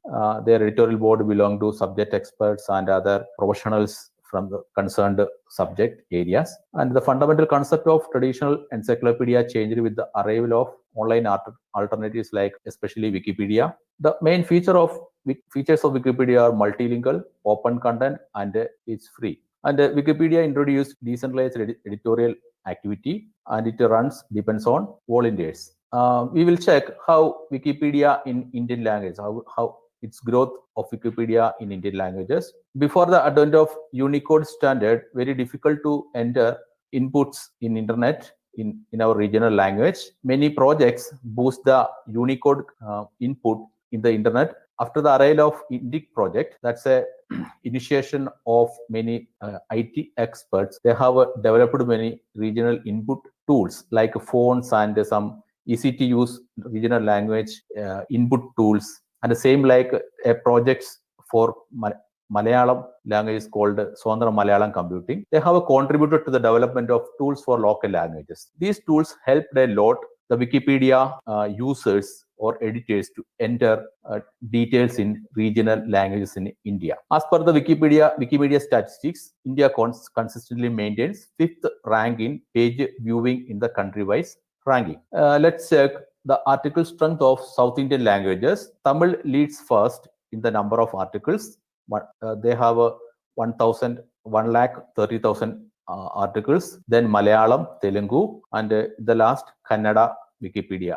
See the ratio of editors for every million speakers. Tamils maintain 1 editor for 1 million speakers, and Malayalam 4, Telugu 0.7, Kannada same. And see how Wikipedia works. The community members is power up the Wikipedia activities. We can see 2 types of people involved in Wikipedia. One is common readers. They read the articles and go. And another group of people involved in content development is called content contributors. They are called Wikipedians. Their main duty is that their main responsibility is that they create new articles and they add new content to the existing articles and they make changes to the content. And Wikipedia articles always subjects for change, and people make changes on the article. Lot of addition they create. See an example article in Malayalam. See the anatomy of a Wikipedia article. First, we have to a user or a Wikipedian would like to put some content, enter a new content. He has to create an account in Wikipedia. See the body of the article. It has many components. For example, in the screenshot, you can see number 2, that is a discussion. The content contributors can give some discussion on many aspects of the article, grammatical errors regarding many terminologies or jargons they can discuss. And another thing is 3, source edit. In addition to a graphical user interface, the Wikipedians can enter the content in a special type scripting exclusively for Wikipedia, that is called Wikitext. They can enter the content in Wikitext, that is called a source edit. Then the readers can also see the history of the article since its beginning. Then we can also see in 5 account name, and the 6 is messages. The Wikipedian or the reader always get messages from other Wikipedians and Wikipedia projects. This is the screenshot of Wikitext. It looks like HTML. We will use different tags to define various components in a Wikipedia article. Let's see use of Wikipedia in educational institutions. In addition to reading articles, Wikipedia is used worldwide as part of educational activities, and both teachers and students involved in Wikipedia, and they make use Wikipedia in classrooms. For example, a similar example in Kerala, IIT school, there is a project under general education. They create a wiki called School Wiki. There, teachers and students involved in content creation. There, both teachers give a training for students how to create a Wikipedia article. Actually, this is apart from different from Wikipedia project, but SchoolWiki uses the same Wikimedia software for building this platform, SchoolWiki platform. Anyway, the students get a training from school how to add the content to Wikipedia, and they get both students and teachers can promote learning resources, language skills, and wiki usage. These are the skills the academic community can learn from using Wikipedia. We can start using the Wikipedia training from both elementary schools to higher education institutions. And if we use Wikipedia, they get a chance to read more apart from, in addition to their school text, and they gain the ability to describe and summarize, and they learn to present subjects in a neutral way, different from the usual classroom style. They can easily identify the biased content, and they can report it to the author of the particular piece of writing in Wikipedia article. And they also learn to collaborate with others. They will learn how to work in a group atmosphere. Then students learn how to properly refer to use authentic sources of knowledge.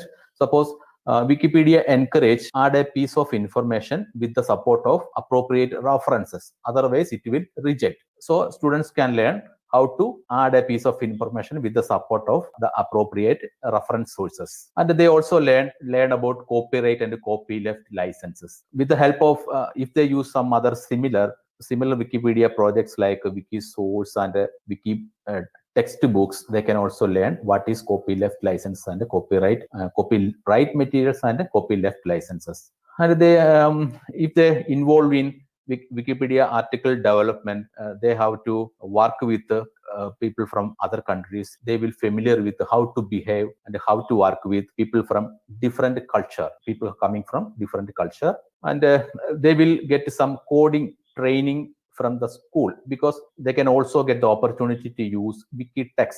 I have also mentioned that Wikitext is the engine behind the articles. They can also use Wikitext to build or write the article in Wikipedia. And let's check how libraries can inspire the user community to contribute to the Wikipedia.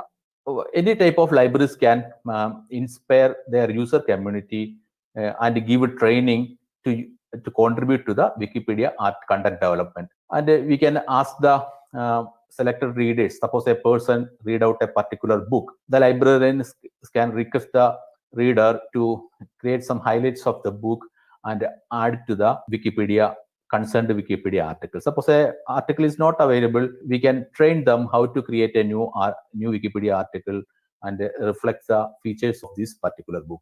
And we can also create some regional content. You can create Wikipedia articles about writers in each region and their work. This way we can highlight the unknown authors in the limelight, and we can popularize, or we can collect some information regarding the author from your region, and collect some photos and create a new article on the concerned author from your region. And we can also upload some other materials like photos, documents, copyleft documents. We can upload into concerned Wikipedia projects. Suppose we have found a copyleft book from your area, you can scan it and upload to Wikisource. That Wikisource is a Wikimedia project exclusively for upload copyleft documents or public domain documents. Then you can ask various user groups to compile a list of articles. We can assign students to compile a list of articles that do not exist in the regional language Wikipedia. And suppose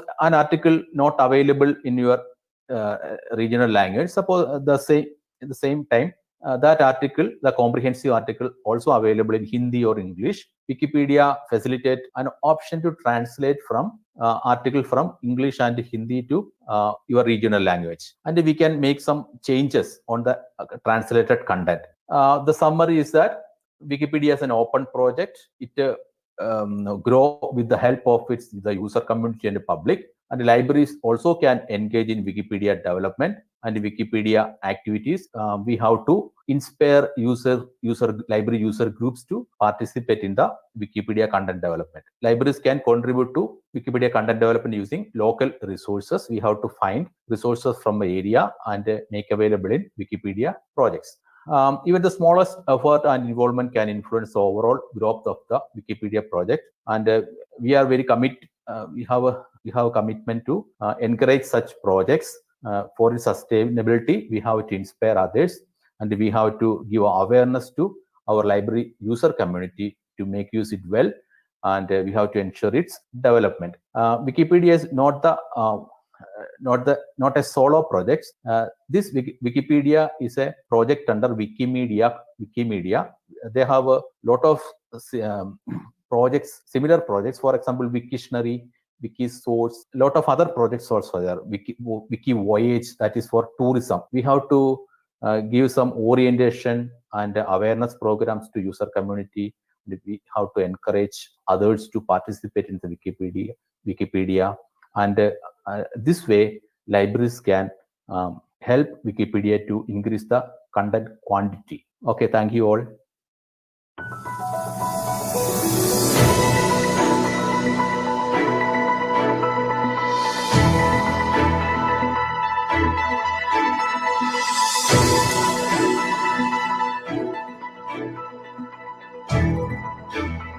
Good evening, dear participants. At the outset, I would like to thank Dr. M.G. Sri Kumar, Conference Director, and also Dr. Santanu Ganguly, Session Chair. And also, I would like to extend my sincere thanks to Professor Kunnur, President LIS Academy, for giving me a chance to present my paper in this conference, LISACON2020, Conference of Difference. I sincerely thank them, and I will be presenting my paper on usage data-driven collection development practices at VTU e-resource consortium. And this paper is co-authored with Dr. K.R. Mulla, librarian.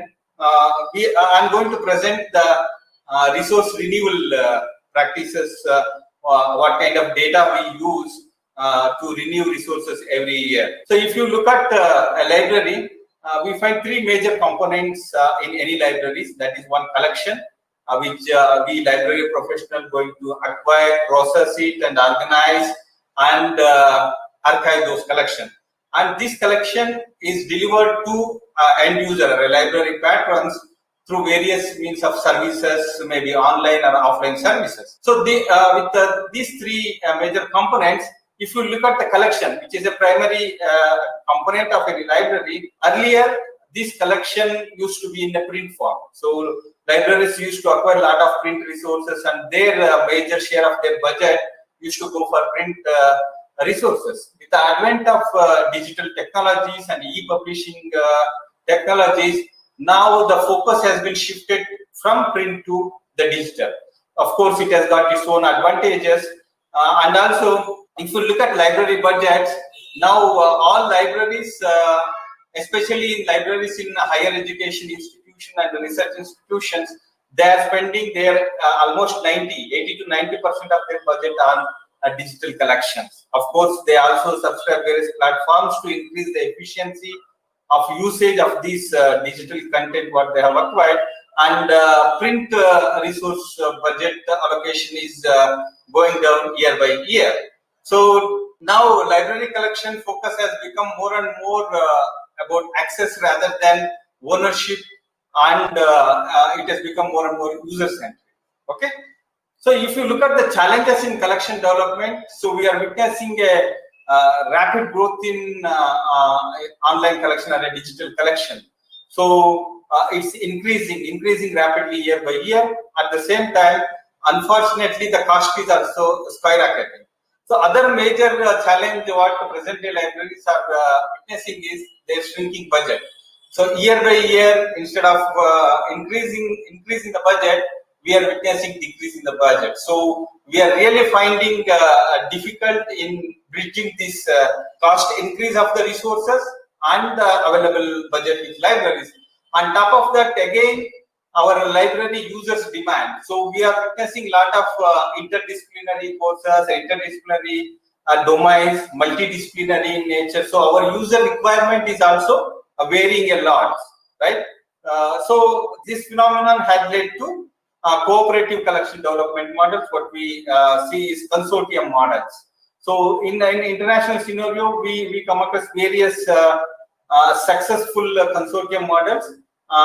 To talk about the Indian model, we are witnessing ESS, Each Sindhu from MHRD, and National Knowledge Resource Consortium of DST and CSIR laboratories, SERA from ICAR, DRDO. So these are all either they are centrally funded consortium or membership, like member libraries will pay for their consortium fee and they subscribe their consortium content. Today I'm going to talk about VTU e-resource consortium. It's quite different from these consortium models in the sense that it's a self-sustainable consortium model where student will pay in the form of fee for a consortium. The fee collected from the students will be the main revenue for VTU Resource Consortium. So to talk more about VTU Consortium is rolled out in 2014, and as I told you, it's a cooperative model under VTU umbrella. So all VTU has got 220 engineering colleges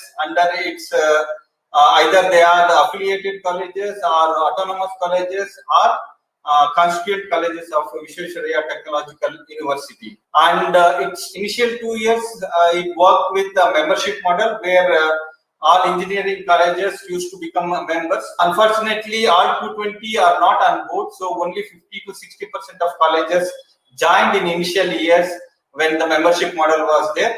In 2016, it moved from membership model to student fee model, and each and every student who gets admitted to VTU or its affiliated colleges need to pay a certain fee prescribed for e-resource consortium, and that money will come to VTU e-resource consortium budget head, and that will be spent on subscribing e-resources. And the mantra of VTU consortium was equity of access to all scholarly content to all students of VTU community, and basically it should empower the quality education in VTU ecosystem. Consortium has adopted a transparent negotiation and renewal procedure. So it has got a 3-tier committees or bodies, among which governing council is the highest body which makes all decisions related to e-resource consortium, and it is headed by Vice Chancellor of VTU as a chairman of it. And also its composition is like all VTU authorities like registrar and finance officer, and there will be 2 principals of member colleges and 1 librarian from a member college, and expert members and also government nominees from AICT and Karnataka Higher Education Council will be members for this governing council.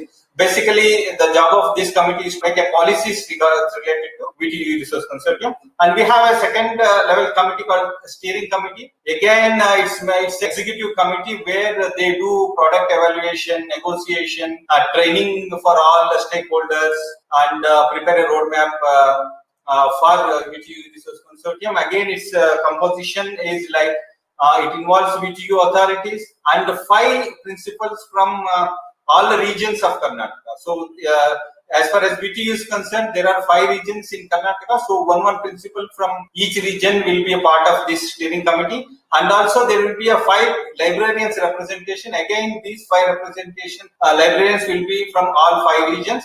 And there will be 2 library science experts. So their main job is to product evaluation, negotiation, and recommend it to governing council so that they can go ahead with whatever recommendation steering committee has made. And we have one more committee called implementation committee or a nodal level committee where all 220 librarians, college librarians will be a member. So they will going to take this content to the end users. So these are the various content, scholarly content which VTU consortium subscribes. Of course, content based on the availability of fund, based on the requirements or data what we do, there may be some dropouts from this list on each year, and it's quite dynamic every year, which I'm going to demonstrate in my paper. So, resource renewal process in VTU consortium, we consider mainly 2 ways of finalizing the resources. One is evidence-based, again that is based on the usage statistics on the counter-complaint data. Other strategies to collect feedback or opinions from the stakeholders like through outreach programs. So as far as evidence-based, so every year counter-complaint data is collected from for each publisher, and it will be analyzed for a source-wise usage, journal-wise usage, and publisher-wise overall usage, and also the member colleges, how member colleges are using this content. So, and also the cost analysis every year, whether really the cost per article download is really decreasing or whether it is increasing because of less usage. And also we carry out the impact analysis. What are the publications published by these member colleges, and from their references, again we map to the consortium resources, whether really VTU community has referred this content to write those papers. So I will be demonstrating with sufficient data on that. So this is how download statistics, counter complaint download statistics is collected from each for each publisher. And here I have given 4 major publishers. Of course, we do collect for all publishers and also to the platforms, how many searches has been made on them and how relevant, how effectively people are using that. So as far as every year-wise trend also we take into account. And I have taken a one specific publisher content to demonstrate here since there is no time to demonstrate for all publishers. So what I have done, we have taken as a Elsevier as a case study, and this analysis is done by college-wise. For example, I have taken a 4-year data here, 16 to 19, and the colleges which have downloaded a number of papers. For example, there are 10 colleges, 5 to 10 colleges which have downloaded more than 10,000 articles per year. Okay. And there are colleges which have downloaded in the range of 5,000 to 10,000 colleges. Similarly, there are majority of colleges are in less than 5,000 and more than 1,000 article range. And there are several institutes which have not at all downloaded any content from the publishers. So there may be a reason, because out of 220 colleges, there are around 80 colleges who are into architecture. Okay. So since every student pays, the policy of consortium is to all content whichever is subscribed by VTU consortium should be accessible to each and every student. He may be in architecture, or he may be in mechanical, or he may be in electric circuit branches. So that's how their colleges would have not downloaded. But still, as far as Elsevier is concerned, in 2016 there were 90 plus colleges who are not accessing Elsevier content. It's gradually reduced. Now in 2019, only 50 colleges have not accessed Elsevier content. So this is how we take into college-wise usage. So from this insight, we approach to that particular college, and consortium will ask them what is the real problem, why the usage is less, and also if they have any technical issues, and will be sorted out. So this is how this parameter helps VTU consortium to. And also we every year negotiation, we put this data to publishers, so that out of 220 colleges, these number of colleges have a nil usage. So this will also help us in negotiation to some extent. And also journal-wise usage. For example, Elsevier's engineering pack we have subscribed for VTU consortium, and we also saw a journal-wise usage. How many titles have got 0 downloads, and how many have got more downloads, extensively downloaded. For example, there is one journal in 2019 which has recorded more than 10,000 downloads. Okay, and there are these many journals which have recorded more than 5,000 to 10,000 range of downloads, and there are various journals which recorded 2,000 to 5,000 downloads. So as far as the Elsevier publisher is concerned, there is no journal which has not been used. So people are using these journals quite extensively. And also we connect the denials which are not part of engineering collection. There are 5 journals which has recorded more than 10,000 denials, though they are not part of engineering collection of Elsevier, engineering pack of Elsevier, which VTU doesn't have access. And also there are 15 journals which have recorded denials of 5,000 to 10,000. So these are the actual needed content. And we have prepared this list and actual downloads from each journal title. Of course, these denials are for 4 years, not for single year. These denials are cumulative of 4 years. Materials Today Proceedings has recorded 22,000 denials in these 4 years. Okay, and also Renewable and Sustainable Energy Reviews, 19,000. So what this year, unfortunately, we couldn't have a negotiation with any publisher. Since we have prepared this approach and this we wanted to put it on the negotiation table, either they should delete this less used journal and include these highest denied journals into the VTU consortium collection of Elsevier, or along with this they have to add and negotiate. So that was the policy what committee has decided, and we are still pursuing with online meetings because of this COVID. We couldn't have a regular meetings with our publishers. So this is how each year this exercise has been done, and also we calculate the cost per article download. If you can see, when it started with 2016, the student fee model for all colleges, the cost per download for all publishers were high. Gradually, it started decreasing cost per download, and also we consider this data for negotiation. And apart from this download statistic, committee also makes an efforts to make an impact analysis. Impact analysis in the sense publications published against number of downloads. Of course, we cannot claim that only VTU consortium has contributed to the increase in publications of VTU community. But we can say that VTU consortium has shouldered, as the content of VTU consortium has been used to publish these papers. For that, we have a data in coming slides.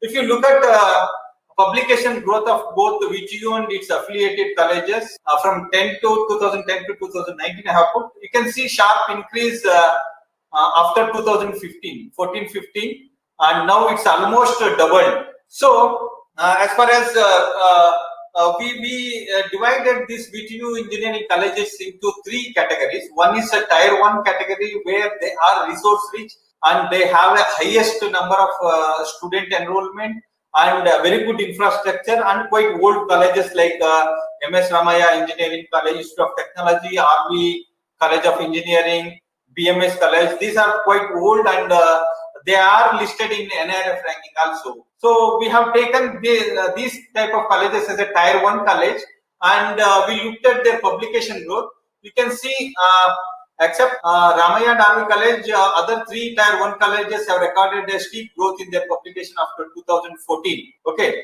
and also Ramaya and RV College has also recorded more number of publications in these years. And if you look at download statistics, these colleges have downloaded in these 4 years more than RV downloaded more than 2 lakh articles, 2 lakh consortium articles, and Ramaya has downloaded 1,82,000. So their download range are also more, and the publications were also relatively more. And the tier 2 colleges again, where they have a moderate enrollment of students and infrastructure, and they are also quite old. They are around 20 years old colleges. So we have selected 5 colleges in that range, and also we saw the publication growth pattern. These publications are indexed as Scopus data, the Scopus database, and we have taken on all these publication data from Scopus.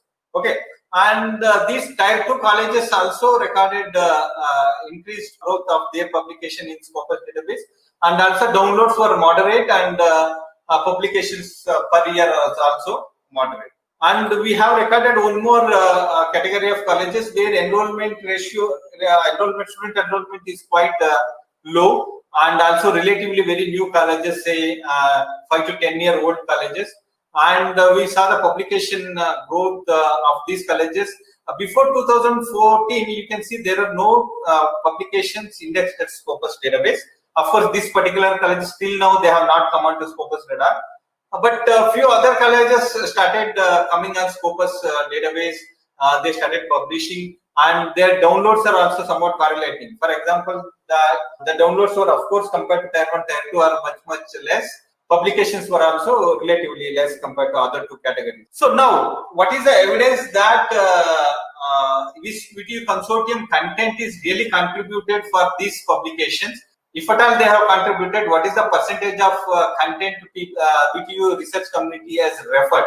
So for that, what we have done, what we did is we collected all the Scopus indexed papers and also references of those papers. For example, RV College has written 1,258 papers in this particular period, and they have used somewhere around 25,000 references, okay, to publish these many papers. And also similarly, Ramaya has used more than 25,000 references to publish 1,242 papers. So what we did, we downloaded all these references, and we have designed one PHP module called Mapak, where they used to extract the source of these references. Okay, then we found that almost 50 to 60% of these references were coming from our consortium content. Of course, when you look at tier 2 colleges, that 60% has become almost 70 to 80% of the content tier 2 college researchers are using from our own e-resource, video e-resource content has been referred there, and they have cited that. So with this data, we can clearly say that the whatever collections we are subscribing for VTU consortium has been made use to the VTU research community or a student community or faculties. And also we looked at the quality publication, whether really these publications are getting citations or whether they are really contributing to the H-index of their institutes. For example, in Tier 1 college, the articles published by RVS 1200 plus, which has recorded almost 4,000 citations. Similarly, it was much better in MS Ramaya, where they are able to produce a quality papers, and these citations are really contributed to increase the H-index of their institutions. So what I mean to say, the publications which are published by VTU community are quite qualitative, and they are able to yield the citations and H-index which are majorly considered by various accrediting bodies or ranking frameworks and all. Similarly, it's true with Tier 2 colleges also, where their publications also are able to get quite a good number of citations. Of course, Tier 3 college data was very minimal, so I didn't do this exercise for Tier 3 colleges. So overall, what we can say, the content what VTU consortium is providing, it's dynamic every year. We look at various data, various download data, download statistics, and impact analysis also is done.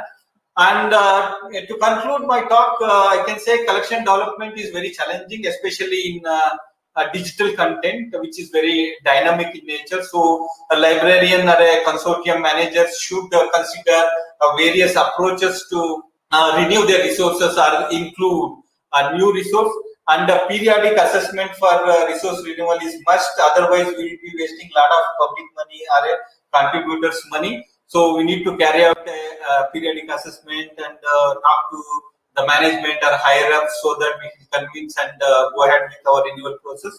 And the data-driven assessments really helps in developing a relevant content to our user community.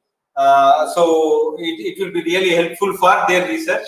And also it helps, this data-driven assessment also helps to overcome our weak points. For example, if any college or any members are not able to utilize to the maximum extent, we can really address those weaknesses and encourage them to use this content.